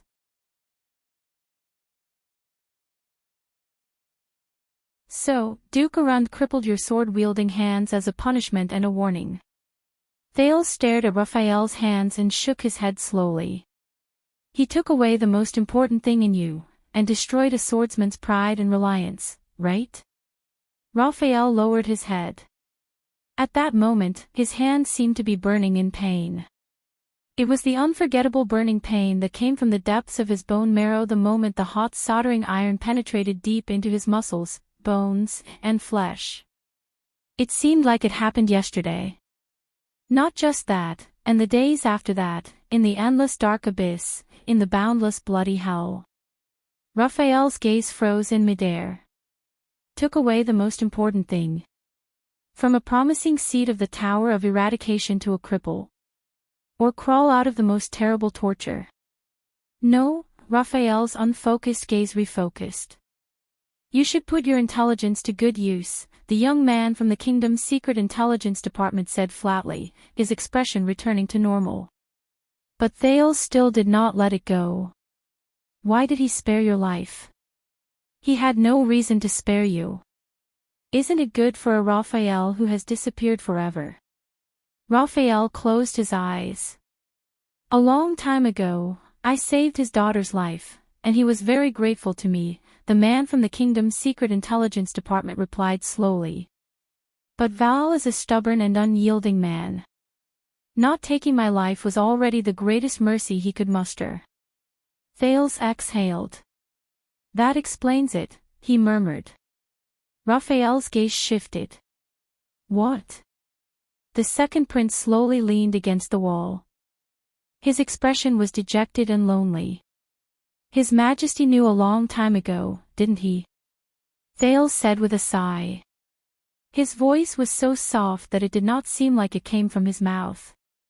Raphael frowned. Knew what? Thales let out a slow sigh and slowly spoke of what he had just figured out. Duke Arund. His conspiracy and his rebellion, his attempt to usurp the throne, and even the plans of the new star nobles. Thales said absent-mindedly, King Kessel, father, he knew a long time ago, didn't he? Raphael frowned and looked at Thales solemnly. This boy, do not speculate about your king, even if you are a prince. The young man from the kingdom's secret intelligence department warned, this is a warning from the kingdom's secret intelligence department. Thales snorted softly, as if he did not care at all. The prince took a step forward. His expression was complicated as he looked at Raphael. His gaze gradually became clear. So, he did know.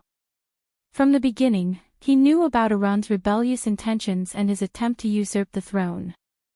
Thales sighed. And the reason why His Majesty did not take any action and even allowed things to take their own course was because he was waiting for the other party to truly rebel. Raphael's frown deepened. Waiting. The man from the secret intelligence department snorted in disdain, as if he had heard the funniest thing in the world. You think too much. If His Majesty knew about this from the beginning, why did he allow the situation to worsen and allow the Duke of the Northern Territory to truly embark on the path of rebellion, putting the Northern Territory in danger? Raphael shook his head. I said, do not speculate. Thales clenched his fists. He suddenly raised his voice, as if he wanted to roar out all the resentment and grievances he had accumulated over the past few days. Because he needed this opportunity. Damn it. Raphael's words stopped at the tip of his tongue. He looked at the prince, whose chest was heaving up and down. He was slightly surprised. Miranda told me that His Majesty had already sent officials to stabilize the situation in the Northern Territory. Thales panted and could not stop his chest from trembling. It's very reassuring, isn't it? But this is the key. Thales raised his head and gritted his teeth. Kessel's determined face appeared before his eyes. Tell me, Raphael. The prince stared at Raphael and stared into his red eyes. Thales could not help but think of the Nanchester family's one-eyed dragon, Coaster, and the words he said before he left. You underestimate your father, underestimate the Iron Hand King, and underestimate the fear he instilled in the whole of Constellation. If Prince Mariah had not been assassinated, if Ekstedt had not been pressured by war, if Arund had not taken a risk out of desperation and ended up in prison, and if the Northern Territory had not become leaderless and lost, the prince opened and closed his mouth as he fiercely said, then His Majesty could still. Thales paused for a moment. Raphael's gaze dimmed slightly. Thales clenched his teeth and forced himself to finish the rest of his words.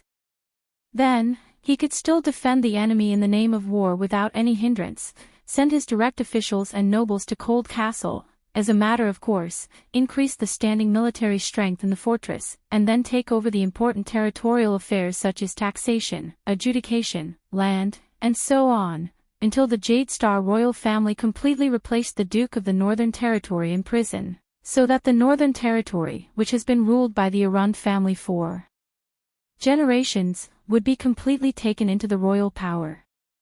Thales, who had forcefully said these words, only felt a pain in his head. He could not help but sway. He supported himself against the wall with one hand and pressed his other hand hard against his forehead, rubbing it continuously. Val Arund, Kessel Jadestar, the shocking change in the Ekstead diplomat group, everything in the Hall of Stars, his appearance, and what he thought was his ingenious way of breaking through the situation. Now, from the looks of it, all of it, Thales felt his forehead hurting more and more.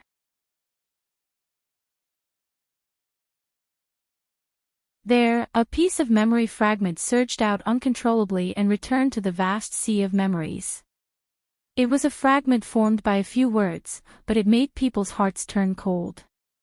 Uncle Zheng, Xingbok, Duan Yuan. As His Majesty's greatest and most important spy and conspirator, the kingdom's secret intelligence department, tell me, is this true? Thales opened his eyes and tried his best to control his voice.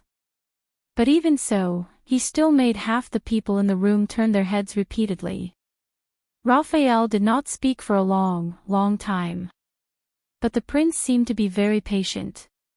He stared at the person from the secret intelligence department without moving. His eyes surged with extremely complicated emotions. Finally, Raphael let out a long sigh. His expression was filled with the same complicated and subtle endless emotions. He spat out a few powerless and helpless words, no comment. This was an answer that did not seem like an answer. But the prince had already obtained the information he wanted to know.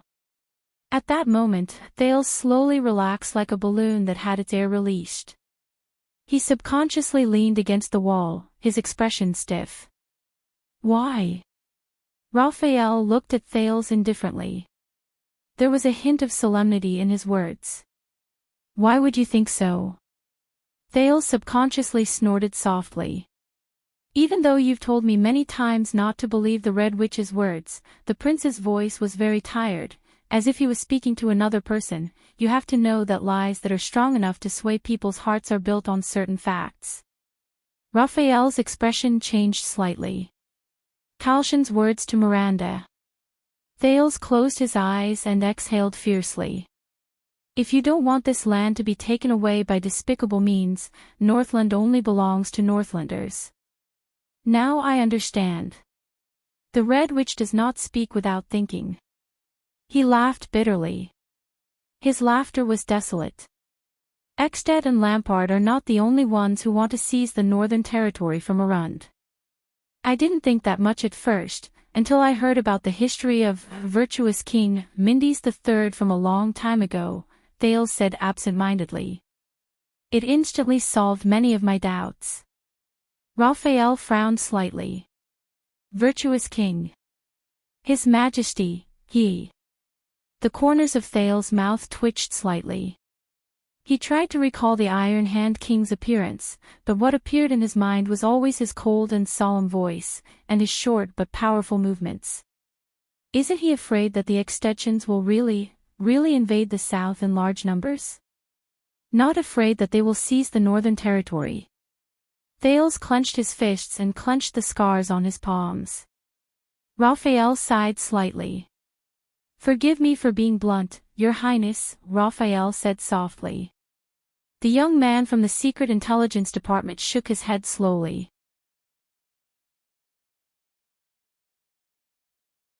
If it wasn't for your unexpected actions, including giving the doctor a chance to contact the secret room, as well as your inexplicable appearance outside Heroic Spirit Palace, Ekstead would have become a mess according to our expectations. For some reason, Thales laughed. His chest trembled slightly. His laughter was endless, and the meaning behind it was unclear. Has he always been this risky? The prince said weakly. Or has he only been like this since the bloody year? Raphael did not speak. But he did not understand what was so funny about it. Thales chuckled softly in the end. He lowered his gaze to the ground, and his expression was unclear. About the ownership of the Northern Territory, does Miranda know? He stopped smiling and said softly, "Does she know that you are also in it?" This time, Raphael froze on the spot. Miranda. That girl.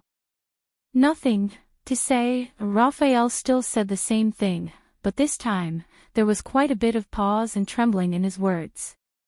Raphael's red eyes trembled slightly, and his breathing quickened. Miranda. A girl with such meticulous thoughts and keen senses, how could she? Raphael closed his eyes. How could he not know? If this is what you are here for.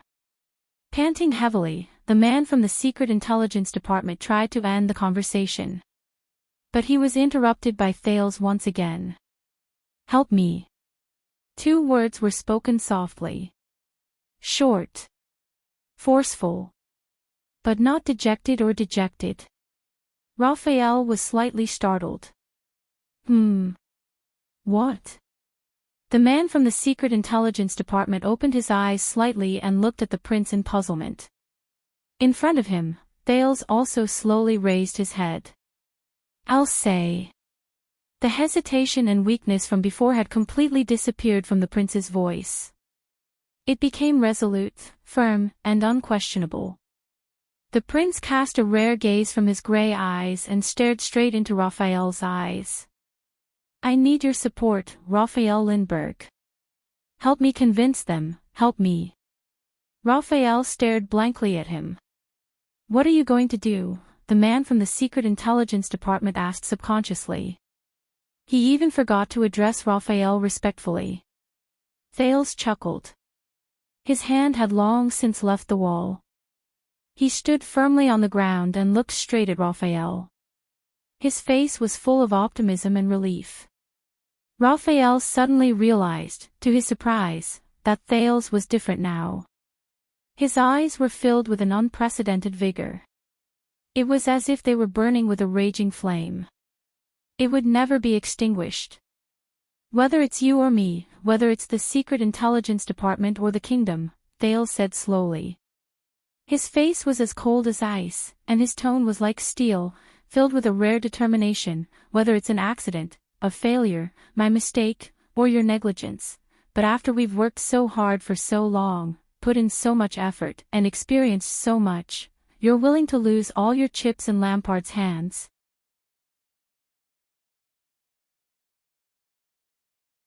Push the kingdom into the abyss of war.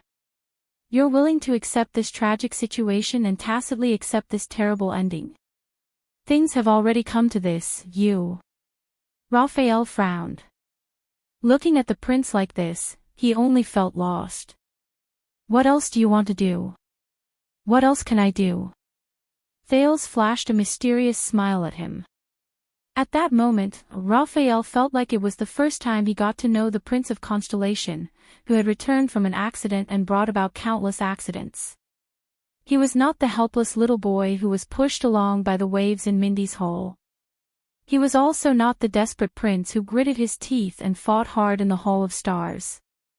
He was also not a marionette who struggled in the Game of Thrones. He was Prince Thales. The one and only Thales Jadestar. What do you want to do? The Prince of Constellation asked faintly, as if what he was facing was just a small problem.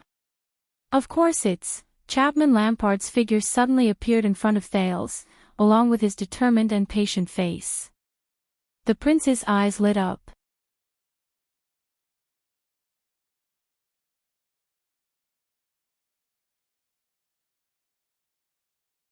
Chapter 228. Just as Thales and the others fled the gatehouse, a tense confrontation that was rarely seen since the founding of Extet took place in front of the Hall of Heroes in Heroic Spirit Palace.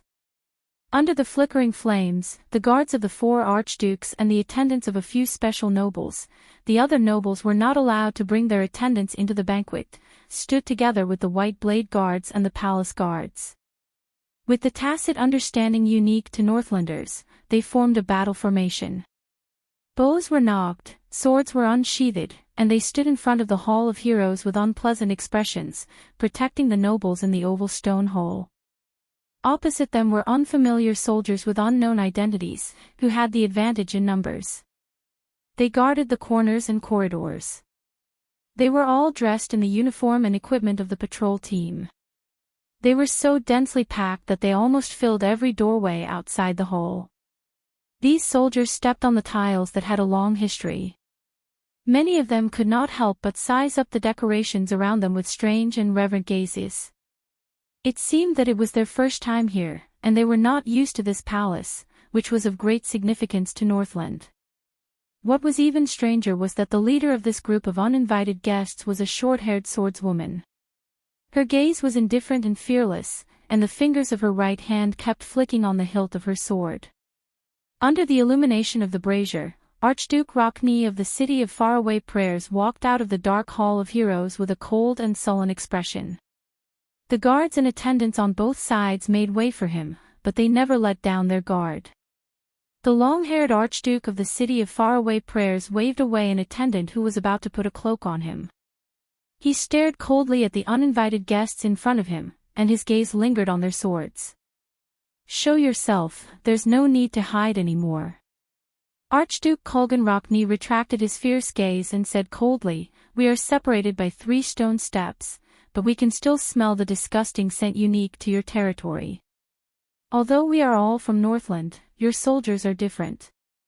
The first row of patrol soldiers exchanged a few glances, but they seemed to be well trained and still did not say a word.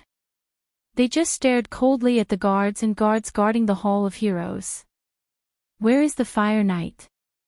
Archduke Rockney snorted coldly without looking at the female leader. "No matter what you want to do, whether it's besieging Heroic Spirit Palace or murdering the Archduke, you don't have to let a weak woman lead the troops, do you?"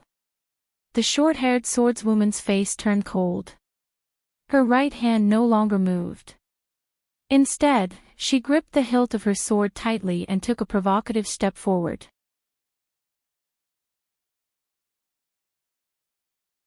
"Be careful, Your Grace," she said in an unfriendly tone, her eyes filled with contempt and disdain.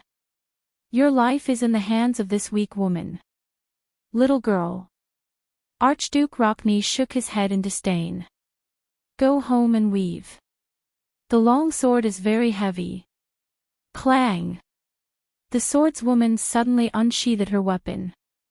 Like a flock of birds startled by a bowstring, the guards beside the Archduke, be it the White Blade Guards, the Palace Guards, or the attendants from the City of Faraway Prayers, all surged forward nervously.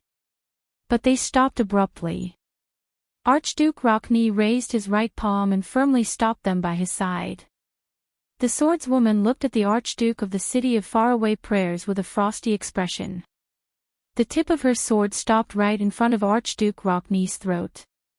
The Grand Duke did not move from his eyes to his body. He stared at her without flinching, as if it was not a sword that was pressed against his throat. "It's fine," Rockney said coldly. "Let's see if our little cutie really has the ability to hold a sword." A cold glare flashed in his eyes. "And the courage to kill an Archduke." The swordswoman's gaze turned cold. The tip of her sword moved forward without hesitation and touched his skin. Rockney's pupils shrank. He felt a chill on his neck, and blood flowed down.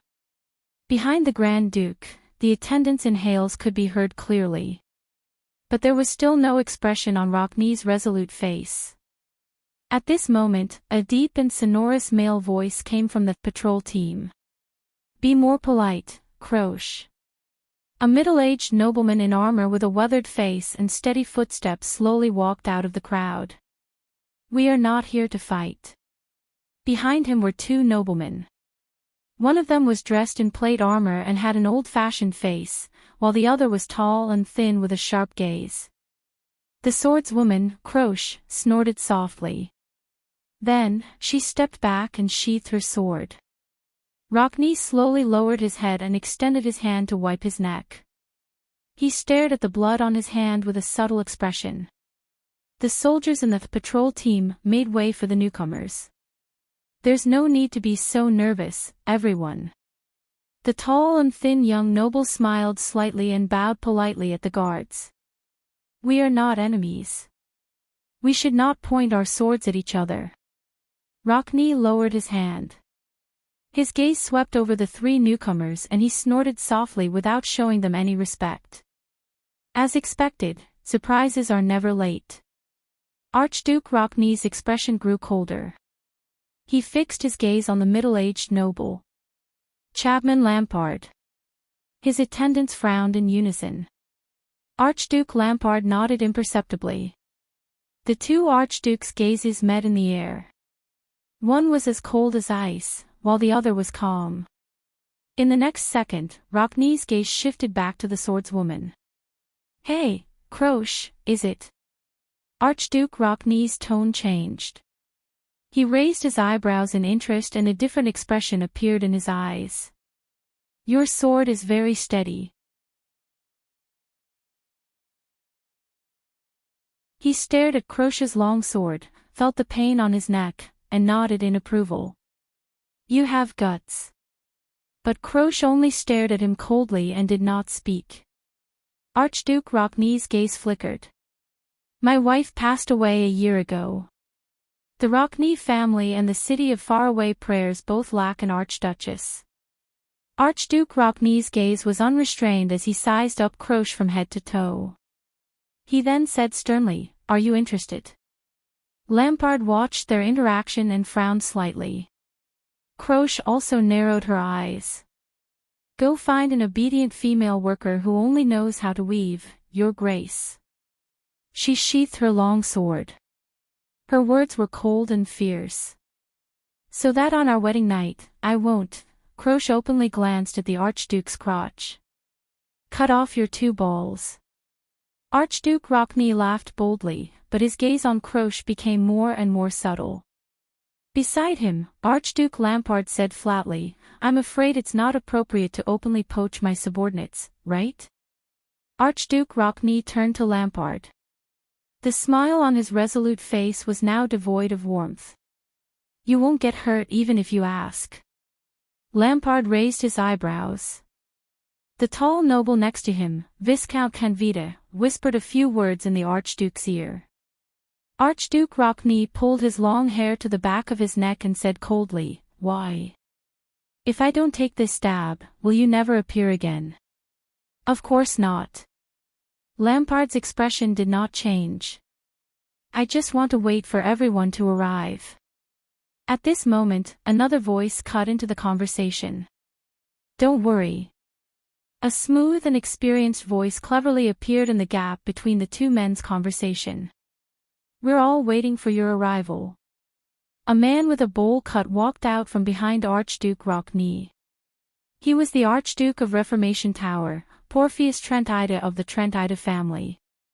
He had a playful smile on his face, but his eyes were filled with wariness and coldness. "When was the last time we met, Chapman?" Trentide said with a grin. 12 years ago." Lampard stared at his neighbor of Reformation Tower, who was also in the south of Eckstedt and adjacent to Black Sand region. There was wariness and contemplation in his eyes. 5 years ago, he said flatly, when Constellation was at war with the Orcs, the three southern archdukes held an emergency meeting. "Oh. Is that so?" Trentide patted his bowl-cut head and said in sudden realization, "That's right. You wouldn't appear without benefits." "That's you." He snickered. The Archduke of Black Sand region, the one who ignored the king's invitation, but only brought 1,000 men to force their way into Heroic Spirit Palace when the king disappeared and Dragon Cloud City was in chaos. Archduke Trenida's protruding chin moved slightly. He stared at the soldiers beside Lampard and asked meaningfully, "This is why I'm here to look for all of you." Archduke Lampard said slowly, "We are facing an unusual situation that concerns everyone's vital interests." Archduke Rockne tilted his head and sneered disdainfully. "An unusual situation." Another deep voice entered the conversation between the three men. "What do you mean?" The boorish Rabian Alceus, who was dressed in classic attire, also appeared at the entrance of the Hall of Heroes. The Archduke of Prestige Orchid's full beard was extremely eye-catching and memorable. At this moment, he stared coldly at Lampard.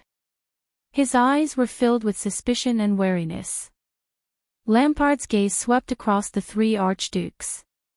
"The king passed away last night," Chapman Lampard said flatly, as though he was talking about a trivial matter.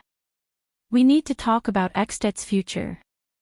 The moment he said that, there was quite a commotion on both Black Sand Region's and Heroic Spirit Palace's side. Viscount Canvita and Croce suppressed their subordinates in dissatisfaction. However, Lampard's eyebrows were furrowed tightly. Because he clearly saw that the three archdukes before him were still as calm and composed as ever. It was as though they already knew everything. Looks like it's going to be more difficult than I thought," Lampard thought to himself. "But so what? It's just another hurdle I have to cross." But the other Nuven. Oh. Finally, an aged voice rang out from behind the three archdukes. It was the most senior Archduke of Defense City, the bald Rogers Lutko. He coughed as he slowly walked out. "That's unfortunate." The old Archduke sighed and said, "I think, regarding the king's death, you, Chapman, who suddenly appeared here, have some important news to tell us."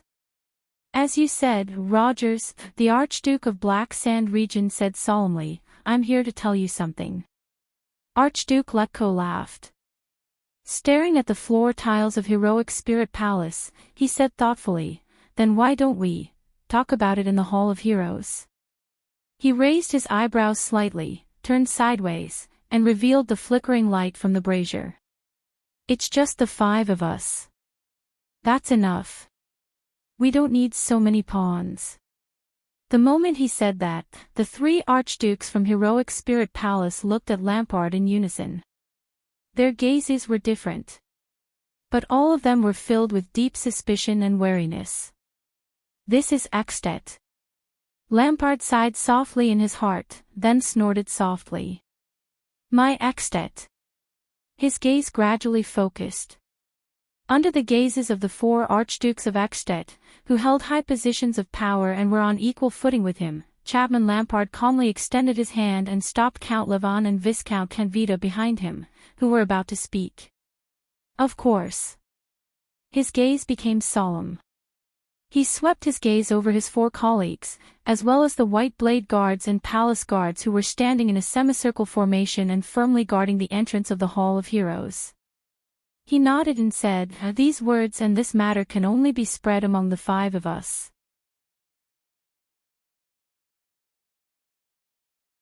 Croce cast Lampard a questioning look, but Archduke Lampard only extended his palm and made a downward gesture.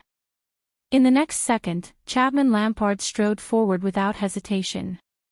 Under countless gazes, he left the encirclement of the Black Sand Region soldiers alone. He walked past the countless shining blades and walked towards the stone door of the Hall of Heroes. He walked into the impenetrable formation of the Heroic Spirit Palace soldiers, leaving them staring at each other in dismay. He walked past Rockne, who was at the forefront, and received a surprised and admiring gaze from the latter. He walked past Archduke Alcius. The bearded Archduke furrowed his brows, his thoughts unclear. He walked past Trent Ida and Letko. The two of them exchanged glances, revealing worry and apprehension. He walked past Trent Ida and Letko. The iron fist pattern that represented the Lampard family could be vaguely seen on the Archduke of Black Sand Region's cloak. The four archdukes only snapped out of their daze when he walked completely into the darkness of the Hall of Heroes. They exchanged glances. Canvita and Count Levon glared at them fiercely. Croce even tapped the hilt of her sword in her hand. Her threat was self-evident. "What do you say?" Trentida's eyes darted around. Alcius and Letko furrowed their brows and did not speak. "No." Rockne looked at the dark hall and said coldly, "Let's see what he has to say." Chapman Lampard stood quietly in the Hall of Heroes. He stood beside the long, brownish-black table. The braziers on the 6 metal racks illuminated his face, causing it to flicker between light and darkness. His imposing manner was unstable. He knew that the young Archduke Concret Pomfret's neck was broken by King Nuvan just 2 steps away from him last night. However, at this moment, Lampard only stared ahead quietly at the seat of honor at the innermost part of the long table. He remembered that his father and mother had brought him and Harold here countless times during the first half of his life to bow before the seat of honor. Nuvan Walton VII sat there, at the seat of honor, giving orders to the Extension citizens, from the archdukes to the officials, from the nobles to the commoners. The common elected king sat there and controlled the entire Northland, no, more than half of Northland. After all, Constellation's northern territory was not yet in Extet's hands. His gaze swept around the stone hall and paused briefly on the cloud dragon spear flag that could be seen everywhere. On the innermost shelf, the Soul Slayer pike should have been placed there, but it was now empty. Just like the Walton family, who was once like the sun in the sky, and the Cloud Dragon Spear that intimidated Northland. Cloud Dragon Spear. At that moment, Lampard actually wanted to laugh. "All right," Archduke Alcius' voice came from behind him in a rude manner. "We will not invite you to sit down." "Speak," the bearded man said coldly.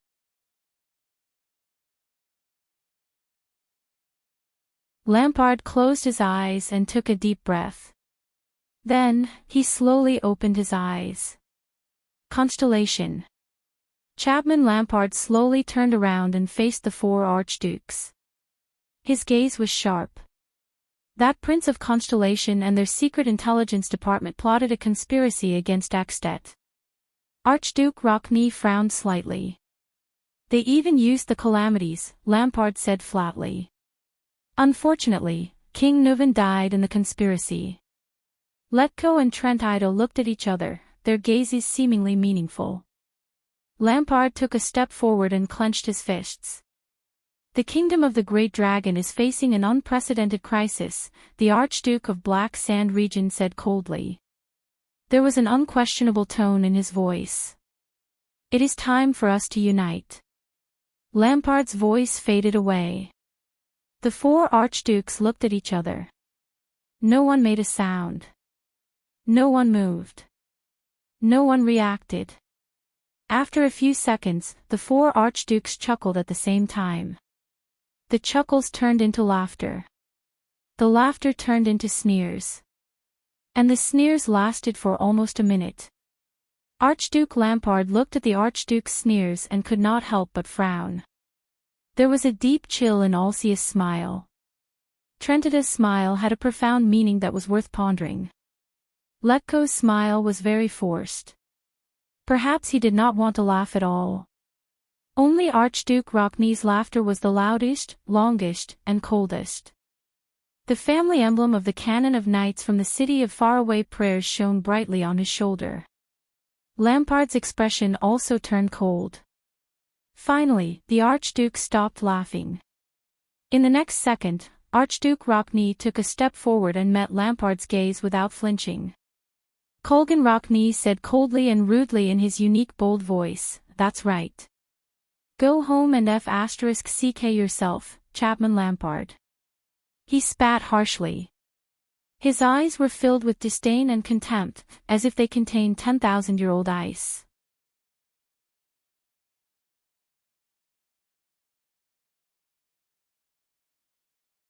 Chapter 229. Dragon Cloud City, Bright Moon Temple, in a secluded room. Putre looked at the busy Constellation soldiers not far away and could not help but let out a long sigh. In the first half of his life, he had experienced failures. In fact, the failures he had seen were more terrifying, and the price they paid was heavier. For example, 12 years ago. But now, Putre suddenly felt that the pipe in his hand was very heavy, and he lost the desire to take a puff. This was very rare for someone like him who valued smoking as much as his life. King Kessel used his bloodline as a hostage to try to eliminate the scourge of war. It should have been a generous and sincere act that the whole country would praise. But now, it had turned into a disaster. The prince was involved in the death of the king of Extet, bringing about the worst situation that should have been avoided. Worse still, the Jade Star royal family would once again suffer a huge blow to their reputation. After that child returns to Constellation, what he has to face. Putre recalled Thale's dejected look, and his mood became gloomy. He silently reached out and knocked the burning tobacco out of the pipe. I'm sorry, Gilbert. Other than bringing him out of danger, there is nothing I can do. Just like how I watched His Highness pass away. I've disappointed you, old friend. Again. While Putre was lost in his memories, the new soldier, Willow, interrupted his thoughts. My lord. What is it? Putre raised his eyebrows. Please go to the back hall, the hall we entered from. Willow seemed a little confused, but he still carried out the order. This is Prince Thales's order. Putre's expression changed. Cohen packed his things and checked his weapons for the last time. Are you not going to ask Raphael anymore? The police officer looked at Putre, who was talking to the Constellatiate soldiers in the distance. He sighed and turned to Miranda beside him. You know, about the disaster swords, the secret intelligence department, his hands. At this point, he remembered that his good friend, a swordsman, had both his hands crippled. He did not know when his hands had turned into such monsters. Cohen could not help but grit his teeth. What did that guy go through? Miranda, who was leaning against the wooden crate, slowly opened her eyes. Her gaze was calm, and her expression was natural. However, his voice was slightly hoarse. There's no need. He has already made his decision, the swordswoman said softly. There are some things that will only be futile to ask. Cohen looked at Miranda's expressionless face and wanted to say something, but in the end, he just shrugged and lowered his head to adjust his sword belt. A few seconds later, the police officer said in a low voice, Then how do we report to Tower? I met 3 disaster swordsmen in Dragon Cloud City, and one of them has an unknown identity. Miranda's eyes flickered. What about you?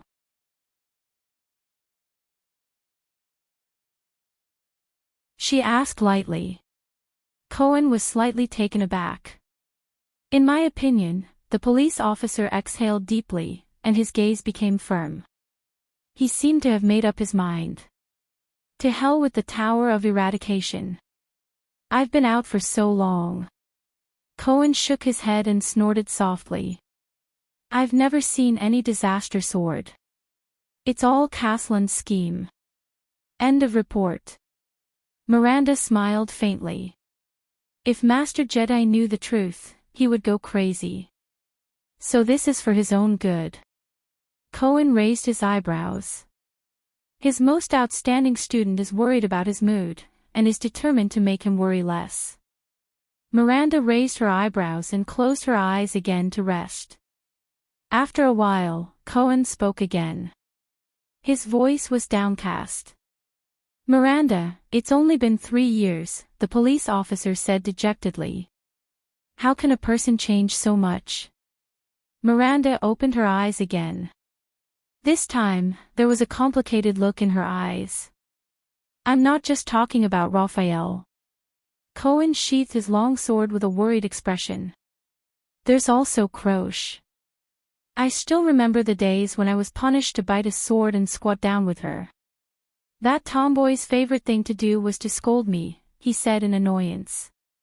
Miranda curled up the corner of her mouth. That's because she likes you, but doesn't dare to say it out loud. Miranda rolled her eyes, then her heart dimmed. It's not just you, Cohen. It's not just you. I used to study with her, sleep in the same room, practice swordsmanship with her under the rain and wind, and read books under the lamp at night. The girl who used to be cheerful and stubborn. Croche. Maybe they haven't changed. Miranda furrowed her brows slightly. Her voice was ethereal and seemed to carry a profound meaning. It's just that we unwittingly discovered another side of them. Cohen snorted softly. What kind of other side, he said helplessly, would lead to betrayal and lies? Miranda crossed her arms and hugged her sword again. I don't know, she said absent-mindedly. But it shouldn't be something easy. She remembered the brand on Raphael's hand. Croche, what did you go through? Cohen let out a long sigh. He leaned back and imitated Miranda, leaning against the wooden crate. So, is this the end? Cohen asked, intentionally or otherwise. Miranda's expression changed slightly. She snapped out of her daze. What's the end? Cohen paused for a second. His brows twitched as if he was thinking. Dragon Cloud City, he said quietly, we were tricked into coming here, we became someone else's pawn, the scapegoat for a conspiracy, the mastermind of the king's assassination. We became the cause of the war. Miranda fell silent. She knew Cohen's character. She knew what he was going to say. But, so we're making up for it, Miranda's gaze became solemn as she said with certainty. Leave this place as soon as possible. Escape from the enemy's control. Refuse to be used by them. Lady Arun spoke faster and stressed her words. Pretend that we've never been to Axted or Dragon Cloud City. It was as if there was no room for doubt. Cohen did not answer immediately. He was silent for a few seconds.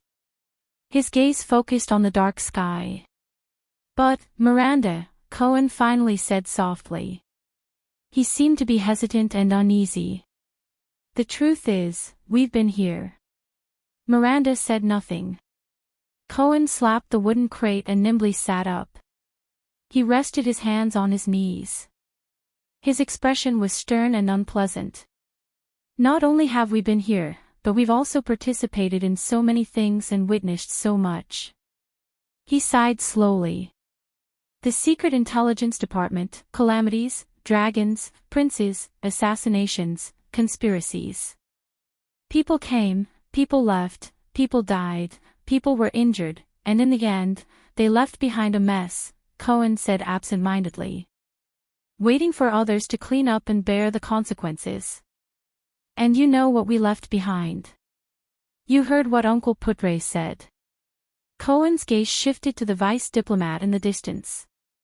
He watched as he spoke to the soldier with the dual pistols. Even if we escape safely, the Northern Territory will still face, he also said, Miranda frowned, that there is nothing we can do. Cohen's expression darkened. He looked like he was struggling. Is it powerless? Cohen snorted softly and clenched his fists subconsciously. Or is it that we can't do anything? Miranda did not answer. That's your Northern Territory, Miranda. It's the territory your family has protected for generations. The police officer took a deep breath and gritted his teeth. You've also witnessed the devastation of that land when it was ravaged by the flames of war, haven't you? Back then, you and Raphael were there, thud. Miranda's scabbard fiercely stabbed into a wooden crate that was used to store miscellaneous items. Enough. The swordswoman's gaze became sharp and terrifying. Her tone was frosty. That's enough. But Cohen smiled. You know, the young disaster swordsman we met earlier was about your age. The police officer lowered his head and raised his unique silver saber. He asked me for the name of this sword. Miranda's gaze froze. Bearer. She looked at her classmate's saber and remembered the fights she had with it over the past few years. She said flatly, the Caribbean family's treasured sword. Cohen nodded. His arm muscles tightened as he steadily raised his weapon. Bearer. It's too heavy, Cohen said absent-mindedly. He thought of the gloomy old castle and his family, and the scene when his old man took it out from inside. The day before we went to the Tower of Eradication, my father gave it to me. I couldn't even lift it with both hands. I could only tie a rope around it and drag it along. Cohen nodded. His gaze slowly focused as he recalled the past. But the old man said, there are some things we have to bear. His gaze became clearer and firmer. There are some things we can't stop here.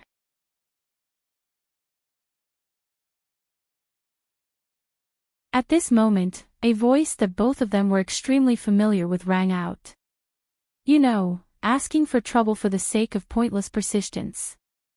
Raphael's relaxed and bright voice rang out behind them. Nothing good usually comes out of it. Miranda turned her head abruptly. Cohen turned around in surprise. Everyone, go to the back hall, the young man from the Kingdom's Secret Intelligence Department said flatly. His red eyes flickered in the dim light. It's not time yet. Miranda frowned. Why are we going to the back hall? Raphael let out a sigh as if he was helpless. He also seemed to be hesitating. But he only paused for a second before he raised his eyes and looked at the two of them. I told you. Raphael snorted coldly.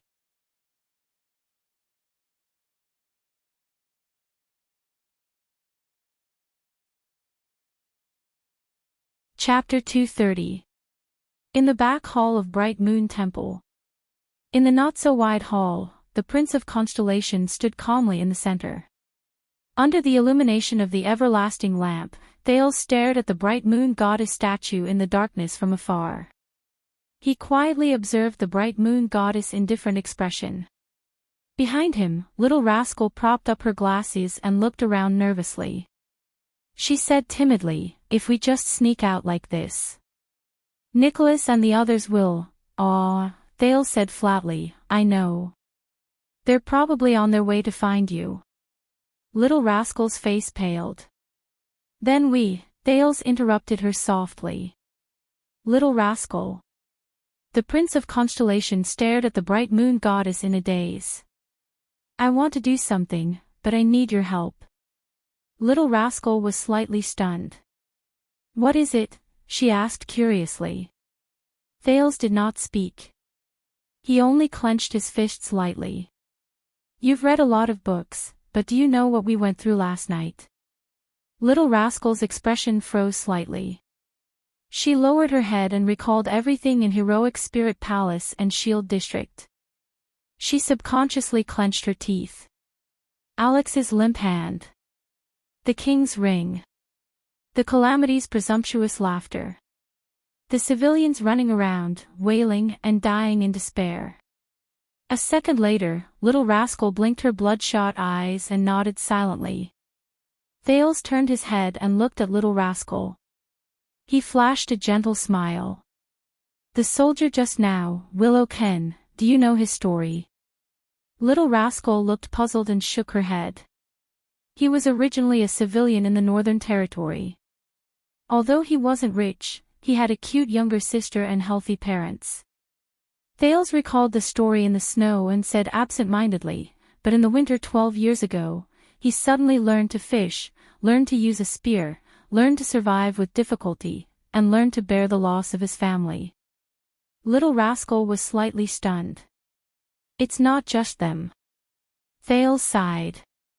That veteran by the name of Gened was probably a commoner when he was young, but it was 12 years ago that he became what he is today.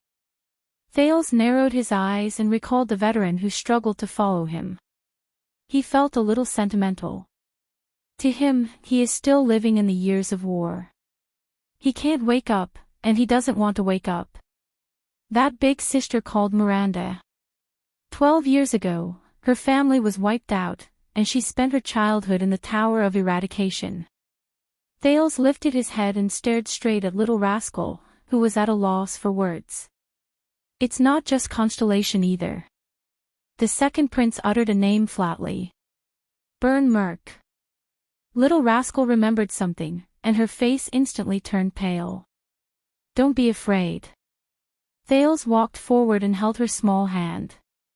Feeling the coldness and trembling in his palm, he said sincerely, I'm here. No one can hurt you. Little Rascal's breathing gradually calmed down. But you heard it with your own ears.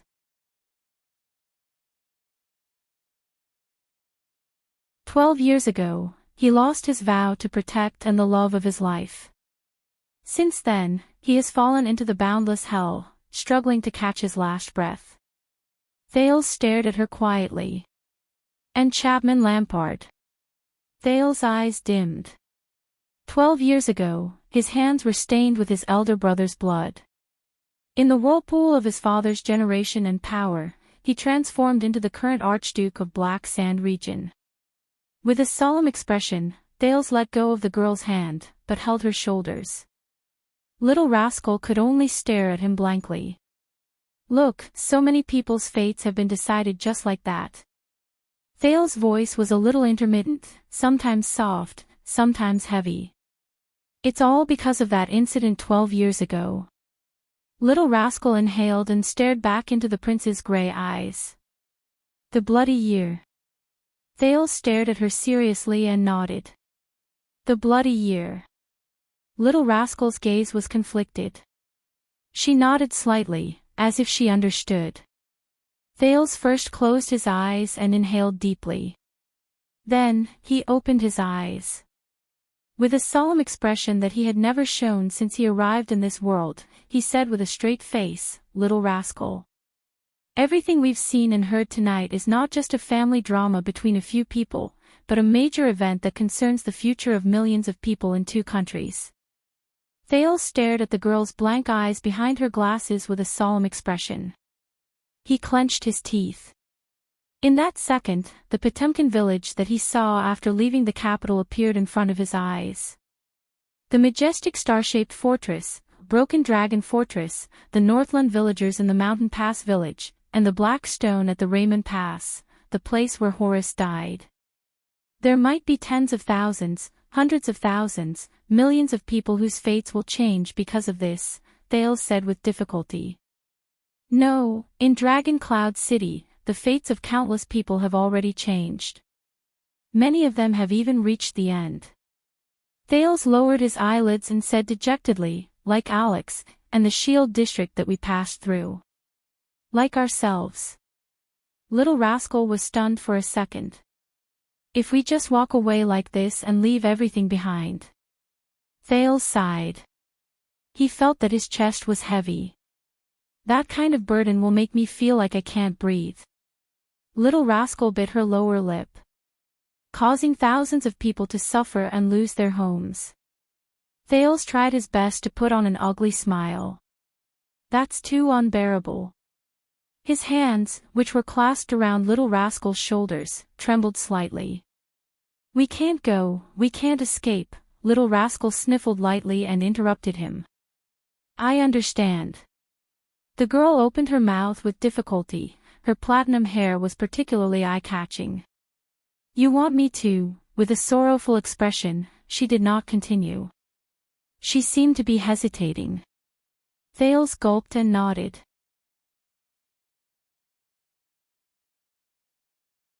I want to make up for everything, avoid the worst consequences, and mend the wounds we left behind, whether it's our responsibility or not. Little Rascal seemed to have figured something out. Her face was pale. I understand. What you need is not Little Rascal. She trembled and stared at Thales in disbelief. What you need is Sir Roma Walton. You want me to become her, to become His Majesty's granddaughter. In that instant, Little Rascal's eyes turned red. Thales froze for a moment. For a moment, he could not continue. He lowered his head and remembered their conversation in the butcher's shop. Choose who you want to be. But now, Thales gritted his teeth.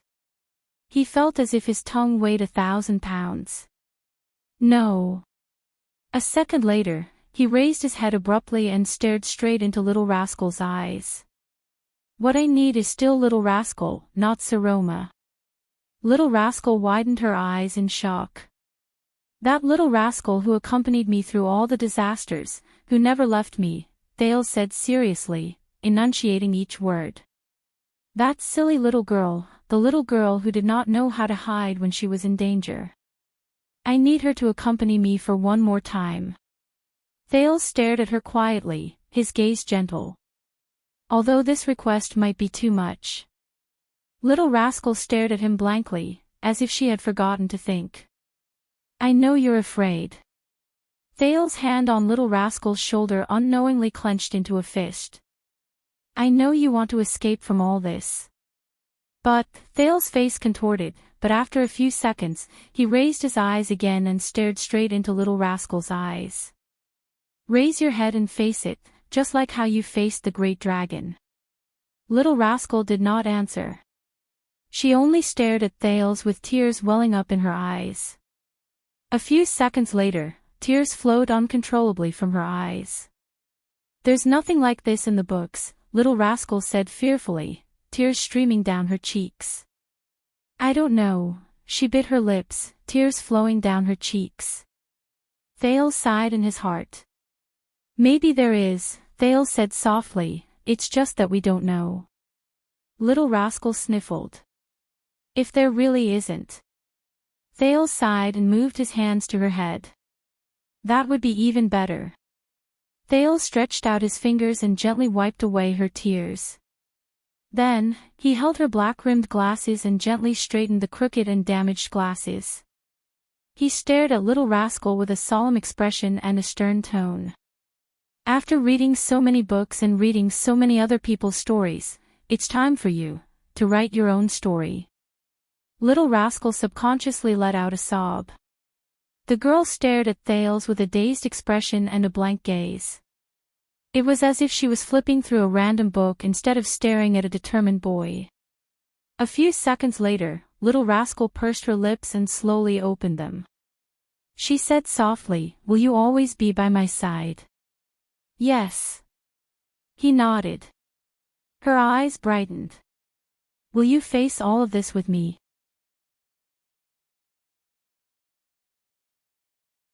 "Yes." He flashed a smile. Her expression changed and she gritted her teeth. "You will protect me."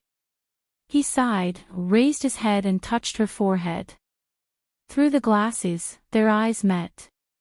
The boy spoke softly, his tone was resolute. "I will." At this moment, Thales heard footsteps behind him. He gently let go of the dazed Little Rascal and turned to the person. "You better have a good explanation, little prince." The Star Killer's pale and cold face appeared before him. His expression was unfriendly and his tone harsh, about abducting the Walton bloodline. Sorry. Nicholas cast a glance at Little Rascal, who was deep in thought. "Come back with us. You shouldn't have too much contact with this dangerous prince, my lady." Little Rascal pursed her lips and hid behind Thales. Nicholas furrowed his brows. Thales took a deep breath and raised his head to look at Nicholas. And Merc, who was behind him. Thales ignored the Star Killer and said softly to Merc, "Lord Merc, I'm sorry. I'm still used to calling you Lord." The listless Merc was a little startled. Nicholas, on the other hand, was slightly startled. "Why did you come back to help the Walton family?" Thales looked at Merc calmly. "You're no longer an administrator. I remember that King Nuvan has exiled you forever." Merc's expression became sorrowful and desperate. His muscles tensed up without him realizing it. "In King Nuvan's eyes, you're the sinner who killed his son, aren't you?" The prince said flatly, "He took your child away because of this. He treated you like this, so you should treat him fairly." Merc shuddered violently. Nicholas stared at his former colleague, and his expression changed.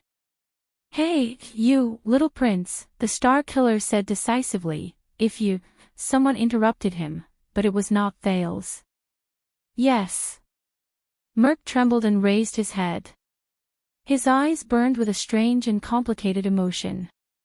"But that's his opinion," he said painfully, "but I will always belong to the White Blade Guards. My duty is to be loyal to the king." The former administrator clenched his teeth. "No matter how he treats me." Thales' eyes brightened. Merc's hands were trembling. He seemed to be remembering many things in the past. "This has never changed. I fulfill my duty. That's all." Finally, the former administrator clenched his teeth and looked back at Thales with determination. Nicholas stared at his comrade in a daze. Thales smiled faintly. Not only that, the prince said softly, it's also because of Prince Soria, right? You've always felt guilty towards him. Merc swayed a little. Thales observed his expression, lowered his head, and sighed slowly.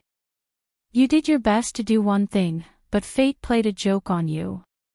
You made a huge mistake and committed a great crime. Thales observed Thales' expression and sighed slowly. But you can't undo it. Merc tilted his head and closed his eyes. He looked like he was struggling. So you want to make up for it, Thales said regretfully.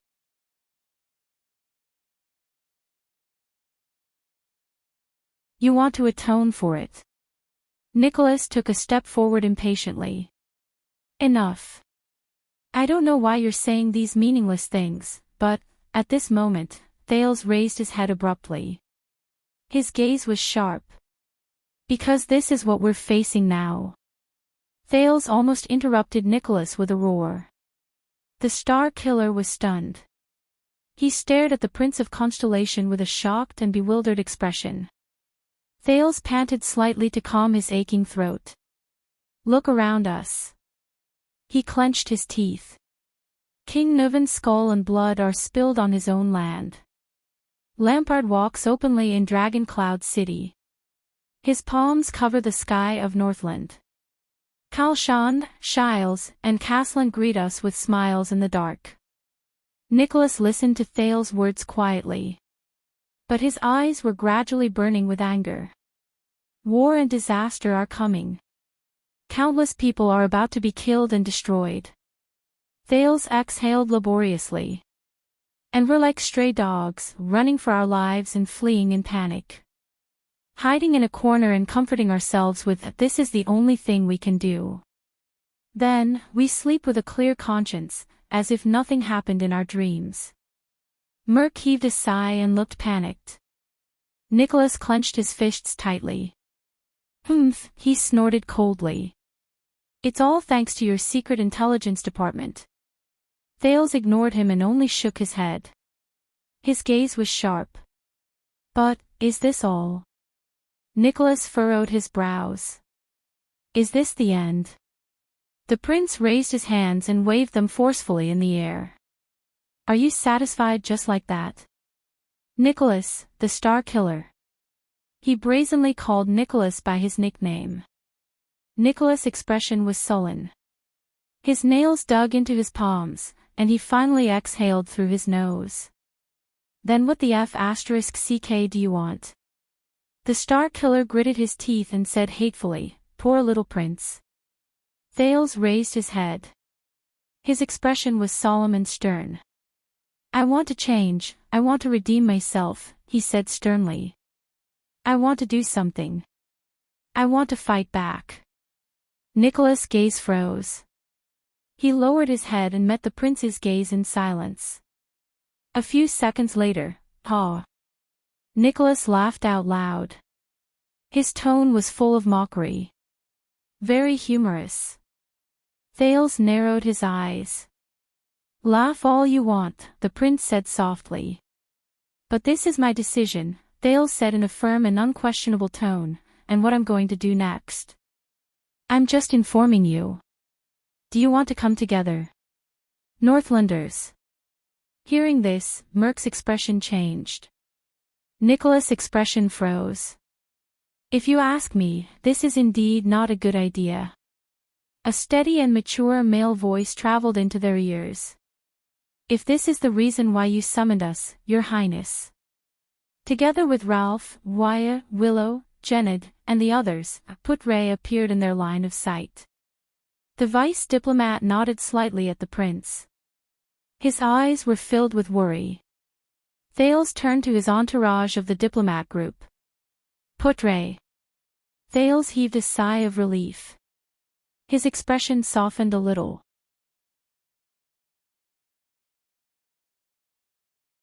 You have followed me all the way here and witnessed so many things. I am very grateful. Without your strategies and suggestions, would not have been able to come this far. Putre frowned. He wanted to take out his pipe, but he only raised his hand halfway before he put it down. He stared at Thales with an extremely complicated gaze. Do you understand what you are saying? The vice diplomat said hesitantly, but there was a profound meaning in his words. I know that you are very unwilling, but I have the duty to advise you to give up on this unwise decision. Thales forced himself to laugh. Thank you. But no matter how hard he tried, his laughter still sounded very forced and desolate. But I do not want to disappoint them. Putre looked up slightly. Who? A lot of people. Thales seemed to be a little absent-minded. He subconsciously said, do you remember, Putre, Waya, Ralph? Do you remember that most of the Jade Star family's private soldiers died in the Birch Tree Forest, under the claws of the Blood Clan and the conspiracy of the nobles? Do you remember that Baron Murch carried me on his back and charged into the enemy's formation? Do you remember that the kingdom's Wrath Guards sacrificed countless lives in front of the fortress? Thales subconsciously clenched his fists. Countless figures flashed before his eyes. All to send me into Axtet's territory. To eliminate the scourge of war. To stop those scumbags who cheered for war but were indifferent to life. For a stable constellation. Putre lowered his head and let out a long sigh. I also remember the White Blade Guards, the many people I did not know, but they gave up their lives for me. Thales snapped out of his daze. And Dragon Cloud City, the people in the Northern Territory who will be implicated by our failure, and the people who will be destroyed again because of the war in the future. We can't even protect ourselves. Putre unconsciously pinched 3 fingers on his right hand, as if he was pinching a pipe.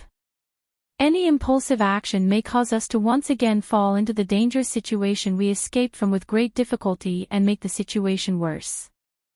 Thales looked at his instructor quietly and remembered the first time they met next to the carriage. Oh, no, it was the second time they met. The first time they met was at the Western City Gate. The child beggars took away Putre's Grand Library pass. Thales smiled. But we can't get any worse, can we? He said softly. Don't forget, I am the murderer who killed King Nuven. Putre's expression froze. We have already ruined the kingdom's hard-won peace and pushed it into the abyss of war. The second prince shrugged and laughed mockingly.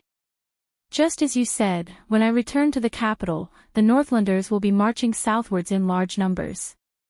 The fortress will be burned, the land will be trampled, and human lives will be mercilessly harvested like straws.